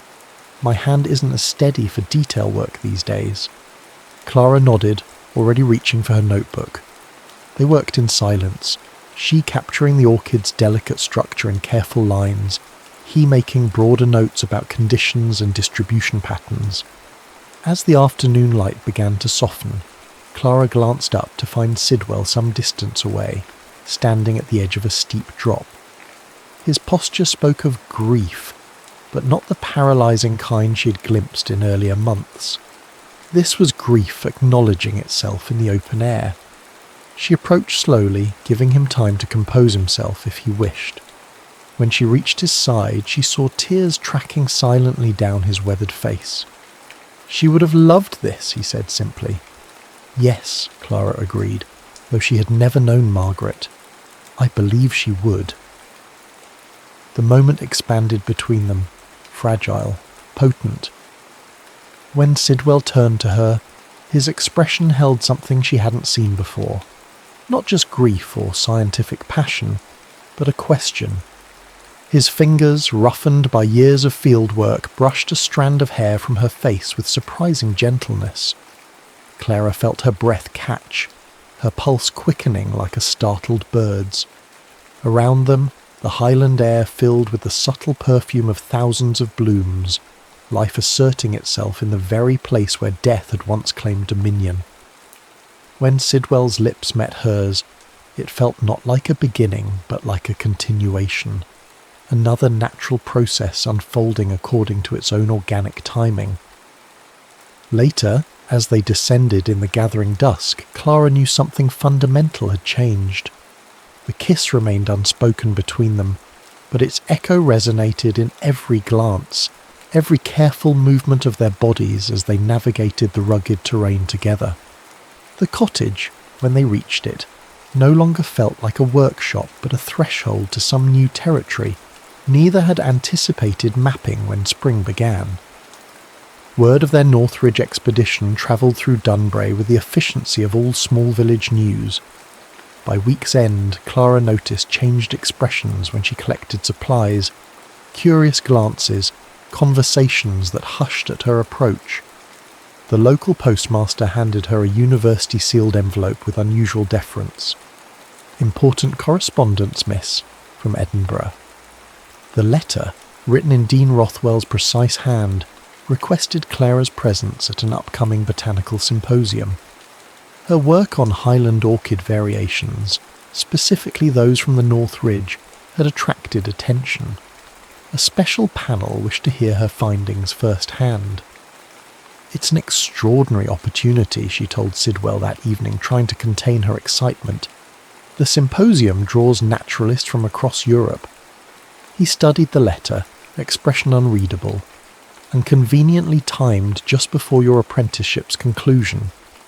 Clara hadn't considered that. July would mark her 6th and final month at Blackmore Cottage. Beyond that lay only vague plans to return to Edinburgh, perhaps secure a research position if any department would have her. "Will you attend as well?" she asked. "They specifically mention our Northridge documentation." Sidwell placed the letter on the table between them. "I don't believe my presence would benefit your presentation, but the work is yours as much as mine, more so. Your years of comparative data made our observations meaningful. The academic world has quite specific notions about me, Clara." His tone was matter-of-fact, not bitter. Notions that would only distract from the research itself. Before she could protest further, a knock at the door interrupted them, an unusual occurrence at Blackmore Cottage, especially in evening hours. Sidwell answered to find a wiry man in travel-worn clothes, a leather document case tucked beneath one arm. "Dr. Moorcroft," he nodded briskly, "and you must be Miss Winthrop, Professor Jennings, University of Oxford. May I come in?" Clara recognised the name immediately. Jennings was a leading authority on botanical taxonomy. His publications required reading in every serious university programme. His unexpected appearance in their remote cottage was as startling as if a character from a book had suddenly stepped into real life. Sidwell's hospitality, though rusty, rose to the occasion. Soon they were seated around the work table, sharing the cottage's simple provisions as Jennings explained his presence. "Word of your revived research reached me in London. The Northridge orchid variations, particularly their unprecedented early blooming, could significantly impact our understanding of climate effects on alpine flora." His gaze fixed on Clara with unexpected intensity. "I understand the observations and documentation are primarily your work, Miss Winthrop. Clara glanced at Sidwell, startled by the misattribution. "That's not accurate. Dr. Moorcroft is known to have withdrawn from active research." Jennings waved a dismissive hand. "Your detailed field notes, however, show promising methodology. With proper academic guidance, you could develop them into a substantial publication." The implication hung in the air that Clara's work had succeeded despite Moorcroft's involvement, not because of it. She felt heat rising in her cheeks. "Professor, I must correct your understanding. Dr. Moorcroft's expertise has been integral to every aspect of this research. His longitudinal data provided essential context for our observations." Jennings leaned forward, lowering his voice as if Sidwell were not present. "Miss Winthrop, I appreciate loyalty to one's mentor, particularly in unique circumstances. But consider your academic future. A young woman in your position cannot afford to align herself too closely with controversial figures." "I am quite capable of determining my own alignments," Clara replied, her voice cooler than the mountain streams they had waded that morning. Later, after Jennings had retired to the village inn with promises to continue their discussion at the symposium, an uncomfortable silence filled the cottage. Sidwell stood by the window, watching rain begin to speckle the glass. "He's right about one thing," he said finally. "Your academic prospects would benefit from distance between us." "Is that what you think I want? Academic prospects purchased with dishonesty?" "I think," he said carefully, "that you deserve recognition for extraordinary work. Recognition that association with me may complicate." Clara crossed to him, frustration and something deeper propelling her. "Do you truly understand so little of me after these months? I don't want recognition that dismisses you as some footnote, some obstacle I've overcome." "Then what do you want?" The question emerged roughly, as if pulled from depths he had intended to keep sealed. "I want ... Clara faltered, then steadied herself. "I want work that matters, and I want..." She broke off, the words too consequential for hasty expression. Sidwell's hand rose to her face, calloused fingers tracing her cheekbone with a botanist's precision. "What else, Clara?" "I want not to leave when July ends," she whispered. "Not unless you're coming with me." The kiss that followed was different from their first. Not a hesitant question, but a definitive statement. Clara felt the boundaries between them dissolving, herbarium specimens joining after years preserved separately. Morning found them changed, not in dramatic ways visible to outside eyes, but in the gravity that existed between them, the orbits they now shared. Over breakfast, Clara made a decision. "I'll attend the symposium," she said, "but I'll present our work accurately, emphasizing your contributions, your decades of expertise." Sidwell placed something before her, the locked journal she'd glimpsed in the trunk weeks earlier. A small key lay beside it. "Take this with you," he said. "It contains my original field notes, including observations from the days before Margaret's accident. They'll support your presentation." Clara stared at the journal, understanding the trust it represented. "Are you certain?" "It's time those notes served their purpose." His expression held both resolve and vulnerability. "But there's something else you should know before you decide how to proceed." He revealed that an academic rival had long blamed him for Margaret's death, suggesting that Sidwell had been reckless in his expedition planning. The whispers had followed him to Edinburgh, eventually forcing his withdrawal from university life. The Northridge research had remained unpublished, tainted by tragedy and accusation. "If you present our findings," he warned, "those old allegations may resurface. They could affect how your work is received." Clara's jaw set with determination that had become characteristic over her months in the Highlands. "Then we'll address them directly, with evidence, not rumour." As the day for her departure approached, Clara packed with methodical care, specimens labelled in both their handwritings, documentation that could leave no doubt about the collaborative nature of their research. The journal, with its weathered leather cover and brass lock, she wrapped in oilcloth and placed at the heart of her trunk. The morning train to Edinburgh coincided with a Highland downpour, rain sheeting across the platform as Sidwell accompanied her to Dunbrae station. Around them, passengers hurried with lowered heads, seeing only another young woman leaving the village, not the complex emotions passing between the botanist and her mentor. 3 days, Clara said, her voice nearly lost in the train's arrival whistle. I'll present on Friday and return Saturday. Sidwell nodded, raindrops catching in his silver-streaked hair. The cottage will be here. A pause, heavy with meaning. As will I. As Clara boarded, he pressed something into her hand, a paper packet containing a perfectly preserved orchid specimen, the rare purple-marked variety from the North Ridge. With it was a note in his precise handwriting. Some roots endure transplanting to new soil. Others thrive only in their native ground. Choose your garden wisely. S. The train pulled away, bearing Clara back toward the academic world that had once been her sole ambition. Through the rain-streaked window she watched Sidwell's figure recede, a solitary sentinel against the Highland mist, face turned toward the departing train until distance and rain obscured him entirely from view.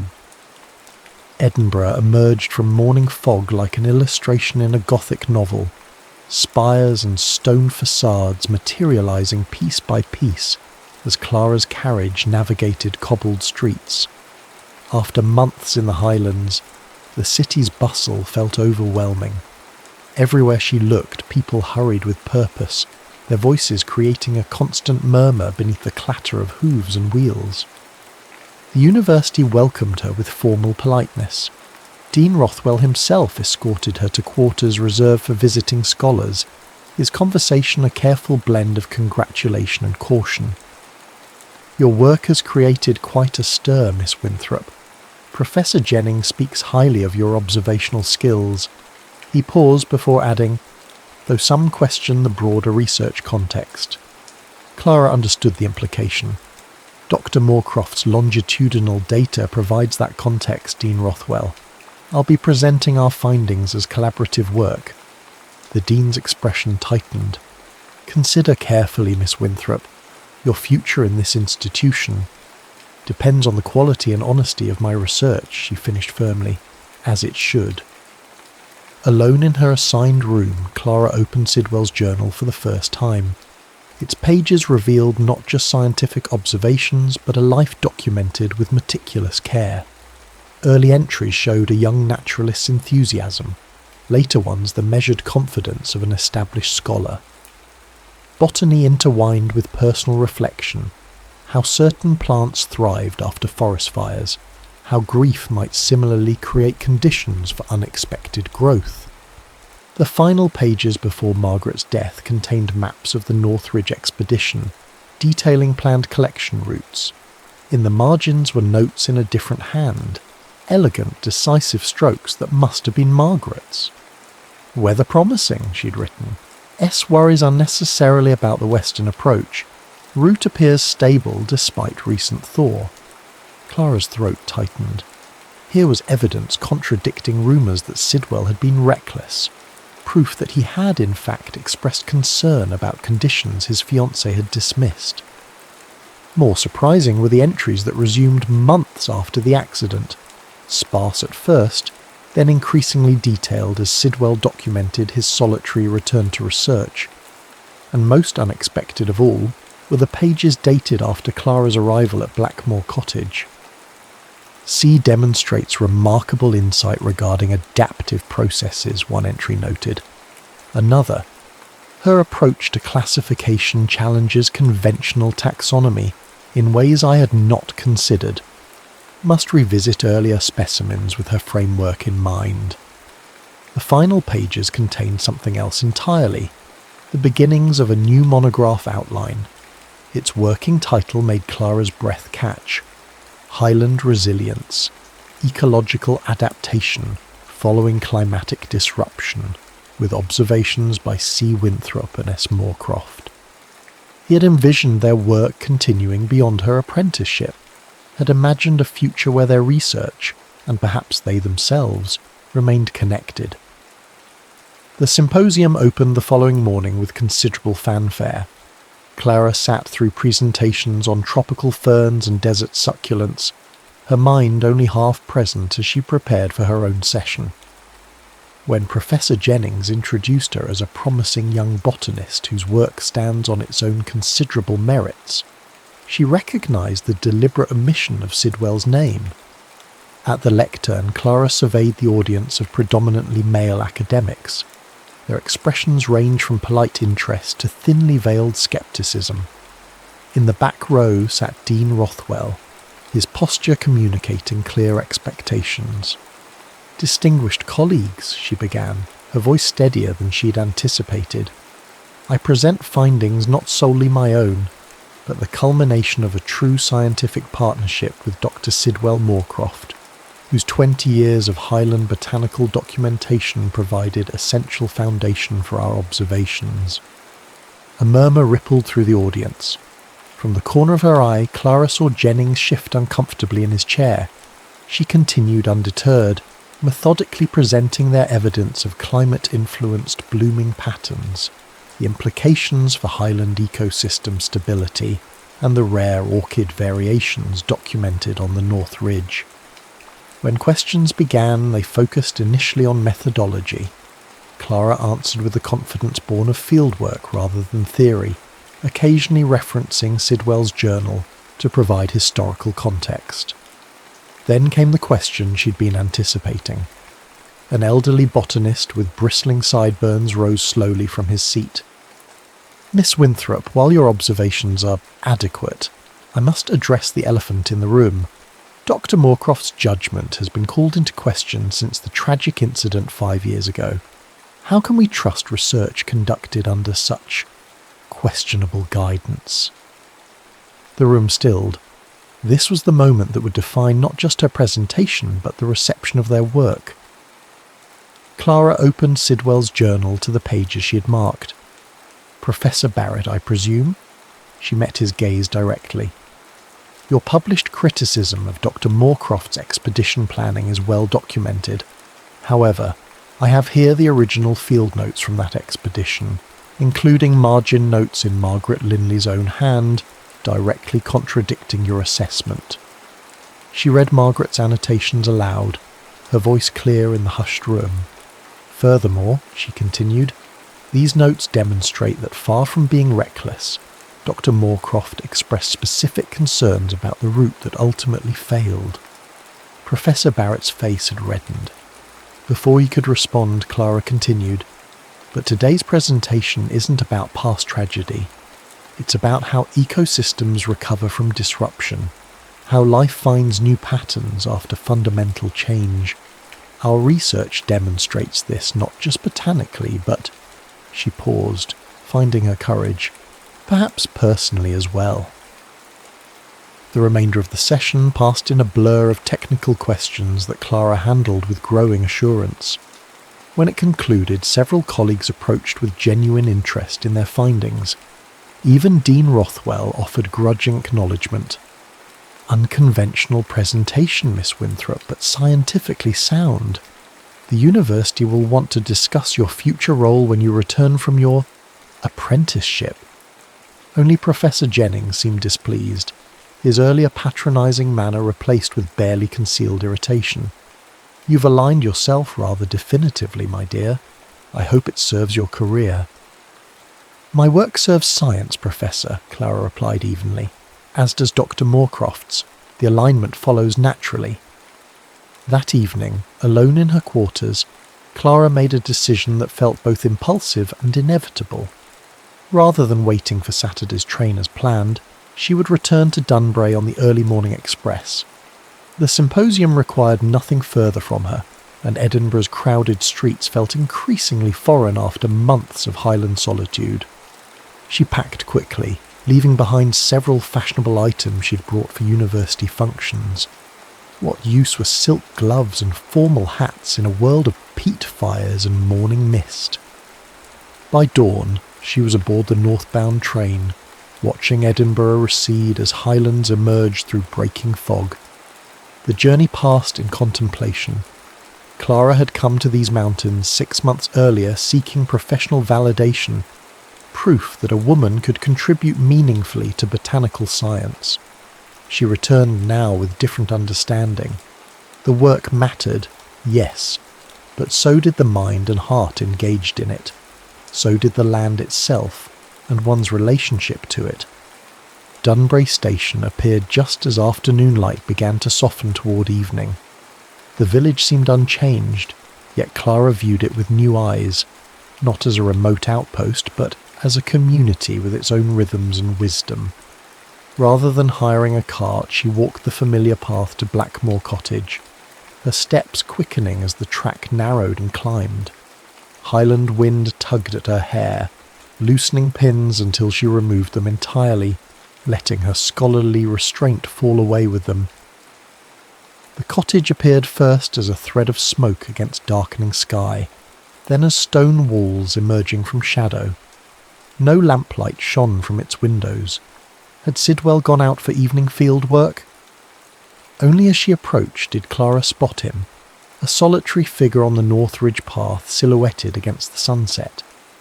Without hesitation, she altered her course, the weight of her travelling bag forgotten as her pace increased to something near a run. He stood in a sea of late-blooming heather, making notes in a field journal.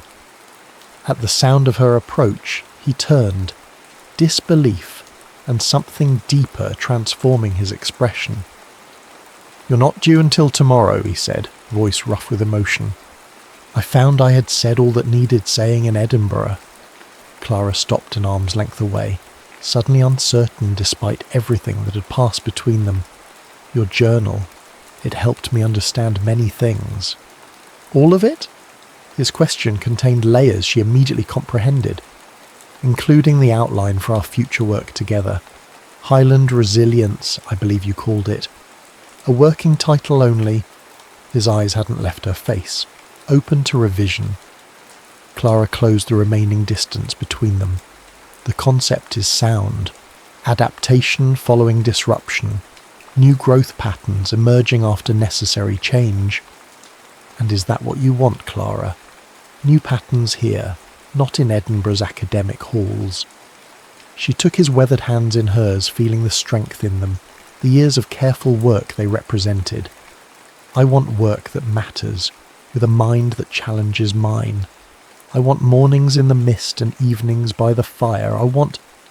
He stopped her words with a kiss that left no doubt about his own desires. Around them, Highland wind stirred heather and grass, carrying the scent of wild orchids and open sky. When they finally drew apart, Clara smiled and completed her thought. "I want to tell you that you forgot to log the most important change in your Highland habitat, me." Sidwell's answering laugh held wonder and release, the sound of a man returning to life after long absence. "A significant oversight. How would you suggest I correct it?" "Document it thoroughly," she murmured against his mouth. "Beginning now." 5 years later, a package arrived at the Royal Botanical Society. Inside lay the first published copy of Highland Resilience, Ecological Adaptation Following Climatic Disruption, by S. Moorcroft and C. Winthrop Moorcroft. The accompanying letter mentioned ongoing research at their Highland station, now expanded into a small but respected field institute, where selected students spent summers learning methodologies too complex for university classrooms. The final page of the monograph contained something unusual for a scientific publication, a pressed orchid specimen with distinctive purple markings, and beneath it, a simple dedication. For Margaret, who taught us to look skyward, and for the North Ridge, which taught us that even after landslides new paths emerge. Some flowers bloom best after hardship. Each spring, visitors to certain Highland slopes report seeing two figures moving methodically through mist-wreathed terrain. The silver-haired man and the woman with wind-blown chestnut hair, notebooks in hand, their movements so attuned they seem to communicate without words. Locals will tell you they're cataloguing climate changes, documenting resilience in a world of shifting patterns. But those who know them well understand they're recording something more, a field book of second chances, written not just in scientific notation, but in the language of hearts that, like certain rare flowers, found their perfect growing conditions in the most unexpected of places.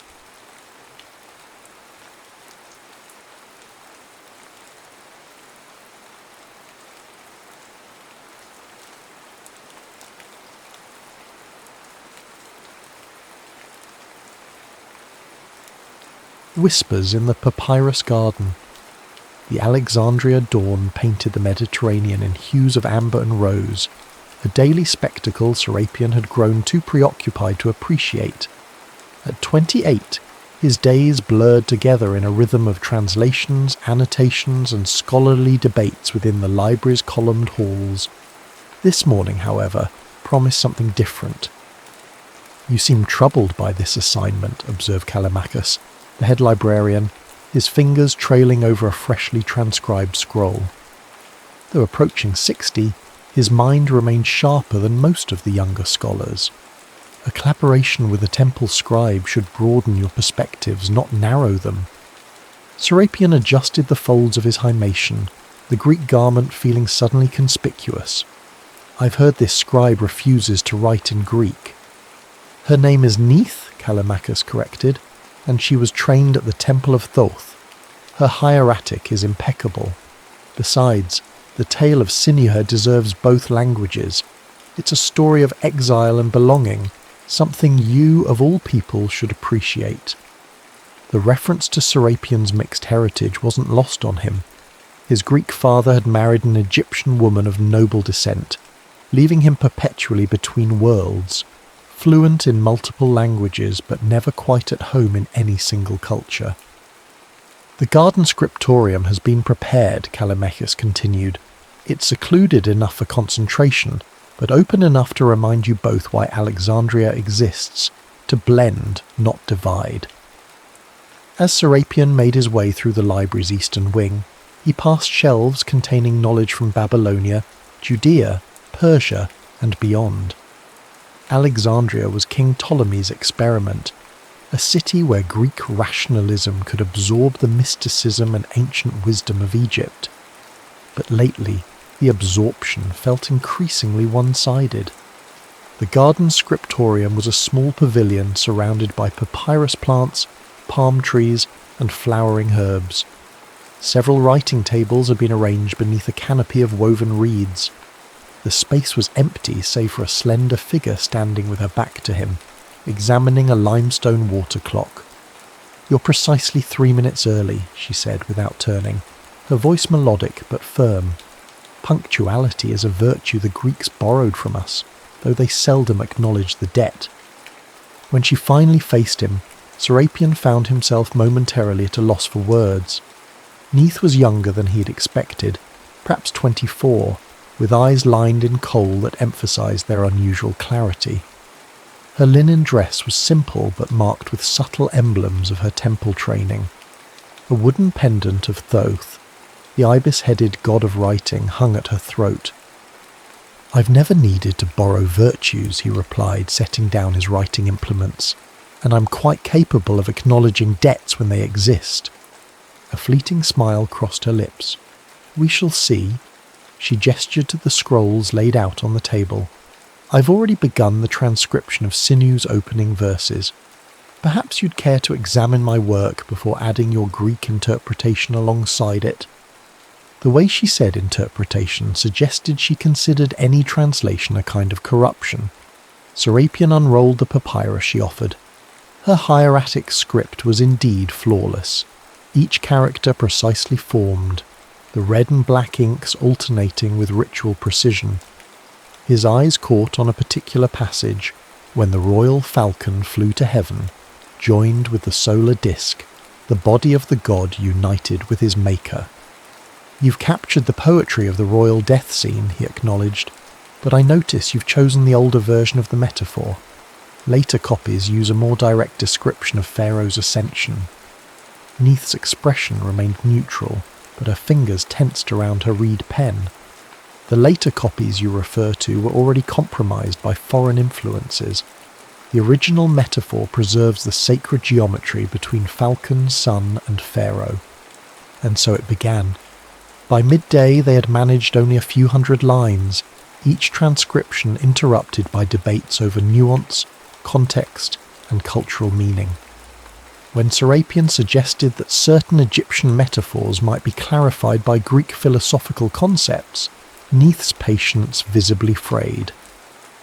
"The purpose of this exercise," she said, setting down her pen with deliberate control, "is preservation, not improvement." This story survived 1,000 years before Alexander's armies arrived.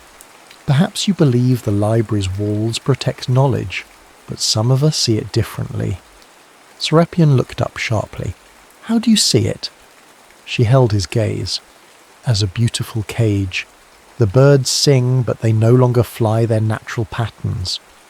Their work continued until sunset painted the garden in deep indigo shadows. Lamplight replaced daylight, and still they laboured, separated by more than just the width of the papyrus between them. When they finally agreed to retire for the evening, barely a dent had been made in their assigned task. "Tomorrow," Serapion said, gathering his tools, "perhaps we might try reading the passages aloud before transcribing. Sometimes the ear catches what the eye misses." Neith considered him for a long moment. "In the Temple of Thoth, we believe words spoken aloud take on a life beyond the speaker's intention. Are you prepared for that?" The question lingered between them, heavy with implications neither fully understood. Serapion found himself nodding, though something in her tone suggested a warning he couldn't quite decipher. As he made his way back through the darkened library, the first verses of Sinu echoed in his mind. A tale of a man caught between loyalties, fleeing his homeland only to be haunted by its absence. The parallel to his own divided heritage wasn't lost on him, nor was the strange sensation that tomorrow's reading would somehow alter the careful boundaries he'd constructed between his Greek education and Egyptian blood. In his private quarters, he pulled out a small wooden box containing his most private writings, poems and observations written in both Greek and Demotic, a secret dialogue between the halves of himself. Tonight, he added a new line. "She guards her words like sacred vessels, yet I sense they contain a truth I've been seeking without knowing its name." 7 days of tense collaboration had yielded modest progress on the tale of Sinu. Each morning, Serapion and Neith would arrive at the garden scriptorium from opposite directions, like wary combatants entering neutral territory. Yet something had begun to shift in their interactions, a reluctant respect emerging from their scholarly sparring. On the 8th day, Alexandria awakened to an unusual heaviness in the air. The Mediterranean lay flat and leaden beneath a sky the colour of tarnished copper. By mid-morning, the library's slaves were rushing to close shutters and secure scrolls as a fierce Khamsin, the desert wind that could strip paint from walls, approached from the southwest. "We should abandon today's work," Serapion advised, watching the papyrus plants bend horizontally. "These storms can turn violent quickly." Neith glanced up from her writing, brush poised mid-character. "I've nearly completed this section. The Temple of Thoth stands in the path of these winds every season. We don't abandon our duties for mere weather." Her stubbornness both irritated and impressed him. Before he could argue further, a tremendous gust tore through the garden, upending an inkpot and sending several blank sheets spiralling into the air. Instinctively, they both lunged to protect the precious transcription they'd been labouring over. Their hands collided above the papyrus. For one suspended moment, Serapion was acutely aware of her fingers beneath his, cool despite the rising heat, calloused from years of wielding reed pens. Then the pavilion's canopy ripped free with a sound like a sail tearing, and the full force of the sandstorm descended. "The temple annex!" Serapion shouted over the howling wind, pointing to a stone structure at the garden's edge. Together they gathered their most essential materials, wrapping the precious Sinuhe scroll in protective linen. The air had transformed into a stinging cloud of sand particles that scratched at exposed skin and reduced visibility to arm's length. The temple annex was a small, windowless chamber used for storing ritual objects and botanical specimens. As they stumbled inside and sealed the heavy wooden door, darkness enveloped them. Serapion fumbled with his fire striker until a small oil lamp sputtered to life, revealing a space no larger than a modest bedchamber, lined with shelves of dried plants and clay vessels. "Are you hurt?" he asked, noticing a thin line of blood on Neith's forehead. She touched it absently. "It's nothing. The scroll..." He unwrapped their work, relieved to find it intact. Outside, the storm's fury intensified, sand hissing against stone like thousands of whispered threats. "We may be here until morning," Serapion observed. "These Campson storms sometimes last through the night." Neith settled onto a stone bench, her usual composure slightly dishevelled. In the lamplight, with grains of sand dusting her dark hair, she looked less like the formidable temple scribe, and more like a woman caught in circumstances beyond her control. "You mentioned your training at the Temple of Thoth," Serapion said, breaking the uncomfortable silence. "Were you chosen as a child?" Something in her expression closed, then reluctantly opened again. "My brother and I both showed early facility with writing. The temple accepted us when I was 7 and he was 9. "Your brother is also a scribe?" Her fingers found the wooden Thoth pendant at her throat. "He was. He died 3 years ago during a disturbance in Hermopolis." The deliberate vagueness told Serapion everything he needed to know. The disturbances in Upper Egypt were rarely mentioned in Alexandria, but rumours of native uprisings and brutal suppressions occasionally reached the library. "I'm sorry," he said simply. "Are you?" Her eyes caught the lamplight. "You wear Greek clothing, speak Greek poetry, serve Greek masters. Why should the death of an Egyptian scribe concern you?"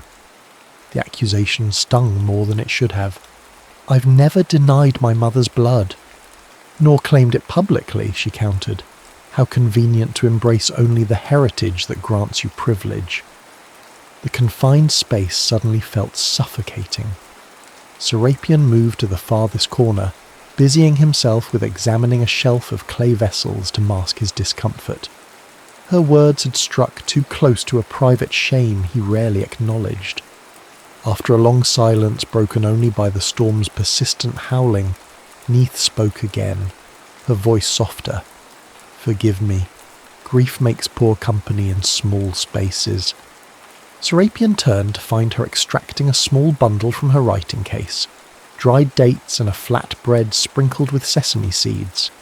She divided the modest meal, offering him half with a gesture that somehow conveyed both apology and challenge. "In the temple," she said as they ate, "we believe sharing food creates a temporary kinship. Until the sun rises, perhaps we can declare a truce between Egypt and Greece." Despite himself, Serapion smiled. "I wasn't aware we were at war." "Aren't we always?" she asked, but there was a new lightness in her tone. "Tell me something, Serapion of Rhodes. When you read Sinu's lament for his homeland, which land do you hear calling to you?" It was a question no one had ever asked him, one he'd carefully avoided asking himself. In the strange intimacy created by the storm's isolation, he found himself answering with unexpected honesty. "I hear both voices competing, and sometimes I hear neither, as if I belong to some third country that exists only in translation." Something shifted in her gaze, not quite softening but a recognition. She reached for the Sinu scroll and unrolled it between them. "Read with me," she said, "but this time not as scribes reproducing text. Read as if you were Sinuhe himself, caught between worlds." And so, with the Kamsin raging outside, they began to read aloud. First in formal alternation, but gradually with a more fluid exchange, as if passing the exiled courtier's soul back and forth between them.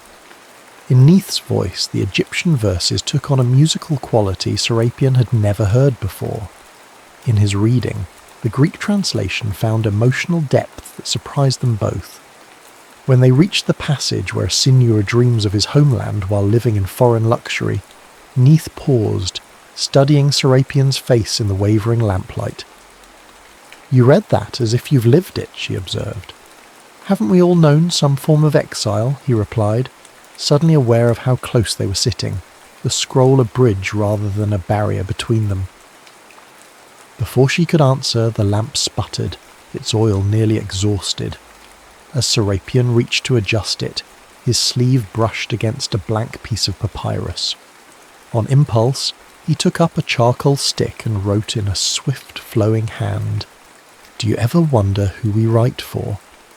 He passed the sheet to Neith without explanation. She read it, her expression unreadable in the dimming light. Then she took the charcoal and added a single line beneath his question. For those who know how to listen between languages. Outside, the storm began to subside, but something new had been unleashed within the temple annex, a conversation beyond words, conducted in the fragile territory between their separate worlds. For 3 weeks following the sandstorm, Serapian and Neith established a new rhythm to their collaboration. By day, they worked separately. He in the library's main hall, she in a small chamber near the astronomical wing.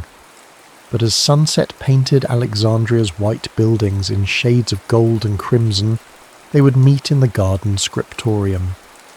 These evening sessions had become something neither would have predicted, a shared sanctuary. The formal transcription of the tale of Sinua continued, but alongside it grew a second text, written in the margins, on separate sheets tucked between canonical verses, in a dialogue of ideas that belonged to neither Greek nor Egyptian tradition alone. "Listen to this rendering," Serapian said one evening, reading from a passage they had jointly reimagined. When he crossed the border waters, his heart remained moored to the shore, trailing invisible papyrus ropes across the waves. Neith smiled, a genuine expression that had once been rare but now transformed her severe beauty into something that consistently distracted him. The Greek concept of nostos with the Egyptian symbolism of papyrus as connection to origin. It shouldn't work, and yet it feels more true than either tradition alone, he finished. Their eyes met across the writing table. In the flickering lamplight, the boundary between scholar and woman, between colleague and something unnameable, blurred dangerously.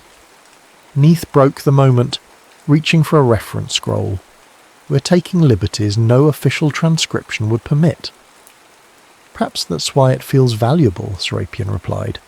"What happens in this garden remains between us, our own private Alexandria." The real Alexandria beyond their secluded pavilion was growing increasingly tense. Reports of unrest in the Delta region had prompted increased military presence in the city streets. New edicts required Egyptian temples to maintain Greek language records alongside traditional hieratic, a move viewed by many natives as cultural erasure disguised as inclusivity. One evening, Callimachus sought Serapian out before his garden meeting. The head librarian looked troubled, the lines around his eyes deeper than usual. "Your collaborative project has attracted attention," he said without preamble. The royal secretary made inquiries about the Egyptian scribe's background. Serapian felt a cold weight settle in his stomach. "Neith is here under official cultural exchange." "Yes, but exchanges can be revoked." Callimachus lowered his voice.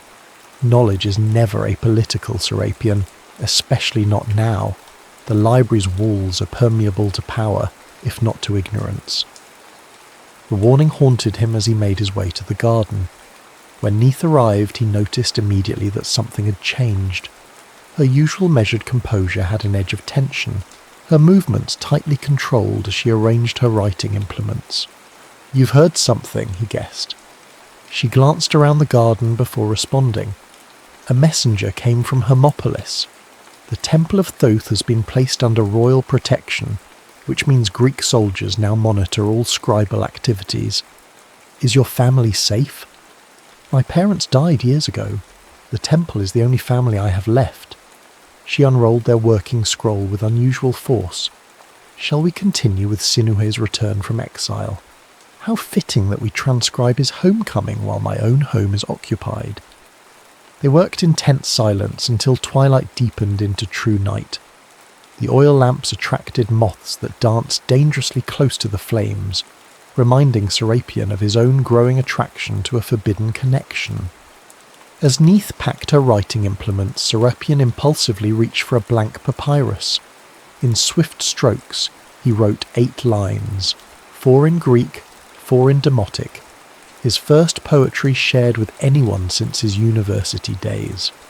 The verses spoke of a garden where languages mingled like lovers, where meanings hidden from the world bloomed only in darkness. "What is this?" she asked, her voice carefully neutral as she studied his offering. "Something not found in the official archives," he answered simply. She read slowly, her lips moving silently with his words. When she looked up, the careful distance she maintained had diminished. "You write in Demotic with unexpected fluency," she observed. "You've been hiding more than I realized." "Not hiding," he corrected, waiting for the right reader. The night air seemed to vibrate between them. For weeks they had communicated through texts, annotations, and scholarly debate. A courtship of minds conducted through the safe mediation of ancient words. Now something more immediate threatened to breach those carefully constructed bounds. Neith stepped closer, close enough that he could see the individual strokes of coal outlining her eyes, smell the faint cedar scent in her hair. "In the Temple of Thoth," she said softly, "we believe that the act of writing creates reality rather than merely recording it. What reality are we writing here, Serapion of Rhodes?" He had no answer except to close the distance between them. Their first kiss was brief, uncertain, the touch of 2 people accustomed to communicating through the safer territory of words. When they parted, her expression held wonder and wariness in equal measure. "This is unwise," she whispered, though she made no move to increase the space between them. "Wisdom is overrated by scholars," he replied with a half-smile. "Perhaps that's why Thoth is depicted with an ibis head instead of a human one. Divine knowledge requires a different perspective." The reference to her patron god surprised a laugh from her, a sound he had never heard before and immediately wanted to hear again. She touched his face with scholarly precision, as if memorizing a text through fingertips. "We cannot rewrite what lies beyond this garden," she warned. "No," he agreed, "but we can create something new within it." Later, as an early autumn breeze rustled through the papyrus plants surrounding their pavilion, Neith rested her head against his shoulder. They had reimagined several passages of Sinu's tale, creating an interlinear version that neither tradition would recognize. Their unofficial manuscript, hidden beneath the proper transcription, now included an ending never before recorded. One where the exiled courtier found belonging not in a return to his homeland, but in the borderland between worlds. "Do you think anyone will ever read our version?" Neith asked. Serapion watched the stars appearing above Alexandria's lighthouse. "Perhaps not in our lifetime, but true words have a way of surviving, even when written in margins and hidden between official lines." Neither spoke of the growing dangers outside their sanctuary, of cultural tensions tightening like a noose around the city's fragile cosmopolitanism. For tonight, at least, they had created their own Alexandria within the garden's boundaries, a place where no single tradition claimed supremacy, where translation became not loss, but transformation. The moon of Thoth waned toward darkness as autumn tightened its grip on Alexandria. In the 2 months since their first kiss, Serapion and Neith had constructed a precarious paradise within their garden scriptorium, a nightly ritual of scholarly collaboration that had evolved into something far more dangerous than either had anticipated. Their official transcription of the tale of Sinu was nearly complete. The unofficial version, their secret reinterpretation written between lines and hidden in misleadingly labelled scrolls, had become their true work. More than a translation, it was a reimagining.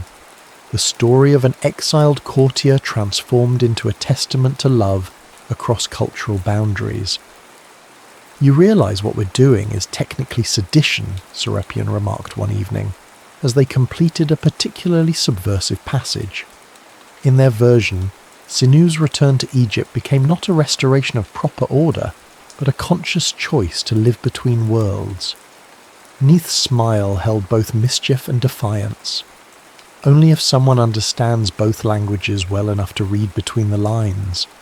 How many in Alexandria can truly do that? Besides us? He pretended to consider. Perhaps 3 librarians, 2 royal scribes, and Callimachus, she finished, who's been watching us with increasing concern. She wasn't wrong. The head librarian had grown distant in recent weeks, his customary philosophical detachment replaced by a guardedness that suggested he knew more than he revealed. The library itself had changed as well. New guards patrolled the astronomy wing, and several Egyptian texts had been relocated to restricted archives. Outside the library's marble walls, Alexandria simmered with barely contained tensions. The latest edict from Ptolemy III required all Egyptian priests to submit their religious texts for Greek translation, a move ostensibly meant to honour native traditions but widely perceived as surveillance disguised as scholarship. Serapion had begun teaching Neith to navigate less travelled routes to their garden meeting place, pathways that avoided the main agora, where Greek soldiers increasingly stopped those with Egyptian features for verification of residence. On this night she arrived later than usual, her expression drawn, a small scroll clutched tightly in her fist. "What's happened?" he asked immediately. She thrust the scroll toward him wordlessly. Inside was a message written in cryptic temple shorthand, a script used exclusively by initiates of Thoth. Though Serapion couldn't read the specific words, the urgent slant of the characters told him enough. "The Delta," she confirmed. "A revolt has begun near Sais. The temple elders are calling initiates to return." The news struck him like a physical blow. "You can't seriously be considering—" "It's my duty," she interrupted. "The temples are the last repositories of true Egyptian knowledge. If they fall—" She left the thought unfinished. Serapion paced the small pavilion, mind racing through implications. The royal response will be swift and merciless. They'll view any temple involvement as confirmation that priests are fomenting rebellion. "Perhaps because they are," she countered. "Not all resistance requires weapons, Serapion. Sometimes memory itself is revolutionary." He stopped before her, taking her hands in his. In the months of their collaboration, her fingers had become as familiar to him as his own. The small ink stain perpetually marking her right index finger, the barely perceptible tremor in her left pinky from an old writing injury. "Then let me go with you," he said. She withdrew her hands gently but firmly. "And do what?" "Your Greek name and education would make you suspect among the temple faction. Your Egyptian blood makes you a potential traitor to the royal court. You belong to both worlds and neither. Exactly what made me love you." The word hung between them, spoken aloud for the first time. Despite the gravity of the moment, Serapion felt a surge of joy followed immediately by deepening dread. "If you leave now, you'll be marked as sympathetic to the revolt," he warned. "There will be no returning to Alexandria." "I know," her voice softened, "but I must at least get word to my former teacher. He raised me after my parents died." A solution formed in Serapion's mind. Desperate, risky, but possible. "Give me 3 days. Don't send any response to this message. If anyone asks, you're completing special research for Callimachus." "What are you planning?" He kissed her instead of answering, memorizing the contours of her lips as if creating an internal map he could follow back to her through whatever darkness approached. The next morning, Serapion requested a private audience with Callimachus.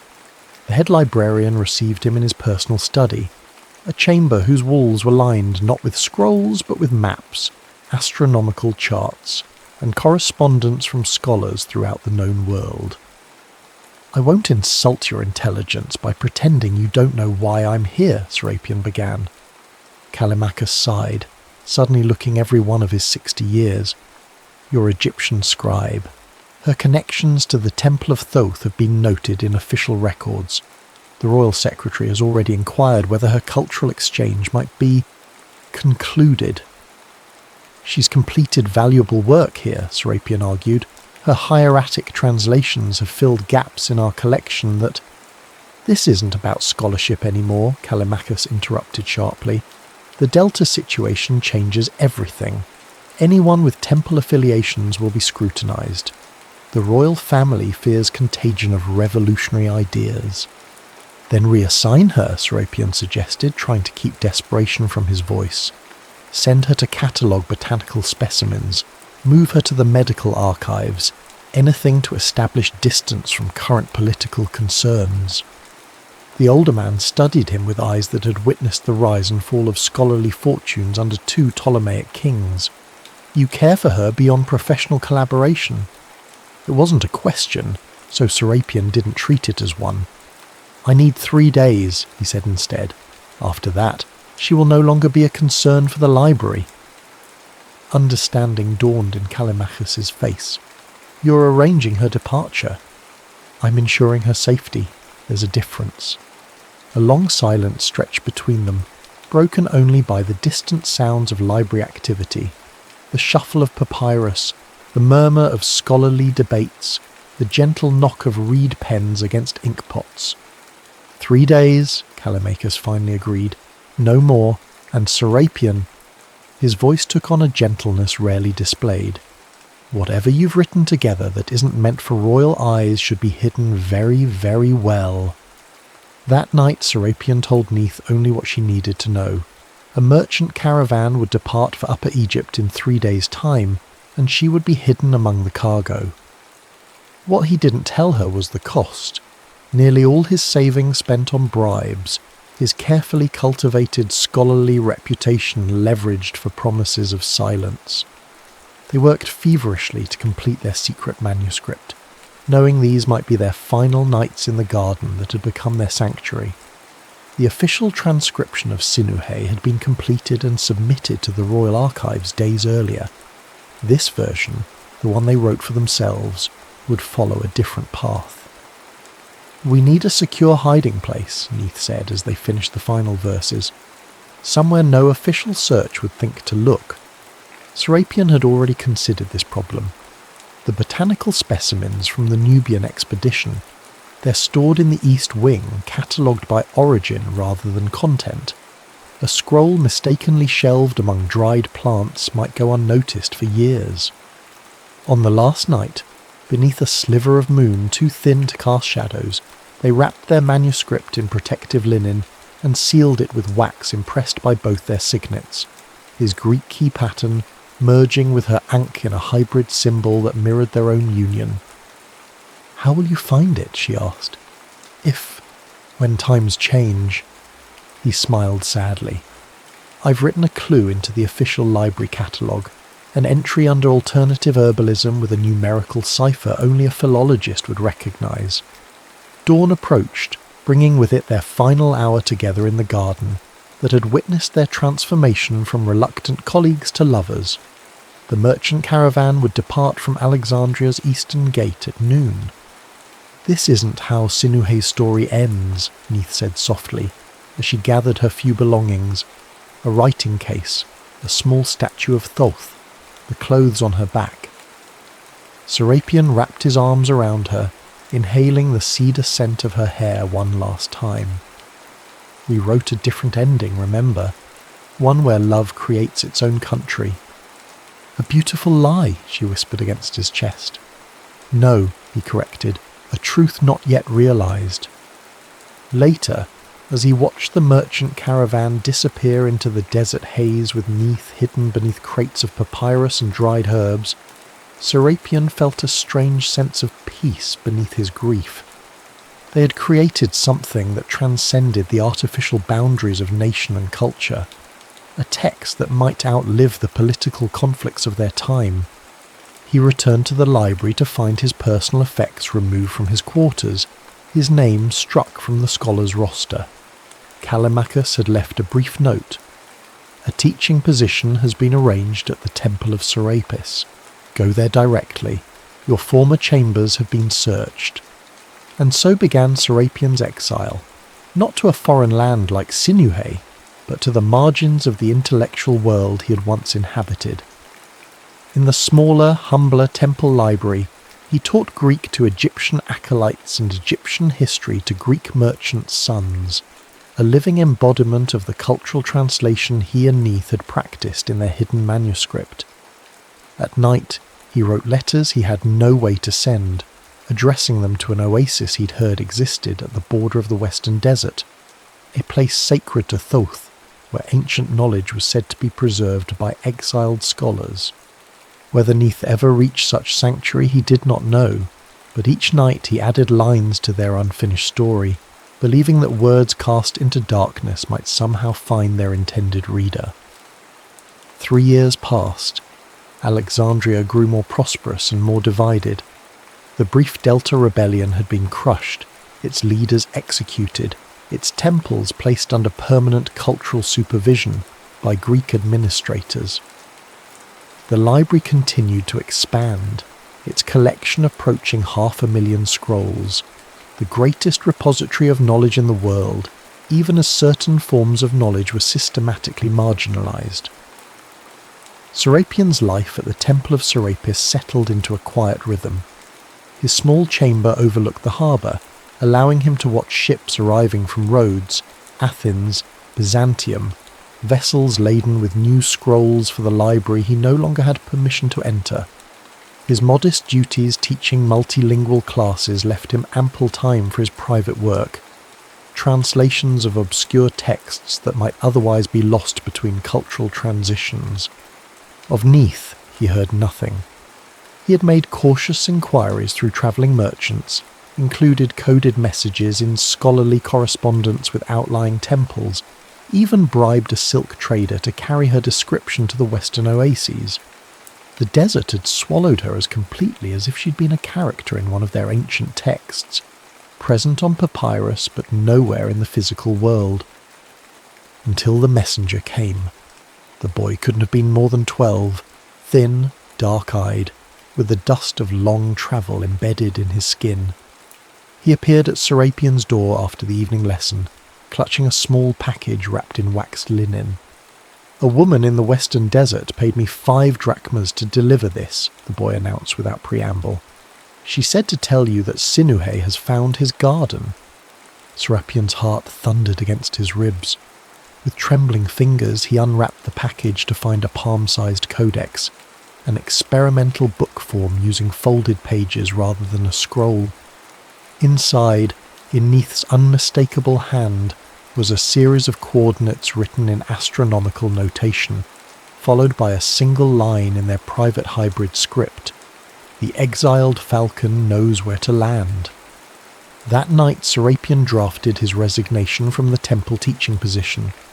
By dawn he had packed his few belongings and purchased passage on a merchant vessel, heading south along the Nile. The journey would be lengthy, dangerous, and entirely worth whatever price he paid. A month later, after river barges, camel caravans, and a final stretch on foot, Serapian crested a ridge of golden sandstone and saw the impossible. A green valley nestled between barren hills, its centre marked by date palms surrounding a deep spring. Ancient stone buildings, partially reclaimed by desert vines, formed a rough semicircle around what appeared to be a modest temple structure. As he descended into the valley, children playing near the spring noticed him first. Instead of showing fear at a stranger's approach, they ran toward him with curious excitement. One small girl, perhaps 6 years old, reached him before the others. "Are you the man who writes in 2 voices?" she asked solemnly. Before he could answer, a figure emerged from the temple doorway, a woman silhouetted against the setting sun. Though distance obscured her features, Serapian would have known her outline anywhere. The precise way she held her shoulders, the distinctive tilt of her head as she assessed the world before her. Neith walked toward him with measured steps, revealing herself gradually. the same coal-lined eyes, though now accompanied by fine lines at their corners, the same wooden pendant of Thoth at her throat, the same observant intelligence in her gaze. But there were changes too. Her movements held a new assurance, and her simple linen dress bore the blue-edged hem of a senior temple scribe. They stopped an arm's length apart, studying each other with the careful attention of scholars examining a newly discovered text. "You found my garden," she said finally, her voice both familiar and strange after years of existing only in his memory. "I followed the star map," he replied simply, "though I wasn't certain what I would find." A small smile curved her lips. "Not what you left behind in Alexandria. That woman exists only in the library's records now." The children had gathered around them, watching with unabashed curiosity. One small boy tugged at Neith's sleeve and whispered loudly, "Is this the story, Father?" Serapian's questioning glance met Neith's suddenly vulnerable expression. "They've heard me read our Sinuh manuscript," she explained. "I told them it had two parents, one who spoke with an Egyptian voice, one with a Greek." She dismissed the children with gentle instructions to prepare for evening lessons. As they scattered like startled birds, she gestured for Serapion to follow her toward a modest dwelling set apart from the others, nestled against the valley wall. The interior was simple but refined. Reed mats covered the packed earth floor, and the plastered walls were decorated with botanical drawings and astronomical charts. A small writing desk occupied one corner, its surface covered with papyrus and wooden tablets. But what caught Serapion's attention was a sleeping mat in the adjacent room, where a child of perhaps 2 years lay napping, one small fist curled against her cheek. His questioning look needed no words. "Her name is Merit," Neith said softly. "It means beloved in the old tongue. She has your eyes and my stubborn chin." The revelation struck Serapion like a physical force. He steadied himself against the doorframe, overwhelmed by the magnitude of what had been both lost and preserved in his absence. "I didn't know," he whispered. "When you left Alexandria—" "Neither did I," she answered. "Not until I was halfway to the Delta. By then, turning back was impossible."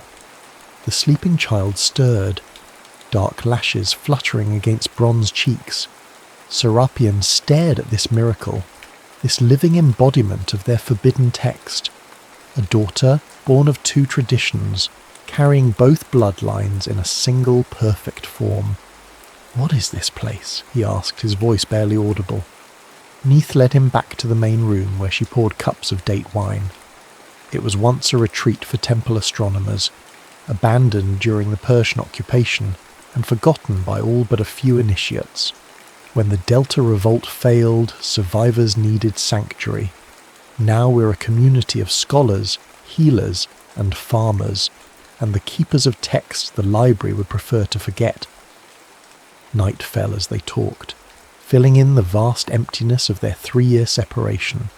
Neith had nearly been captured at the Delta border, saved only by the quick thinking of a sympathetic merchant. She had wandered farther south than intended, eventually connecting with other temple refugees who led her to this hidden valley. Here, she had established a small scriptorium where ancient Egyptian texts were preserved in their original form, alongside careful translations that maintained their philosophical integrity. "And our manuscript?" Serapion asked. "Our version of Sinuhe?" Neith's eyes brightened. She rose and retrieved a cedar box from beneath her writing desk.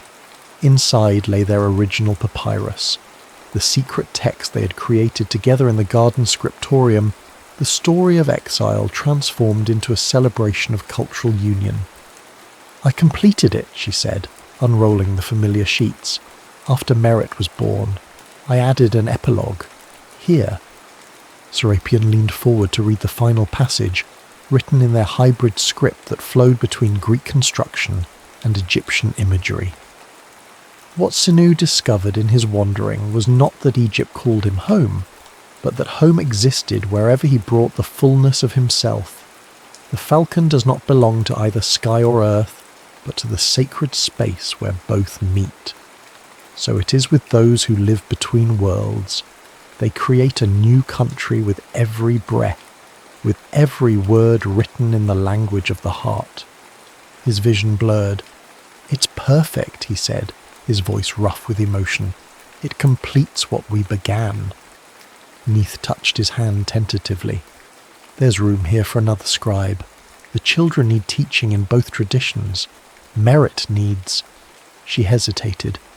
Merit needs her father's stories as well as her mother's. Outside, the desert night had transformed the valley into a sanctuary of shadow and starlight. From the temple came the soft sound of evening chants. Not purely Egyptian ritual, Serapion noticed, but something evolved, incorporating elements of philosophical traditions from across the Mediterranean. "I've brought manuscripts," he said, gesturing to his travel sack. "Rare texts from the Temple of Serapis, astronomical calculations from Syracuse, poetry from New Voices in Athens. We could create a different kind of library here." "Not to rival Alexandria," Neith cautioned. "No," he agreed. "Something more honest. A place where knowledge isn't imprisoned by a single tradition, where translation is seen as creation rather than conquest." Their conversation continued through the night. Two scholars reunited, planning a shared intellectual life, while their daughter slept peacefully in the next room.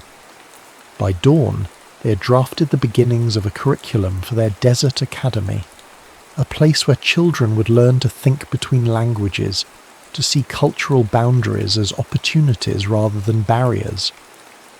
In the years that followed, their small community of exiled scholars grew slowly but steadily. Travellers seeking ancient wisdom or fleeing intellectual persecution found their way to the oasis through carefully guarded networks of merchants and pilgrims. Serapion and Neith's hybrid approach to text became the foundation of a unique educational philosophy, one that honoured original meanings while acknowledging that all language was, at its core, an act of translation. Their version of the Tale of Sinew became the centrepiece of their teaching, not as historical artefact, but as living demonstration of how stories might evolve when freed from dogmatic preservation. Each year, their students added new insights, new interpretations, new bridges between cultural understandings. Merit grew into a remarkable young woman who moved effortlessly between Greek, Egyptian, Persian, and Hebrew, a living embodiment of her parents' belief that identity transcended national boundaries. Under her guidance, the Desert Academy's reputation spread through whispered recommendations among scholarly communities across the Mediterranean world. In Alexandria, the Great Library continued its expansion, its official archives growing ever more impressive even as its cultural perspective narrowed under successive Ptolemaic rulers. Callimachus eventually discovered the hidden manuscript Serapion and Neith had concealed among the botanical specimens, recognizing it immediately as their work, but choosing to preserve rather than destroy it. He recatalogued it under a deliberately obscure classification, ensuring it remained safely buried within the vast collection.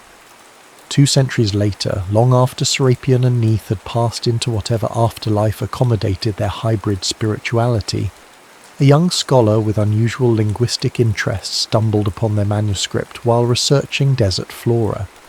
Intrigued by its unique script and unorthodox retelling of a classic tale, she made a copy before returning the original to its hiding place. That copy travelled with her when political upheaval in Alexandria forced her to seek safer intellectual harbours. It eventually found its way to a small but respected philosophical community in the Western Desert, the distant descendants of Serapion and Neith's original academy, though the connection had been lost to time.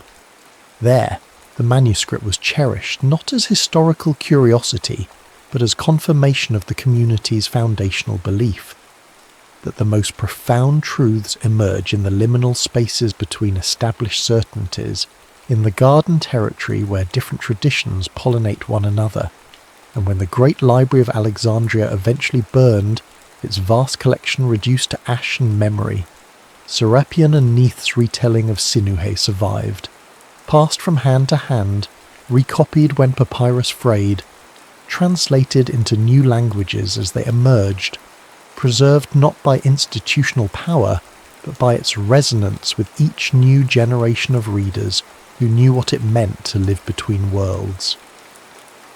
In a modern museum millennia later, a fragment of their text would be discovered among the wrappings of a minor mummy.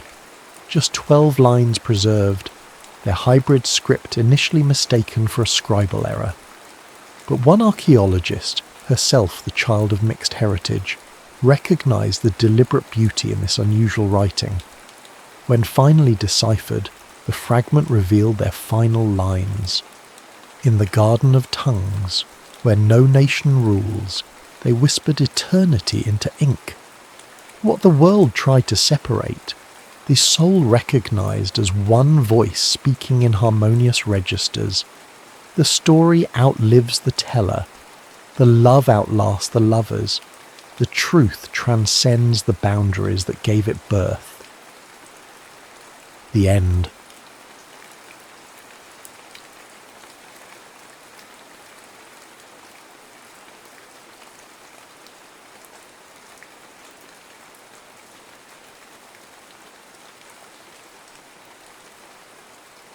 Fields of Grace. Lydia Ross was 34 and tired in a way that sleep couldn't fix.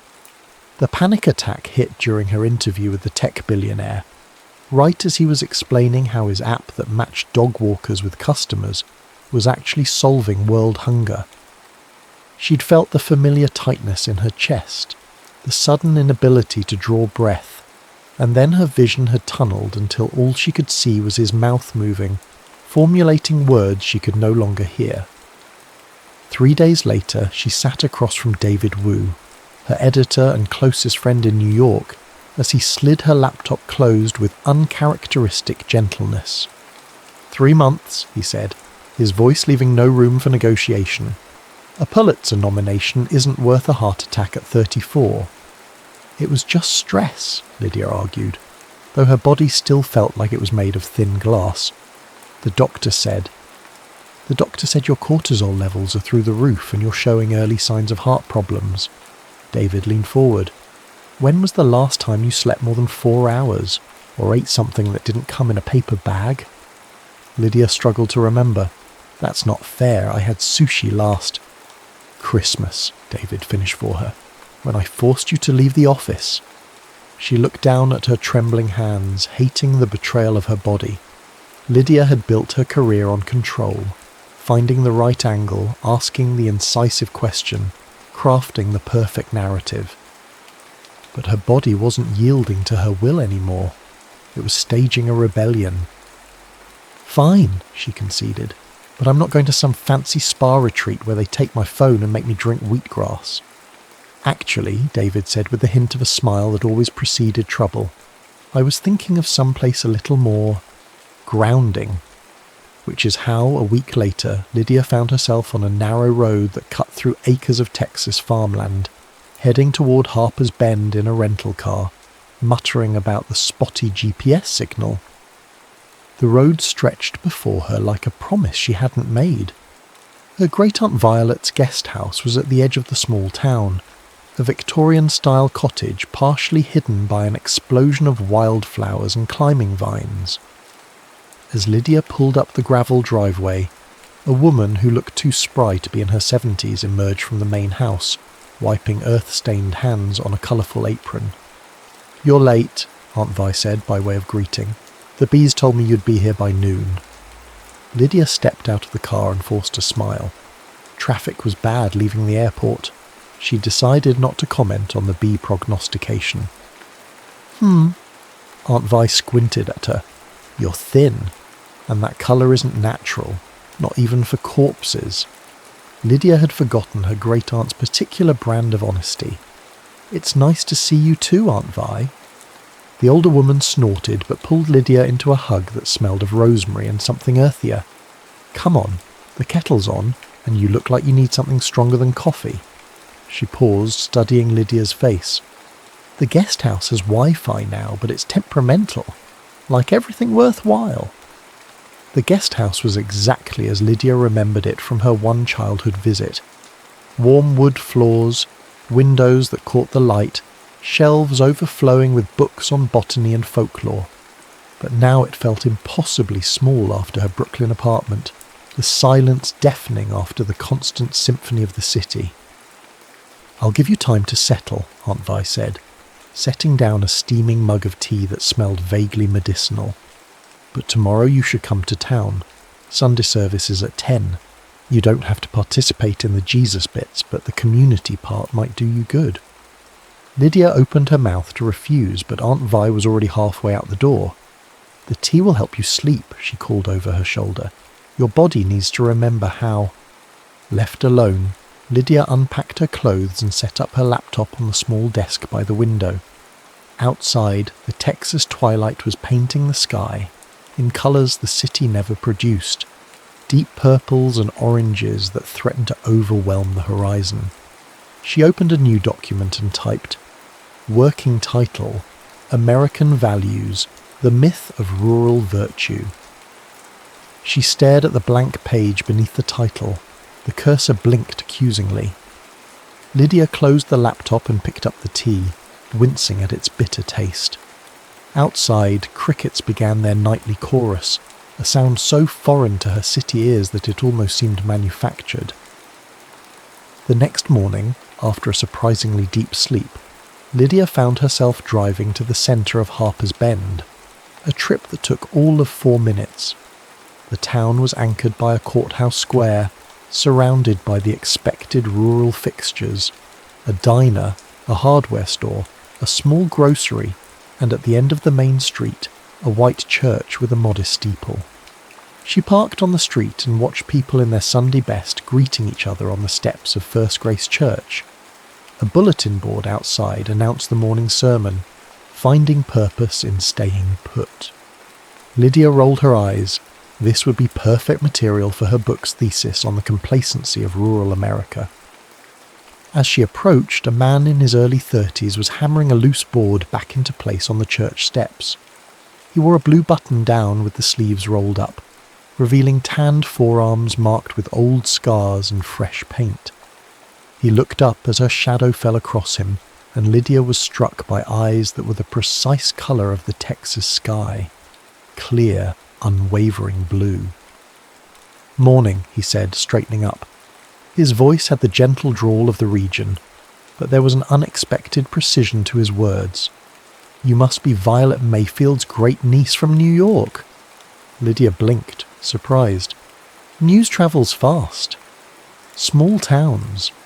He shrugged with a half-smile that suggested he was both part of the system and somehow separate from it. "I'm Caleb Boone. Pastor Caleb to most folks, but that makes me sound ancient." He extended a hand that was calloused and warm. Something about the solid pressure of his grip made Lydia suddenly aware of how long it had been since she'd touched someone who wasn't handing her coffee or holding a door. "Lydia Ross," she replied, withdrawing her hand a little too quickly. "I'm just here observing. Research for a book." Something flickered in Caleb's eyes. Amusement, perhaps, or recognition of a familiar stance. What kind of book? Cultural commentary, examining the mythology of rural American values versus the reality.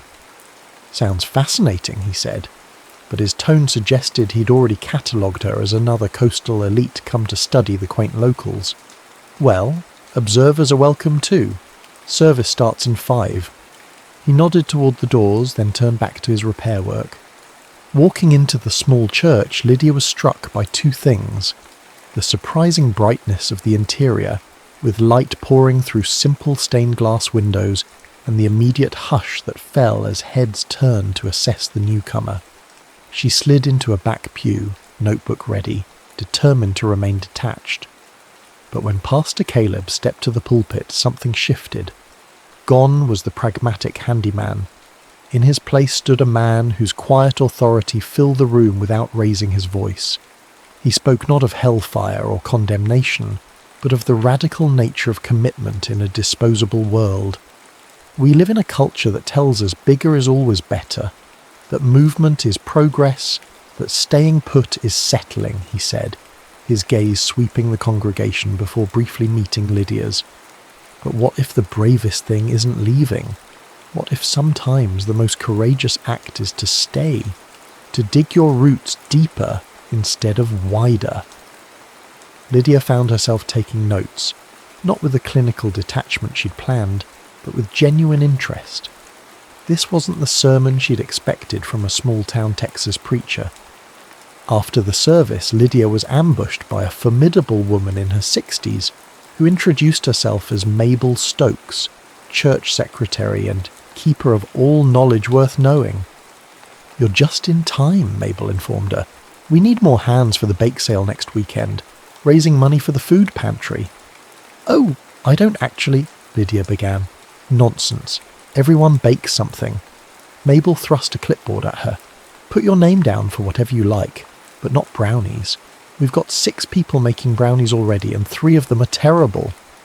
And somehow, before Lydia could formulate a polite refusal, she found herself signed up to bake cinnamon rolls, something she hadn't done since high school home economics. She was still looking at the clipboard in disbelief when Caleb approached, now wearing a suit jacket that didn't quite hide a paint smudge on his wrist. "Mabel got you, didn't she?" he asked, not bothering to hide his amusement. "Apparently I'm making cinnamon rolls," Lydia replied, still stunned by her own capitulation. Caleb laughed, a warm sound that seemed to start from somewhere deep. "Welcome to Harper's Bend, Ms. Ross. We're not big on observers here. Sooner or later, everyone participates." As Lydia drove back to the guest house, the Texas sun high overhead, she couldn't shake the feeling that she'd stumbled into something more complicated than the simple narrative she'd planned to write. Harper's Bend wasn't fitting neatly into her preconceived framework, and neither was its pastor with the 2 perceptive eyes. That night she stared at her laptop screen again, the cursor still blinking on the empty page. After a moment's hesitation, she deleted her original title and typed a new one. Working title: Fields of Grace, America's Heartland Reconsidered. It wasn't quite right yet, but it was a start. By her 3rd week in Harper's Bend, Lydia had established a routine that would have been unrecognizable to her New York self. Mornings began with coffee on the porch, watching the sun rise over Aunt Vi's riotous garden. Afternoons were spent interviewing locals or writing at the town's only coffee shop, where the Wi-Fi was stronger than at the guest house, if still maddeningly inconsistent. Her cinnamon rolls had been a surprising success at the bake sale, thanks to Aunt Vi's intervention and a recipe involving orange zest that had been seducing stubborn men since 1973. The success had led to an invitation to the church's food pantry, which had led to helping with their after-school tutoring program, which had somehow resulted in Lydia agreeing to help paint the church's fellowship hall on a warm Saturday in May. "I didn't come here to do manual labour," she grumbled to Caleb as he handed her a roller and pointed to a wall in need of fresh cream-coloured paint. "No, you came here to observe us like lab specimens," he replied with that infuriating half-smile. "But paint fumes a truth serum. You'll get better material this way." There was something about Caleb Boone that both irritated and intrigued Lydia. He wasn't what she'd expected. The man quoted Wendell Berry and Thomas Merton in his sermons, but could also fix a carburetor and knew the backstory of every Marvel superhero. He'd graduated at the top of his class at a prestigious seminary in Chicago, but had returned to Harper's Bend when his father died suddenly 3 years ago. "Why didn't you go back?" Lydia asked as they worked side by side, the rhythmic sound of their rollers creating a strange harmony. "After your father's funeral, you could have finished your doctorate." Caleb was quiet for a moment, focusing on a corner where the wall met the ceiling. "I came back for the funeral, but I stayed for the wake." "I don't understand," he sighed, putting down his roller. "The church was full for Dad's funeral, standing room only, but at the wake, I started really listening to people. The food pantry was barely functioning. The youth group had disbanded. The building was literally falling apart." He gestured to a water stain on the ceiling they hadn't yet addressed. Dad had been holding it all together with duct tape and sheer force of will. So you felt obligated, Lydia concluded, nodding. Family duty. No, Caleb's voice was firm. I saw a need I could fill. There's a difference. He picked up his roller again. Besides, Jasper was 14 then. Someone had to keep him from burning the house down or joining a motorcycle gang. As if summoned by his name, Caleb's younger brother appeared in the doorway, all lanky adolescent limbs and carefully cultivated indifference. Mabel says you're supposed to bring the receipts for the pantry, Jasper said to Caleb without preamble. His eyes slid to Lydia with the universal teenage assessment of whether an adult was worth acknowledging. Apparently, she passed some threshold because he added, she also said to invite the New York lady to dinner Sunday. The New York lady can hear you, Lydia said dryly. A flash of something, embarrassment or amusement, crossed Jasper's face before the mask of teenage coolness returned. You coming or what? Tell Mabel I'll be there in an hour with the receipts, Caleb replied, and we'd be happy to have Ms. Ross for dinner. After Jasper left, Lydia raised an eyebrow. We? You live with your church secretary? God, no, Caleb laughed. But Sunday dinners rotate among church members. This week it's at our house, mine and Jasper's. Mabel just organises everything because, well, she's Mabel. I don't want to intrude on a family tradition, Lydia said, suddenly uncomfortable with how easily she was being folded into this community. It's not an intrusion if you're invited, Caleb replied simply. Besides, you can't write about Harper's Bend without experiencing Sunday dinner. It's anthropologically significant. He mimicked her interviewer's tone with surprising accuracy. Lydia flicked paint at him in retaliation, leaving a cream-coloured streak across his faded Texas A&M t-shirt. His look of shock was so comically affronted that she burst out laughing, a real laugh that started deep in her belly and rose up, surprising them both with its force. For a suspended moment they just looked at each other, the laughter creating something new and unnamed between them. Then Caleb deliberately loaded his roller with paint. You realise, he said with mock solemnity, this means war. By the time they finished painting the fellowship hall an hour later, they were both spattered with cream-coloured evidence of their paint skirmish, and Lydia was more relaxed than she'd been in years. Sunday dinner at the Boone household was a revelation. The house itself was modest, a craftsman bungalow with a wide front porch and simple, well-worn furniture.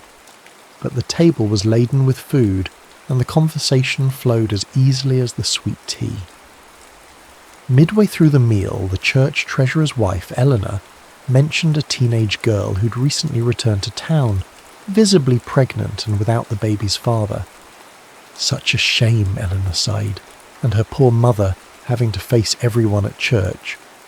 Actually, Caleb said, his voice carrying that same calm authority Lydia had noticed during his sermons, I think we should be grateful that Amber feels safe enough to come home.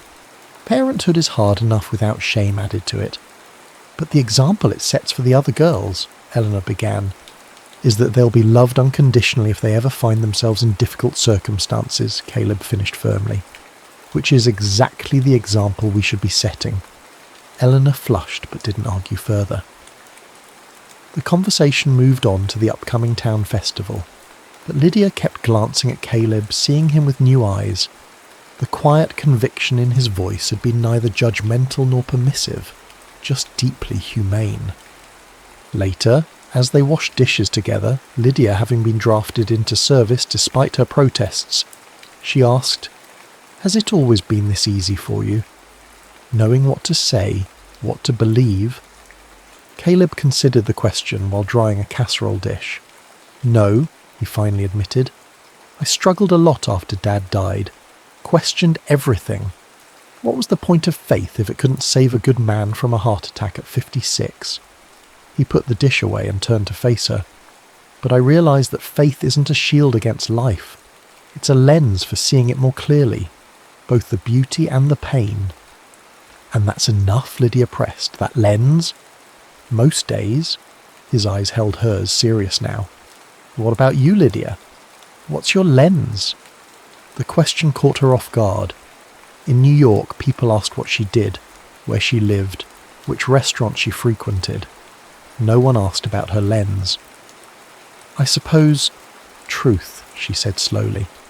Finding it, telling it, even when it's uncomfortable. Even when it contradicts what you thought you'd find, he asked quietly. The question hung between them, cutting closer to the heart of her evolving book than she was comfortable admitting.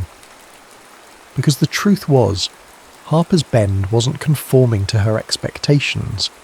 The town had its share of gossips and prejudices, yes, but there was also a genuine care that she hadn't anticipated, a complexity that resisted her initial thesis.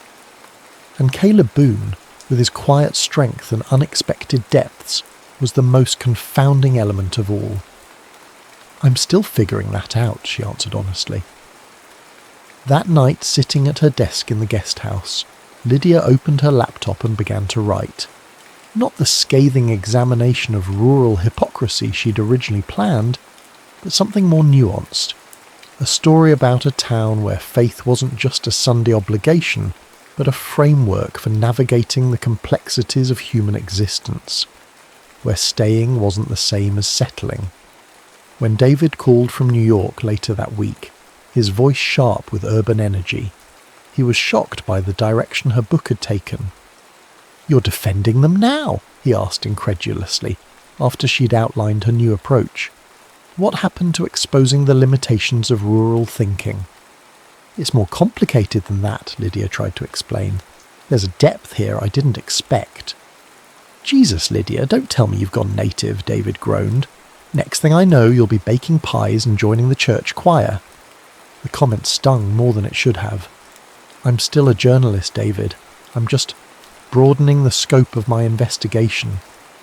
"Well, don't get too comfortable there in Mayberry," he warned. "Remember, you have a life and a career waiting for you here." After hanging up, Lydia stood on the porch of the guest house, watching fireflies rise from Aunt Vi's garden like earthbound stars. She wondered why David's reminder of her real life had left her feeling not reassured, but vaguely claustrophobic. 2 days later, she found herself in an argument with Caleb that had started innocuously enough. They were hanging flyers for the food pantry around town when she'd asked about his seminary days. "So you were on track for a PhD in theological ethics," she summarised after he'd explained his former academic path. "You could have taught at a university, published papers, influenced future religious leaders across the country." She shook her head. "And instead, you're here, painting church walls and running a food pantry that serves maybe 50 families. Don't you ever think you settled for less?" The moment the words left her mouth, Lydia knew she'd crossed a line. Caleb's expression didn't change, but something in his eyes hardened. "That depends on how you measure value," he said, his voice even. "By what metric is teaching seminary students more important than making sure Mrs. Abernathy has enough to eat this week? Or showing Jasper that men don't leave when things get hard?" He pinned the last flyer with more force than necessary. "Not everyone sees success as a byline or a title, Lydia." "I didn't mean," she began, but he cut her off. "Yes, you did. Because from where you stand, Harper's Bend is a footnote, a quirky little detour on your way back to real life." His calm was more devastating than anger would have been. "But this is real life for us. These are real people with real struggles and real joy, not characters in your book." He walked away then, leaving Lydia standing alone on the sidewalk, the weight of his words sitting heavy on her chest. The argument with Caleb left Lydia unmoored. In 3 weeks she'd developed a rhythm in Harper's Bend, a sense of place that had begun to feel almost like belonging. Now she found herself retreating to the guest house, focusing on her writing, venturing into town only when necessary. Until the storm hit. May in Texas meant thunderstorms, but this one arrived with biblical determination. Wind bent the trees outside the guest house at impossible angles. Rain lashed against the windows with such force that Lydia feared the glass might shatter. Thunder cracked overhead like the sky was being torn apart. It was nearly midnight when Aunt Vi appeared at the guest house door, drenched despite the short distance from the main house. "The church roof," she said without preamble. "Part of it's gone. Caleb's gathering people to help before everything inside is ruined." "What can I do?" Lydia asked, already reaching for her raincoat. Aunt Vi's eyes, sharp as ever, assessed her. "You're still angry with him?" "No," Lydia shook her head. "He was right. I was being condescending." Aunt Vi handed her a flashlight. "Well, wounded pride can wait. There's tarps in my shed that will help." 20 minutes later, Lydia pulled up to the church, where a small group of people was already working in the downpour. The damage was obvious even in the darkness. A section of the roof over the sanctuary had partially caved in, leaving the church exposed to the elements. She spotted Caleb immediately, directing operations from the middle of the chaos. His hair was plastered to his head, his clothes soaked through, but he moved with the focused energy of someone accustomed to crisis. "Aunt Vi sent tarps," Lydia called to him over the howl of the wind. For a moment he just looked at her, surprise evident even through the rain. Then he nodded. "We need them on the south side. Follow me." They worked for hours in the storm, securing tarps, moving furniture away from the worst leaks, setting up buckets to catch the water that made it through. The physical labour felt good after days of avoidance, and there was something pure about the shared purpose that transcended their unresolved tension. Around 2 a.m, the worst of the storm passed, leaving behind a steady rain and an exhausted crew. Most of the volunteers headed home, promising to return at first light to assess the damage more thoroughly. Lydia found herself alone with Caleb in the church office, one of the few completely dry rooms. They were both soaked to the skin and shivering slightly in the air conditioning. "There's a space heater in the closet," Caleb said, rummaging through a cabinet until he found a stack of clean towels. He handed one to Lydia, their fingers brushing briefly in the exchange. "Thank you," she said, and they both knew she wasn't just talking about the towel. "I'm sorry about what I said. About settling." Caleb plugged in the space heater and turned to face her. In the dim light of the office, with rain still drumming on the roof, his usual composure was replaced by something more vulnerable. "You were partly right," he admitted quietly. "There are days I miss academia, the intellectual challenge, the bigger stage." He ran a hand through his wet hair. "But every choice is a trade-off. What you call settling, I call choosing. There's a difference." "I'm beginning to see that," Lydia said. She hesitated, then added, "My father died when I was 11. Heart attack like yours. My mother, she fell apart. I spent my teenage years basically raising myself while she cycled through depression and bad relationships." The confession felt strange on her lips, unused as she was to sharing her past. "I promised myself I'd never be that vulnerable to loss, that I'd build a life that was entirely mine, dependent on no one." "And have you?" Caleb asked gently. "Built that invulnerable life?" Lydia thought about her apartment in Brooklyn, stylish but impersonal, about her colleagues who knew her bylines but not her fears, about David, her closest friend, who still didn't know about the panic attacks that had started long before the one that forced her sabbatical. "I built something," she said. "I'm just not sure anymore what it is." They sat in silence for a while, the space heater humming between them, creating a small island of warmth in the storm-battered church. Outside, the rain continued, gentler now, almost musical against the windows. "Why do you stay?" Lydia finally asked. "Really? Not the answer you give at coffee hour or to nosy journalists. The real reason?" Caleb considered the question with the thoughtfulness she'd come to expect from him. "You remember Mrs. Abernathy, the elderly woman at the food pantry who always wears that purple hat?" Lydia nodded. "Her husband died 10 years ago. Her children live out of state.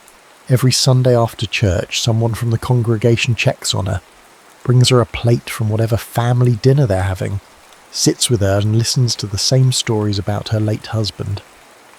Caleb's voice was soft but intense. "That's why I stay. Because community isn't an abstract concept here. It's Mrs. Abernathy never eating Sunday dinner alone, even though she's told the same stories 100 times." Something shifted in Lydia's chest, a recognition of a truth she hadn't been looking for. "You know, in New York, we pride ourselves on anonymity, on being able to reinvent ourselves whenever we want." She traced a pattern in the condensation on the window.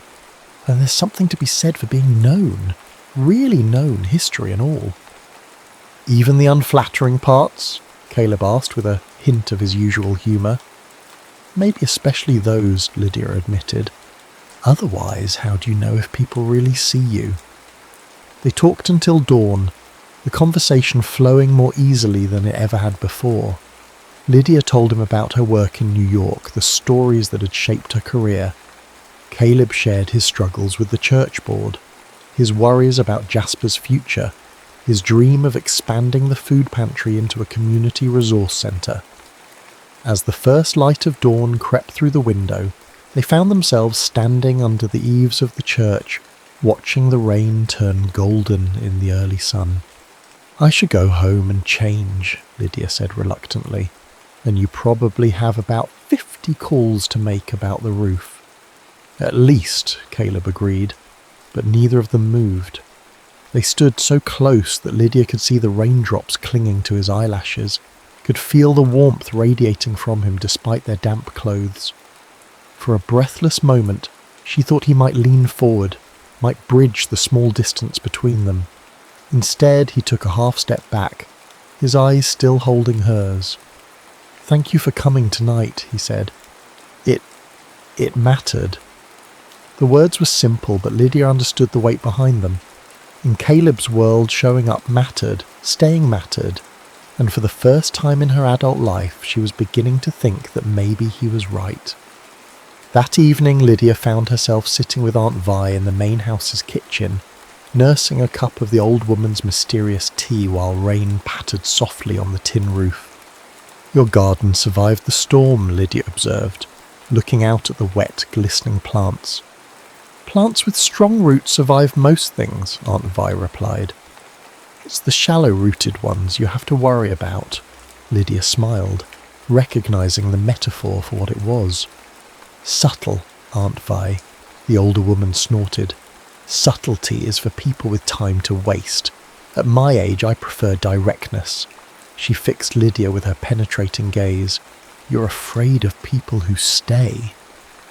"What? No, Yes, you are. You're drawn to Caleb because he represents everything you've convinced yourself is impossible. Commitment without captivity, roots without restriction." Aunt Vi sipped her tea. "You think staying means settling, but that boy has chosen to bloom where he's planted. There's courage in that, a different kind than the running you've been doing." "I haven't been running," Lydia protested. "I've been building a career." Aunt Vi didn't sound convinced. "Tell me about your father." The abrupt change of subject caught Lydia off guard.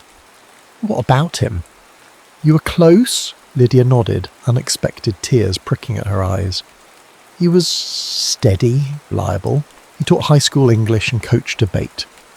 Not an exciting life by most standards, but he loved it." She swallowed hard.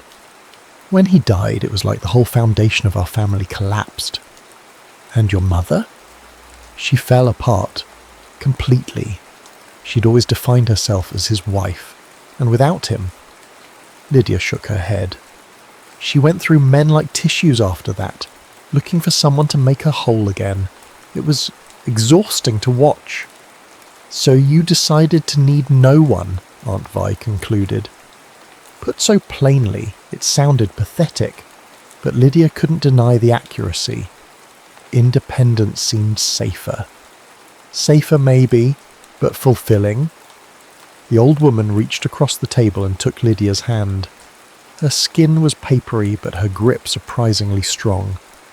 "Life isn't meant to be lived alone, little bird. We're designed for connection. Even if it means risking loss, Lydia asked, her voice small. Especially then. Aunt Vi's eyes were kind but unyielding. The depth of grief mirrors the height of love. Would you rather feel nothing at all? The question followed Lydia into her dreams that night, echoing in the spaces between consciousness and sleep. Would she rather feel nothing at all? Had that been her choice all along? The church roof was repaired with surprising efficiency, the community rallying around their damaged sanctuary with a unified purpose that impressed even Lydia's cynical journalist's heart. She found herself back in the rhythm of Harper's Bend, but something had changed. The town felt less like a research subject and more like home. The thought was both alluring and terrifying. Her book was taking shape, no longer a takedown of rural values, but an exploration of community in an age of isolation. David, during their weekly calls, had stopped warning her about going native and started expressing genuine interest in her evolving perspective. This might actually be your best work, he admitted after she sent him 3 sample chapters. There's a depth here I haven't seen before, like you're finally writing from somewhere real. The compliment warmed her, but it was nothing compared to the quiet pride she felt when Caleb asked to read a chapter and responded with thoughtful questions that showed he'd truly engaged with her ideas. They'd fallen into an easy companionship since the night of the storm. Lydia helped with church projects. Caleb introduced her to his favourite books and the best fishing spot on the creek that ran behind the church property. There was an unspoken attraction between them, evident in lingering glances and conversations that stretched late into the evening, but neither seemed willing to cross the invisible line that separated friendship from something more complicated. Until the seminary called. Lydia was in the church office, helping Mabel organise donations for the food pantry, when Caleb received the call. She couldn't hear the other side of the conversation, but she saw the shock on his face followed by a complex mix of emotions she couldn't quite decipher. "Who was that?" she asked after he hung up, the phone still clutched in his hand like he wasn't sure what to do with it. "Chicago Theological," he said, sounding slightly dazed. "They want me to come back, not just to finish my doctorate, but for a teaching position afterward. A full track to tenure." "Caleb, that's amazing," Lydia exclaimed, genuinely happy for him. "It's the opportunity you gave up when your father died." "Not gave up," he corrected automatically. "Postponed, or at least that's what I told myself at first." He ran a hand through his hair, a gesture she now recognised as a sign of internal conflict. "They need an answer in 2 weeks. The news hung between them, altering the carefully constructed balance of their relationship. This wasn't just a theoretical what-if anymore. It was a concrete choice with a deadline. "What are you thinking?" Lydia asked carefully. Caleb shook his head. "I honestly don't know. 3 years ago, this would have been a dream come true. Now..." He gestured vaguely at the office, the church beyond, the town outside the windows. "It's complicated." "Because of Jasper?" she prompted. "Partly. He's got 1 more year of high school. Moving him now would be hard." Caleb looked out the window toward the town square. "But it's not just that, it's everything, the congregation, the projects we've started, the people who depend on..." He trailed off, then turned to her with an unexpected intensity. "Can I ask you something crazy?" "Always," Lydia replied, surprised by how much she meant it. "Don't tell anyone about this. Not yet. I need to think without the whole town weighing in." Lydia nodded. "Your secret is safe with me." Later that afternoon, Lydia returned to the guest house to find an email from David that made her stomach drop. The subject line read simply, "Opportunity knocks." L. This is big. Really big. Remember Thomas Whitman from The New Yorker? He's moving to head their new digital division, and he wants you for the senior editor position. 6 figures, corner office, complete editorial control, call me ASA. He needs an answer by the end of the month. P.S. Before you say anything about timing and your book, this is the kind of offer that doesn't come twice. Book deadlines can be adjusted. Lydia stared at the screen, her heart racing with a familiar mix of ambition and anxiety. Senior editor at The New Yorker had been her dream job since journalism school, the culmination of everything she'd worked for. So why did the thought of returning to New York suddenly feel like a step backward rather than forward? She called David, who answered on the first ring. "Please tell me you're packing your bags already," he said by way of greeting. "Hello to you too," Lydia replied, trying to gather her thoughts. "David, it's an incredible opportunity, but..." "No buts," he interrupted. "This is The New Yorker. Do you know how many journalists would kill for this position?" I know, it's just the timing. The timing is perfect. You've been in Maybury for what, almost 2 months? You've got enough material for your book. Come back to civilization, finish writing from here, and step into the job of a lifetime. "It's Harper's Bend," Lydia corrected automatically. "What?" "The town, it's called Harper's Bend, not Maybury." There was a pause on the other end of the line. "Lydia," David said, his voice softening with concern, "what's going on? This doesn't sound like you." It was a fair question. What was going on? How could she explain the transformation that had taken place so gradually she'd barely noticed it happening? How Harper's Bend had shifted from a research subject to something more like home? "I need some time to think," she said finally. "Can you ask Whitman for a week?" David sighed but agreed. After hanging up, Lydia sat on the porch swing, watching the sunset paint Aunt Vi's garden in gold. The choice before her seemed impossible. Return to the career she'd spent a decade building, or what? Stay in a small town where she had no real role or purpose beyond her temporary book project. And yet, the thought of leaving made her chest tighten, with something that felt surprisingly like grief. Over the next week, Lydia threw herself into finishing her book, as if completing it might somehow clarify her path forward. She wrote with a new urgency, trying to capture the essence of what she'd discovered in Harper's Bend before it slipped away. She and Caleb continued their easy friendship, though both were careful to avoid the topic of his seminary offer. There was a new tension between them now, the unspoken awareness that they were both facing decisions that would reshape their futures. On a warm evening in late May, Lydia found herself helping Caleb with repairs to the church fellowship hall. They worked in companionable silence, the open windows letting in the scent of grass and the distant sound of a high school baseball game. "I finished the first draft," Lydia said as she handed him a screwdriver. "The book?" Caleb looked up from the cabinet hinge he was fixing. "Congratulations, that's huge." "Thanks, it's different from what I planned. Better, I think." "What's the final title?" he asked. Lydia smiled. "Fields of Grace.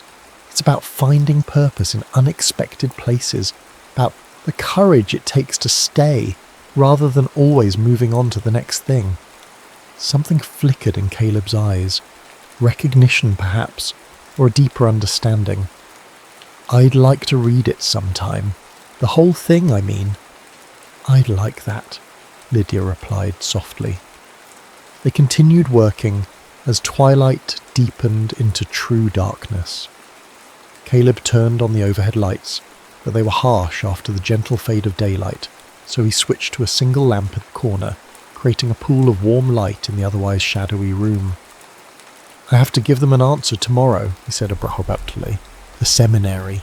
Lydia set down her paintbrush, sensing the importance of the moment. "Have you decided?" "I think so." He put down his tools and turned to face her fully. "I'm saying this." "You're sure?" Lydia asked, careful to keep her voice neutral despite the leap of her heart. "It's a prestigious position." "I'm sure." His voice was steady. "What you wrote about in your book, finding purpose in unexpected places, I found that here, teaching seminary students would be meaningful work, but it wouldn't be my work. Not anymore." Lydia nodded, understanding completely. "Your lens has changed." "Exactly." He smiled, a genuine expression that reached his eyes. "What about you? Will you be heading back to New York soon to launch the book? The question hung in the air between them, heavier than its simple wording suggested. Lydia took a deep breath. I've been offered a position, she admitted. Senior editor at the New Yorker. The kind of job I've worked toward my entire career. Wow. Caleb's face registered genuine admiration tinged with something that looked like resignation. Congratulations, that's incredible. It is, Lydia agreed. And a month ago, I would have accepted without hesitation. But now? His voice was carefully neutral, but his eyes held a question. Now, I'm not sure what I want anymore. She moved closer to him, drawn by some magnetic pull she couldn't name. I've spent my entire adult life running toward the next achievement, the next byline. I built a life around forward momentum. And there's value in that, Caleb said gently. There is, but there's also value in depth, in knowing a place, a community, a person. She met his eyes, her heart hammering against her ribs. In being known in return. The silence between them was electric, charged with unspoken possibilities. Lydia, Caleb said softly, her name a question and an answer all at once. And then, as if by mutual understanding, they were moving toward each other. His hand came up to cup her cheek, his touch reverent. She leaned into his palm, her eyes closing briefly at the simple rightness of the contact. When their lips met, it wasn't the passionate collision of movie romances, but something quieter and more profound, a recognition, a homecoming. His kiss was gentle at first, then deepening as she responded, her hands finding their way to his shoulders, the solid warmth of him grounding her in the moment. Time seemed to stretch and compress simultaneously, the world narrowing to the points where they connected. When they finally pulled apart, Lydia felt both shakier and more certain than she had in years. I've wanted to do that since you flicked paint at me, Caleb admitted, his voice rough.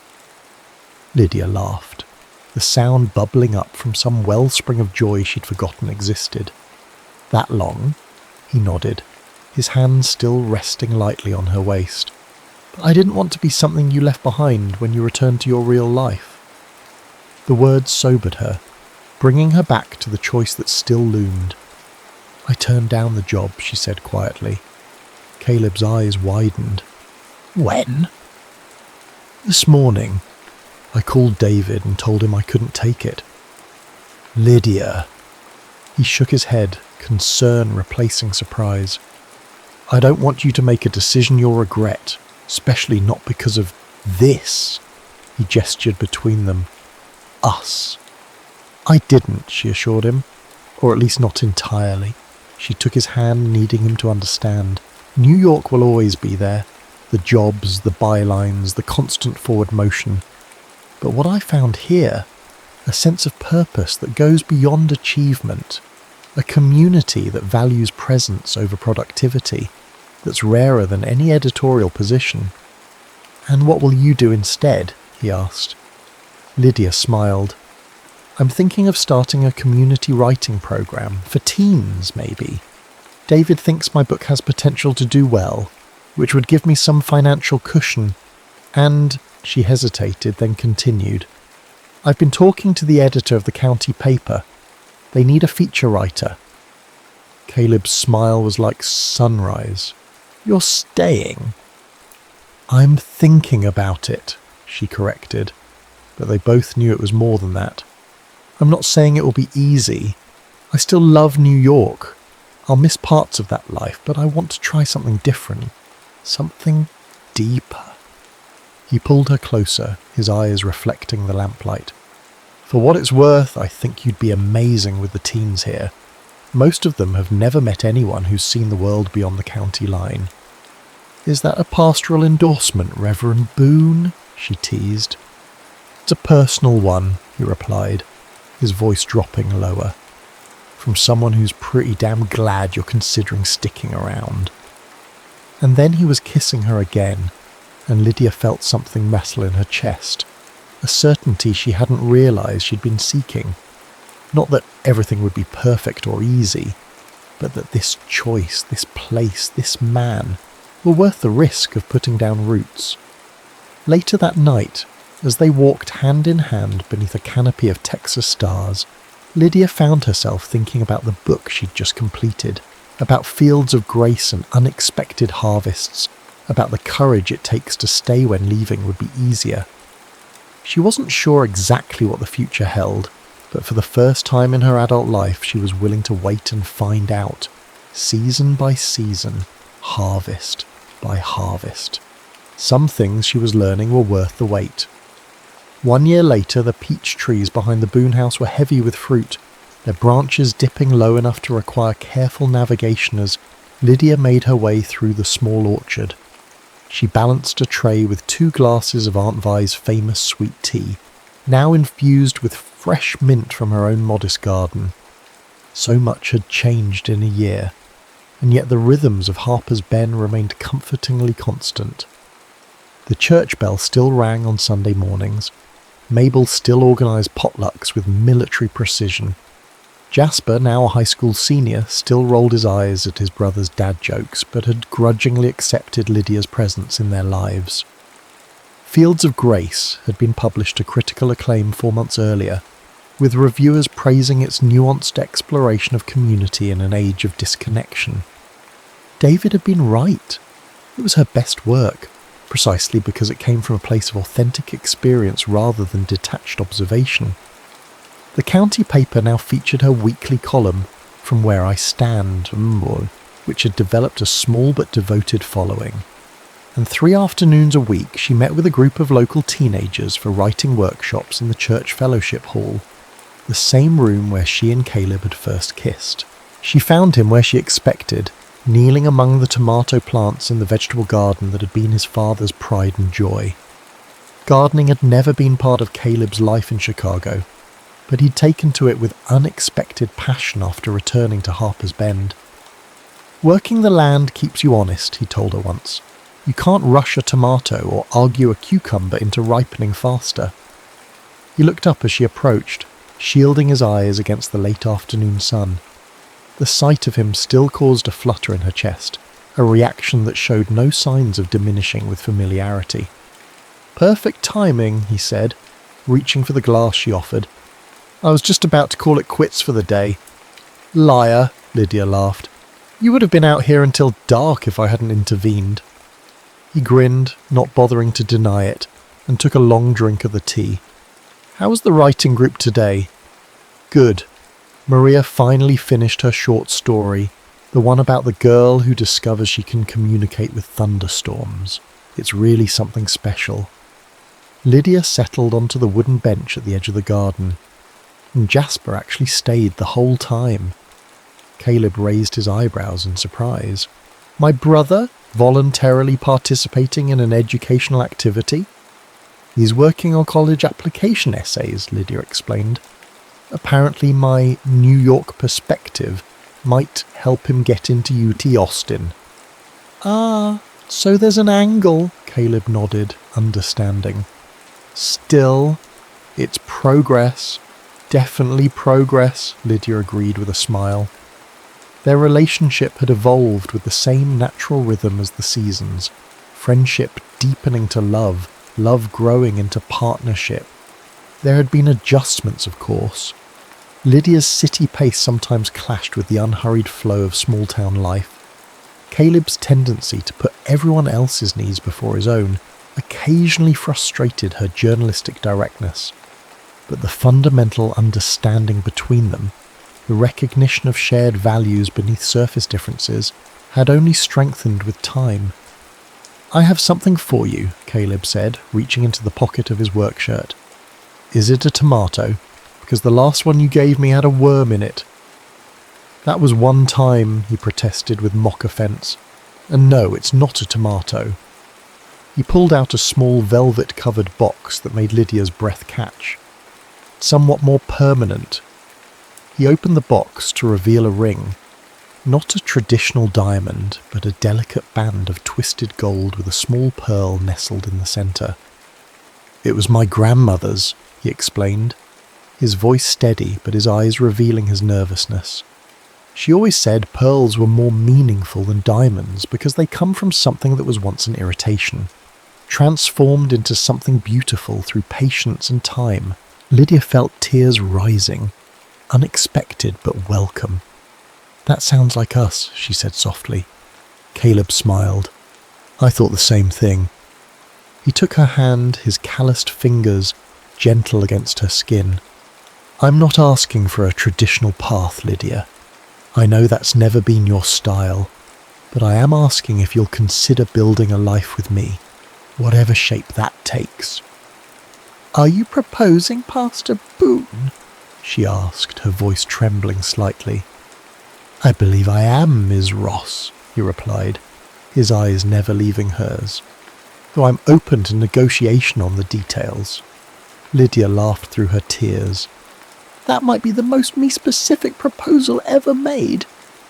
I was aiming for that, he admitted with a grin. Is it working? In answer, she leaned forward and kissed him, pouring a year's worth of certainty into the contact. Yes, she whispered against his lips. It's working perfectly. Later, as the sun set over the peach orchard, casting long shadows across the land that had become her home, Lydia reflected on the journey that had brought her here. From burnout to renewal, from cynicism to hope, from isolation to connection. She thought about the fields of grace that surrounded her now, not just the literal fields of Texas farmland, but the metaphorical ones as well. Fields of second chances and unexpected joy. Fields where purpose grew not from constant motion, but from the courage to stay rooted through changing seasons. Glancing down at the pearl ring on her finger, Lydia remembered something Aunt Vi had told her shortly after she decided to stay in Harper's Bend. The most beautiful gardens aren't the ones with the most exotic plants, little bird. They're the ones tended with the most love. A year ago, Lydia couldn't have imagined finding home in this small Texas town, with its quirky characters and unhurried pace. Couldn't have imagined finding love with a small-town pastor whose quiet strength had challenged everything she thought she knew about success and purpose. Yet here she was, watching the sunset with his hand in hers, planning not just a wedding but a life with deeper roots and wider horizons than she'd ever thought possible. Some harvests, she had learned, were worth the wait, and in this field of grace, with patience and love, there would be many more seasons to come.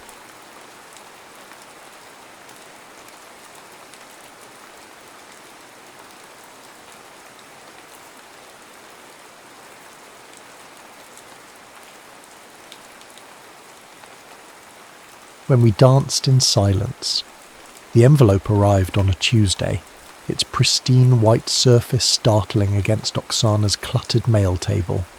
Official Montreal Winter Gala letterhead. She almost discarded it with the bills and catalogues, but something, perhaps the weight of the paper or the faint scent of ice that seemed to emanate from it, made her pause. Ms. Oksana Morozov, we cordially invite you to participate in this year's Legends of Winter celebration. She hadn't skated professionally in 3 years, not since that morning when she'd arrived at the rink to find Luca's locker empty, his custom blades missing, and no explanation beyond a terse note from their coach. Antonov has withdrawn. Medical leave. Now Oksana stood in her modest apartment, letter trembling in her hand. She looked around at what her life had become, piano instructor by day, occasional choreographer on weekends, quiet, structured, safe. Nothing like the dizzying, soaring heights she'd known on the ice with Luca. A special reunion of past champions, the letter continued. Your participation would honour the community that has followed your remarkable career. Oksana laughed softly, humorlessly. Remarkable. Was that what they called it when one half of the most promising ice dance team in a generation simply vanished? When she'd spent 6 months waiting for a call that never came, before finally hanging up her own skates. Yet her fingers traced the embossed lettering, and she found herself reaching for her phone. Yes, this is Oksana Morozov, regarding the invitation. The Montreal arena smelled exactly as she remembered, that peculiar blend of cold, metal and anticipation. Oksana wheeled her small suitcase behind her, nodding politely at faces she half recognised from competitions past. Former rivals, now legends themselves. She felt oddly separate from them, as though the 3 years of her absence had stretched into decades. Oksana Morozov. My God, you haven't changed at all. The voice came from behind her. Familiar, yet different. Deeper, perhaps, with a subtle rasp that hadn't been there before. She didn't need to turn to know who it belonged to, but she did anyway. Luka Antonov stood 10 feet away, his tall frame leaning against the wall with a casualness that belied the intensity of his gaze. His dark hair was shorter now, closely cropped at the sides, and there was a new scar bisecting his left eyebrow. But his eyes, those startling blue eyes that had once telegraphed every lift, every turn to her across the ice, were exactly the same. Luka? His name felt foreign on her tongue after so long unspoken. I didn't expect to see you here. A half smile played at his lips. No? They didn't tell you? Tell me what? I'm the choreographer for the finale. Have been for the last 2 years. Oksana absorbed this information with a small nod, so he had continued in the skating world while she had retreated from it. Of course he had. Luka had always been the brave one, the one who pushed for more difficult elements, who charmed the judges and dazzled the crowds. Congratulations, she said, meaning it despite the hollow ache blooming in her chest. A staff member approached, clipboard in hand. Ms. Morozov, Mr. Antonov, if you could both follow me. There's a production meeting starting in 5 minutes. They walked side by side down the corridor, maintaining a careful distance, their steps naturally falling into the same rhythm they'd once perfected on the ice. Neither spoke. What was there to say after 3 years of silence? The production meeting was brief but shocking. The gala director, a flamboyant Frenchman named Pascal, revealed his grand vision for the finale, a special performance featuring Oksana and Luka dancing together once more. The audience will weep. The return of Morozov and Antonov. It will be magical, Pascal insisted. Luka's eyes found hers across the table. I'm game if you are, he said quietly. Oksana felt herself on a precipice. To skate with him again, to trust him again, seemed impossible. Yet a part of her, a part she'd thought long buried, thrilled at the prospect. Yes, she heard herself say, I'll do it.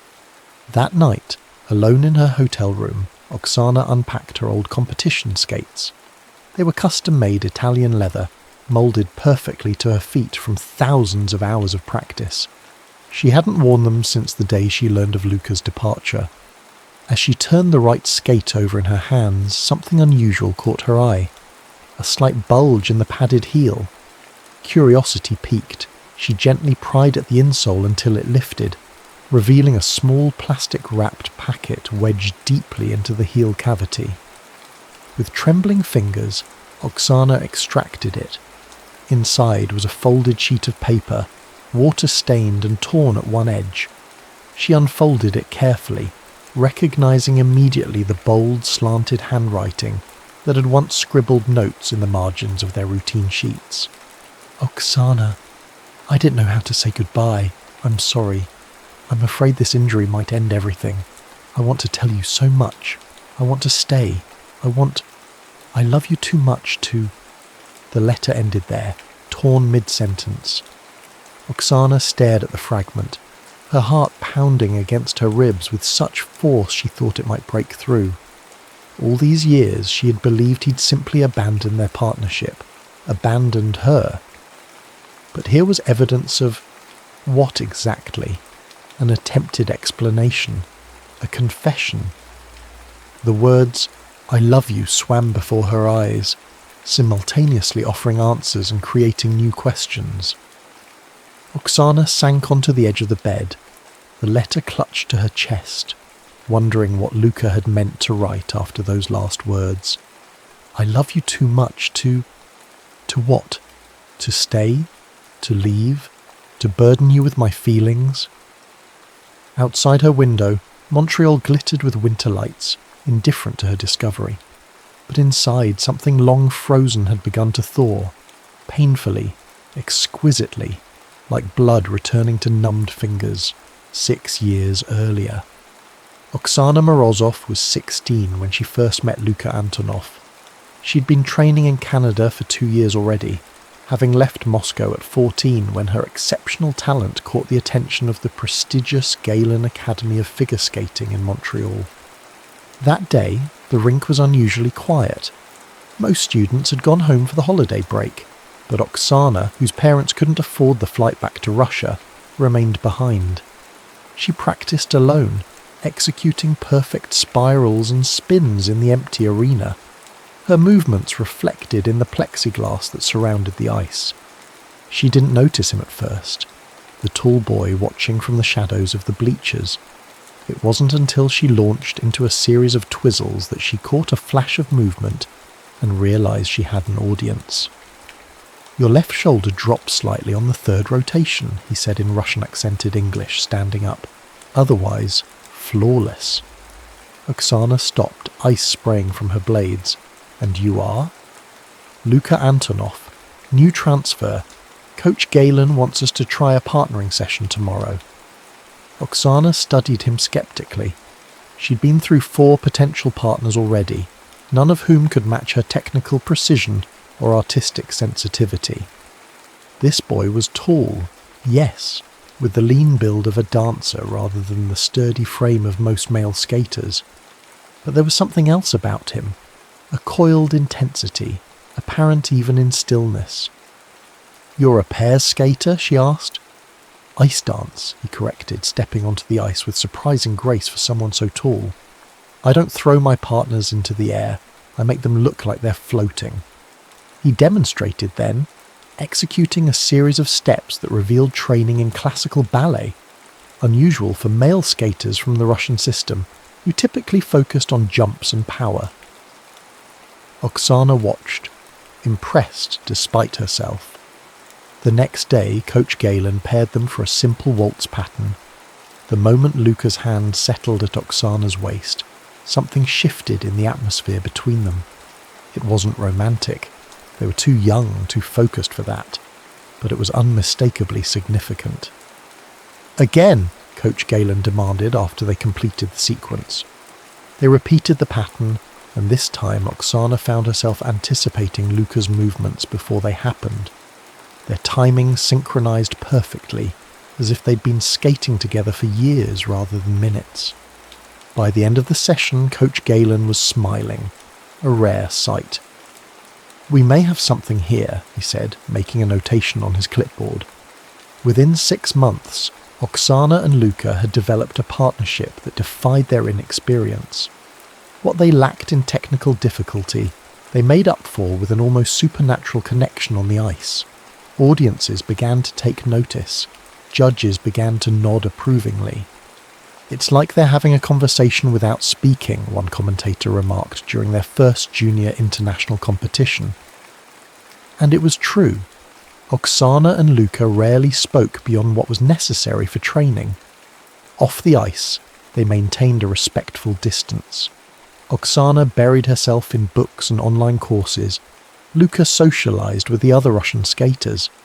But the moment they stepped onto the ice together, they communicated through a language of gesture and breath that needed no translation.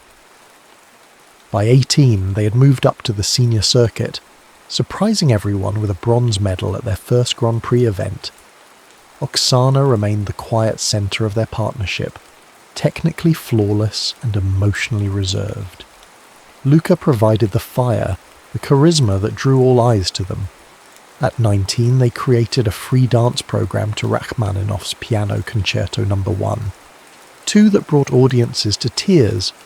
The routine told the story of 2 people finding each other across an impossible distance, reaching, connecting, separating, and finally reuniting in a sequence of movements so fluid they seemed improvised.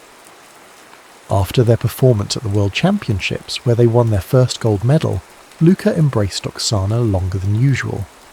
"We did it," he whispered against her hair, his voice thick with emotion. Later that night, they stood on the balcony of their hotel watching the lights of Stockholm reflect on the water below.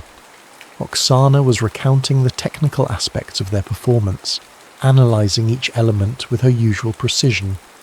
"Did you feel it?" Luca interrupted. "When we hit that final pose, the silence. I've never heard an arena that quiet before."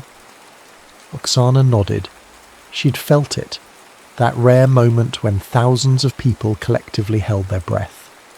"I think we could be the best," Luca said softly. "Not just medals, something more important." He turned to her then, his face half illuminated by the city lights.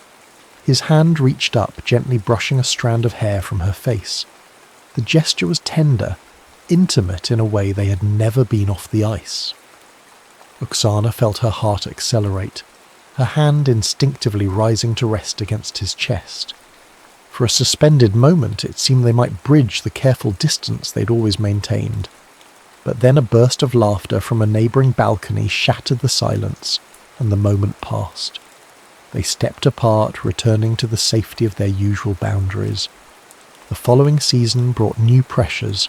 As reigning world champions, they were expected to innovate, to exceed their previous achievements. Luca pushed for more difficult elements, more emotionally raw choreography. Oksana, ever the perfectionist, insisted on mastering each movement before adding complexity. Their practices grew tense. For the first time, their silent communication sometimes failed them. Luca began arriving at the rink with a tight expression, flinching occasionally during lifts. "Are you injured?" Oksana finally asked one day, after he'd stumbled on a step sequence he could normally perform in his sleep.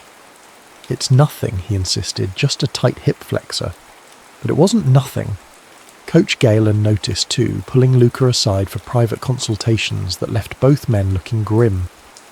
Oksana pretended not to see the ice packs Luca applied after practice, or the way he limped slightly when he thought no one was watching.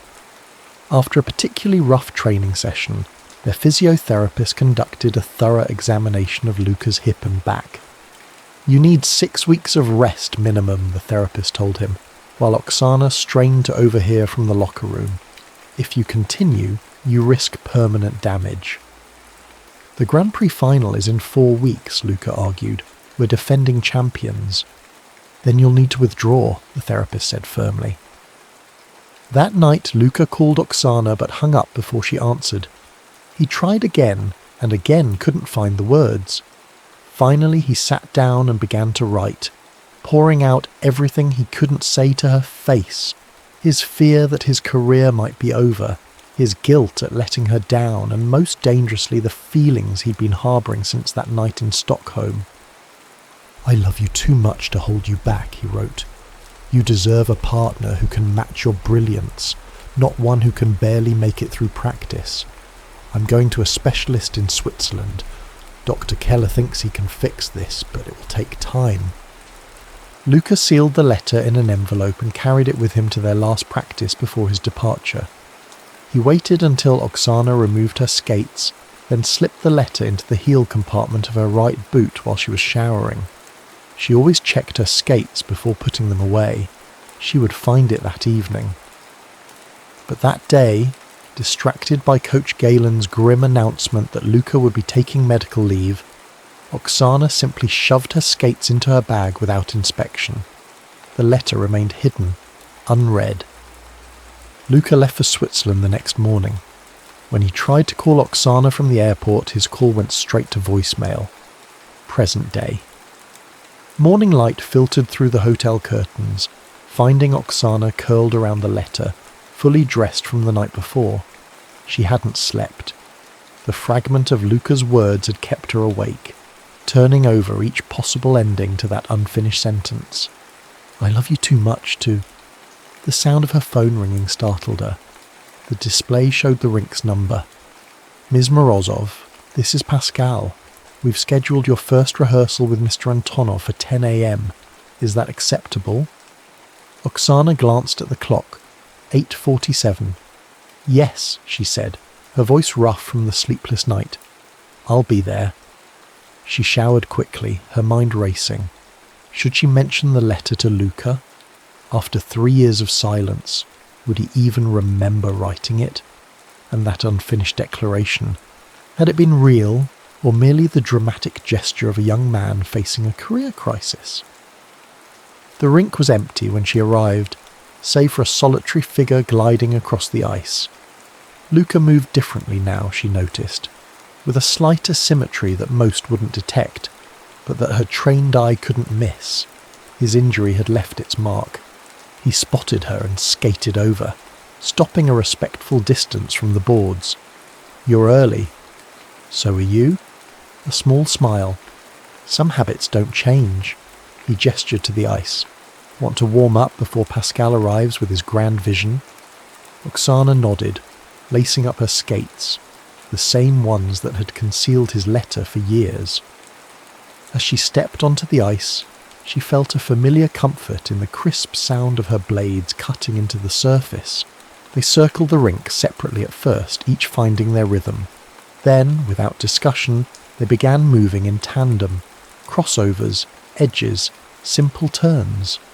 Their bodies remembered what their minds might have forgotten, how to occupy space together. Pascal arrived with his assistant clutching a tablet and a massive cup of coffee. "Magnificent! Already you move as one unit," he exclaimed. "Now for our finale, I envision something that honours your past but speaks to your present." He outlined a 4-minute program that would incorporate elements from their championship-winning Rachmaninoff routine, but with a contemporary piece of music titled Unfinished Conversations. "The composer created it specifically with you two in mind," Pascal explained. "He was apparently quite moved by your partnership years ago." As the music began to play, a haunting piano melody that gradually incorporated strings and percussion, Oksana felt her chest tighten.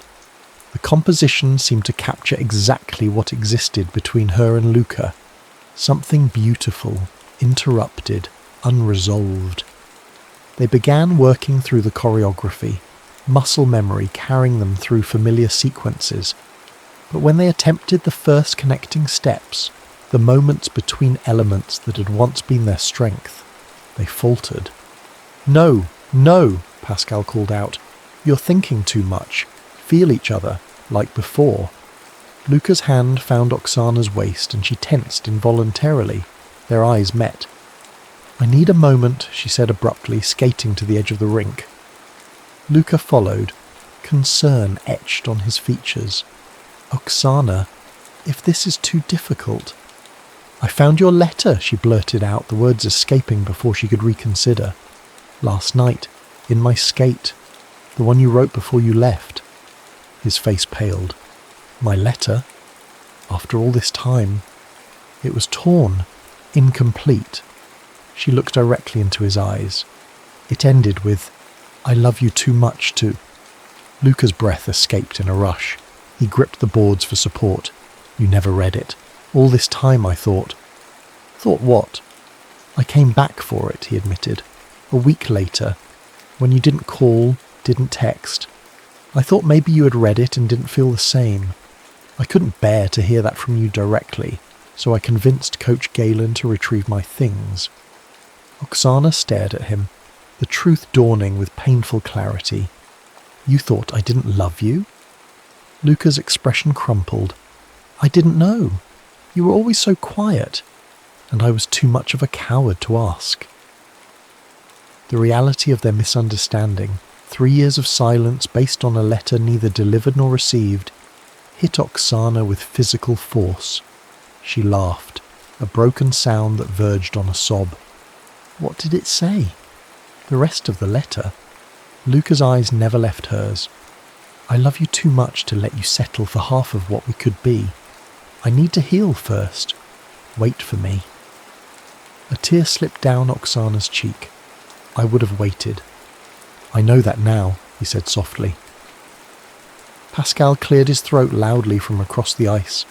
"Whenever you're ready to continue." They returned to their positions, both shaken by the revelation. As the music began again, Oksana felt something shift between them, the weight of misunderstanding beginning to lift, creating space for a new kind of tension. Their second attempt at the routine stumbled again, but differently. Now they weren't awkward or disconnected. They were too raw, too aware of each other. Every touch carried the electricity of their confession. "Stop, stop," Pascal called out. "What is happening? First you're distant, now you are too present. Find the balance." Luca ran a hand through his hair in frustration. "We need time," he told Pascal. "Can we have the rink to ourselves for an hour?" After Pascal left, grumbling about artistic temperaments, Luca and Oksana stood facing each other in the centre of the ice. "Let's start over," Luca suggested. "Not with the routine, with us." He extended his hand formally, as he would at the beginning of a competitive program. Luka Antonov, former ice dancer, current choreographer, still in love with his former partner. Oksana's lips curved into a small smile as she took his hand.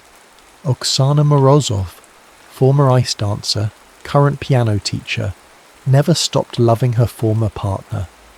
Something tight in Luca's expression unravelled. He pulled her gently into hold position, not the dramatic performance dance they'd use in competition, but the natural close position of two dancers moving as one.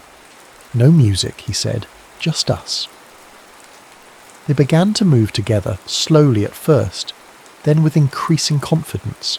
No planned choreography, no elements to execute, just two bodies remembering their shared language after a long silence. As they circled the ice, a fragile trust rebuilt itself between them.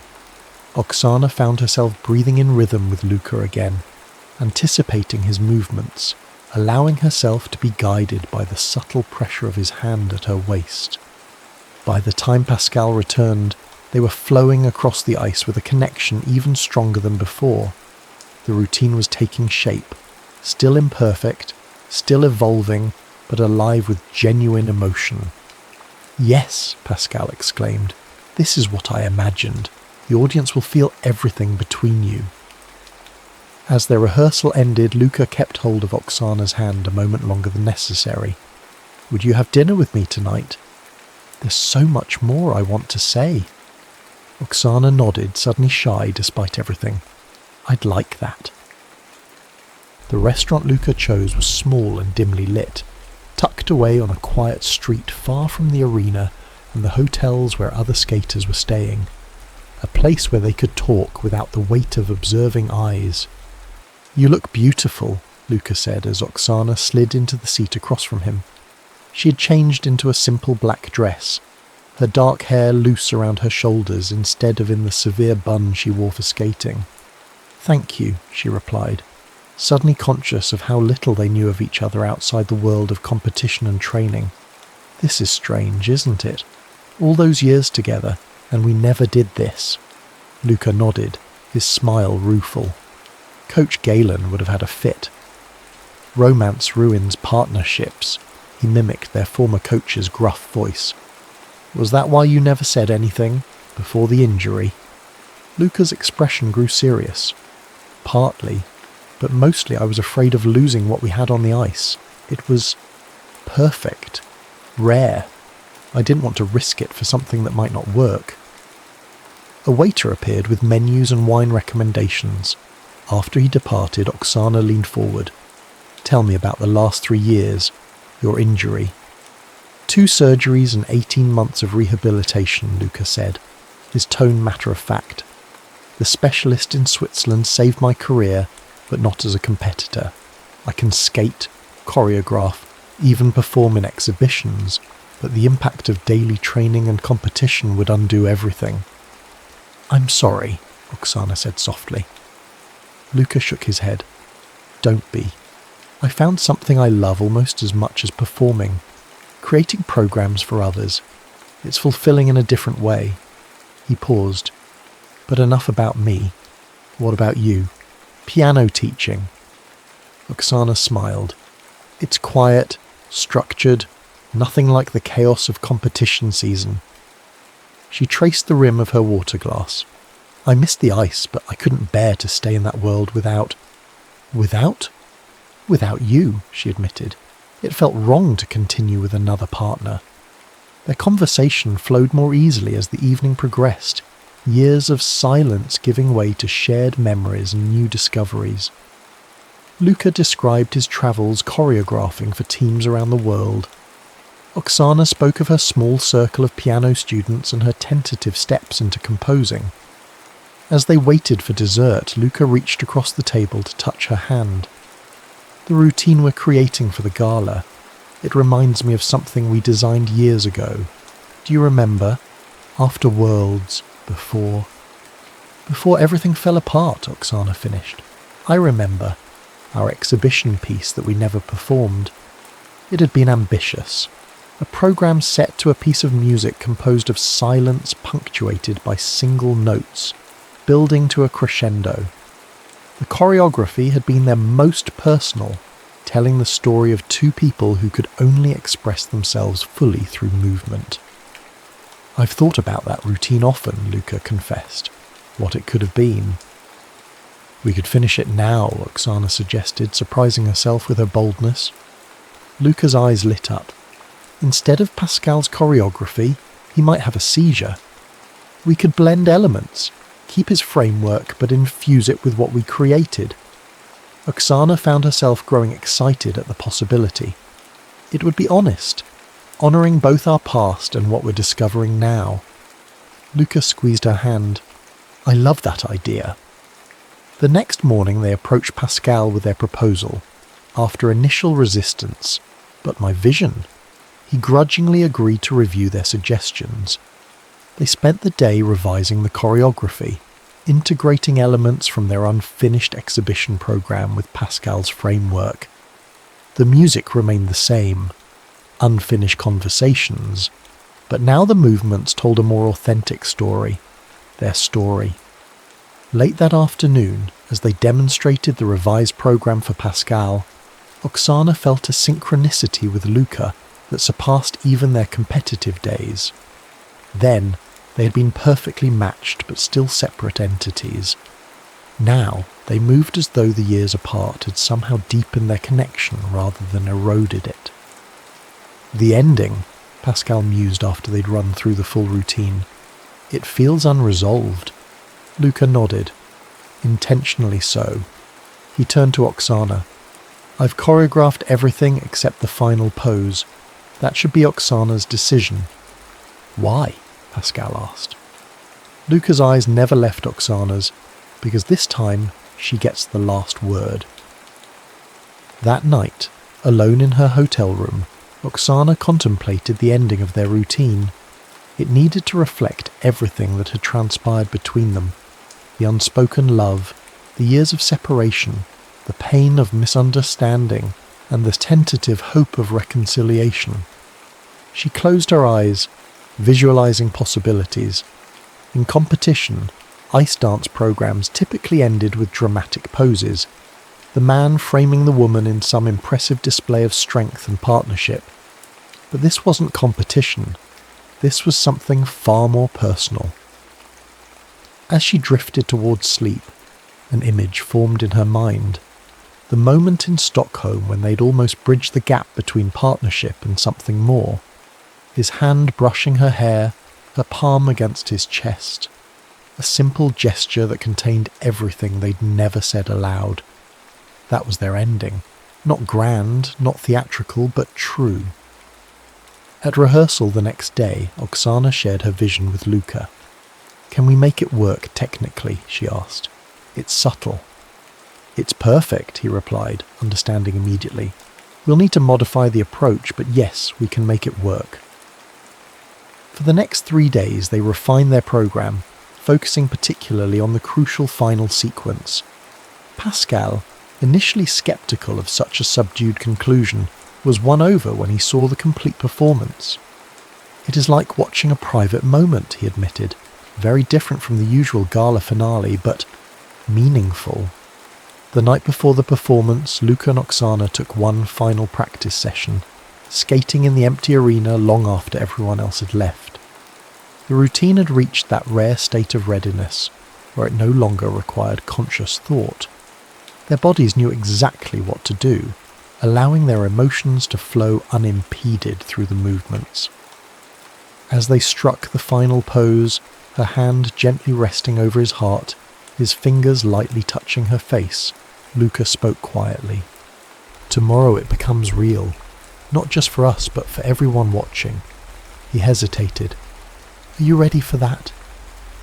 Oksana considered the question. For years she had kept her feelings locked away, preserved in the amber of memory. Tomorrow they would be exposed, vulnerable to the eyes of strangers. "Yes," she said finally, "I'm ready for our silence to end." The Montreal Winter Gala was sold out, the arena packed with skating enthusiasts eager to see legends of the sport return to the ice. Throughout the evening, former champions performed crowd-pleasing routines, simplified versions of their competitive programs designed to entertain rather than challenge. Backstage, Oksana and Luca prepared in companionable quiet. She wore a simple dress of midnight blue that faded to silver at the hem. He was in charcoal grey trousers and a matching shirt that shimmered subtly under the lights. No elaborate costumes, no distractions from what they intended to convey. "Nervous?" Luca asked as they watched the penultimate performance from the sidelines. Oksana shook her head. "Strangely, no. This feels necessary, like completing something we started long ago." The arena darkened after thunderous applause for a popular pair team. The announcer's voice reverberated through the space. "Ladies and gentlemen, for our finale tonight, we have a special treat. Returning to the ice together for the first time in 3 years, Oksana Morozov and Luka Antonov." A murmur swept through the crowd. Surprise, excitement, anticipation. Many in the audience would remember them as the partnership that had vanished at the peak of their success, leaving behind unanswered questions and unfulfilled potential. Oksana and Luca took their positions in the centre of the ice, facing each other in darkness. As the first notes of unfinished conversations filled the arena, a single spotlight illuminated them. The program began with them skating apart, parallel but separated, executing identical movements that gradually diverged. The choreography told their story without words. The initial connection, the growing bond, the sudden rupture. In the middle section, as the music intensified, they finally came together in a series of intricate holds and transitions. Oksana felt Luca's strength supporting her, his movements perfectly complementing hers. When he lifted her in a modified dance spin, she sensed not just his physical presence, but the emotion flowing through his body into hers. The audience was silent, completely absorbed. Even the usual rustling and coughing had ceased, as though the entire arena was holding its breath. As the music approached its final movement, Luca and Oksana entered the sequence they had adapted from their never-performed exhibition program. Elements from their past reimagined in the light of their present understanding. Each step, each turn was imbued with the weight of their shared history and the possibility of their future. The music began its final descent, notes becoming more spare, the spaces between them lengthening. Luca and Oksana circled each other, their movements slowing, becoming more deliberate. Then came the moment Oksana had choreographed, the ending that was truly their beginning.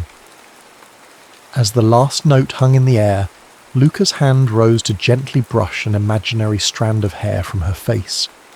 Oksana's palm came to rest against his chest directly over his heart. They held the pose as the music faded, their eyes locked in silent communion. For a heartbeat, the arena remained absolutely still, and then erupted in thunderous applause and cheers. Oksana barely registered the standing ovation, the flowers thrown onto the ice, the announcer's effusive praise. All she could see was Luca, his eyes shining with unshed tears, his smile containing all the words they had never spoken. They took their bows hand in hand, then skated to the exit amidst continuing applause. Backstage was chaos. Photographers, other skaters offering congratulations, Pascal weeping dramatically over the beauty of his creation. Through it all, Luca kept hold of Oksana's hand, anchoring her in the moment. When they finally escaped to a quiet corridor, he pulled her gently into an empty practice room and closed the door. The silence between them was different now, expectant rather than painful, full of possibility rather than regret. That was... Luca began, then shook his head, unable to find the right words. "I know," Oksana replied softly. They sat on a bench beneath the harsh fluorescent lights, still in their performance attire, the exertion of the routine leaving a healthy flush on their cheeks. After a moment, Luca reached for her hand again. "Oksana," he said, his voice steady despite the emotion evident in his eyes. "I need to finish what I started to say in that letter." She turned to face him fully, heart racing. "I love you too much to let you go again," he said simply. Oksana felt a smile bloom across her face. "Next time," she replied, "say it before you leave." They both laughed, the sound releasing years of tension. Then Luca leaned forward, finally bridging the distance between them with a kiss so tender it made Oksana's eyes fill with tears. When they parted, she rested her forehead against his.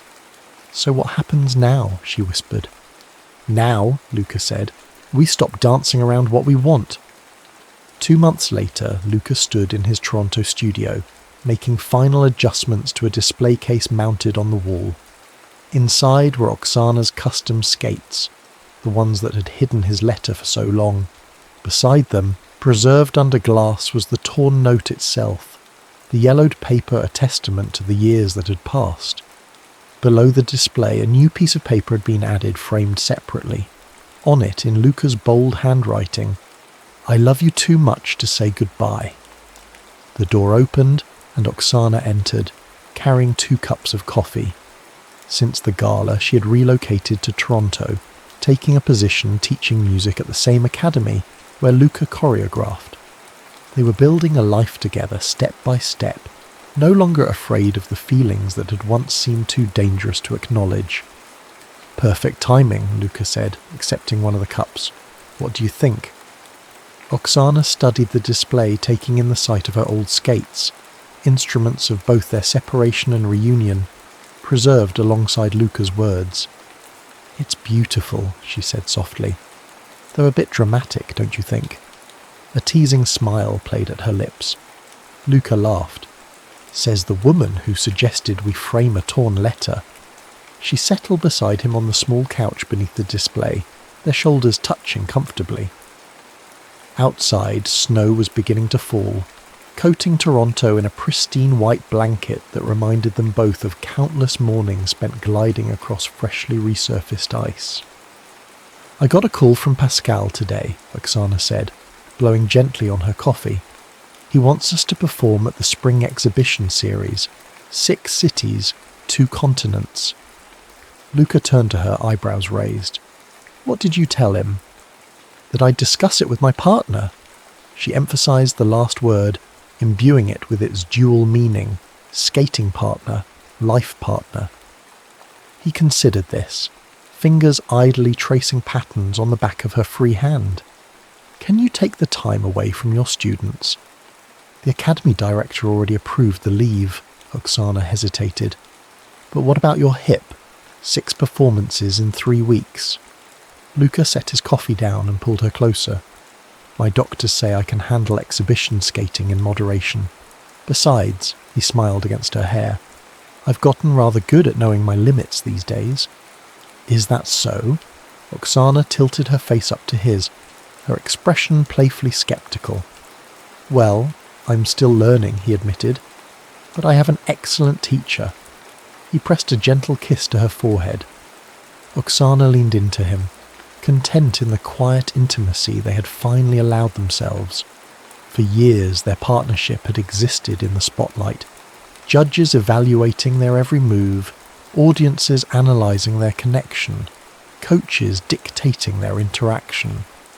Now, in the private spaces between performances and classes, they were discovering who they were together when no one was watching. "I'd like to do it," she said finally. "Perform again, with you." "Then we will." Luca's voice held the same certainty that had once convinced a reluctant 16-year-old Oksana to trust him on the ice. "But this time, we do it on our terms. No hiding, no silence between us." Oksana nodded, thinking of all the years lost to unspoken feelings and misunderstandings. She set her cup aside and reached for Luca's hand, pressing it against her heart in an echo of their performance's final pose. "No more silence," she agreed. Outside, the world continued its relentless pace. Students would arrive soon for Luca's morning choreography class. Oksana had music compositions to finish before her afternoon lessons. But for now, in this moment of quiet connection, they allowed themselves to simply be two people who had found their way back to each other against the odds, no longer dancing around the truth. They had learned the hardest way that some things were too important to leave unspoken, too precious to entrust to torn letters and unfinished sentences. The ice had given them a language when words failed, but now they had both. The silent communion of movement and the vulnerable honesty of voice. In the years that followed, Oksana and Luca would become known for creating programs that moved audiences to tears, for nurturing a new generation of skaters who understood that technical perfection meant nothing without emotional truth. They would face challenges together. His injury would flare up periodically. Her fear of abandonment would sometimes resurface in moments of stress. But they would never again allow silence to grow between them. They had learned too well its cost, and sometimes, late at night when the world was quiet, they would dance together in their living room, no music needed, communicating through the language they had perfected long ago. The subtle pressure of hands, the harmony of breath, the perfect synchronicity of two hearts finally beating in time. For Oksana and Luca had discovered what eluded them for so long, that the most beautiful dance of all happens not in the spotlight before thousands, but in the sacred space between two people who have finally found the courage to say what was always written in their movements. When we dance in silence, they had learned, we must eventually find our voice. And when we finally speak our truth, we dance more beautifully than ever before,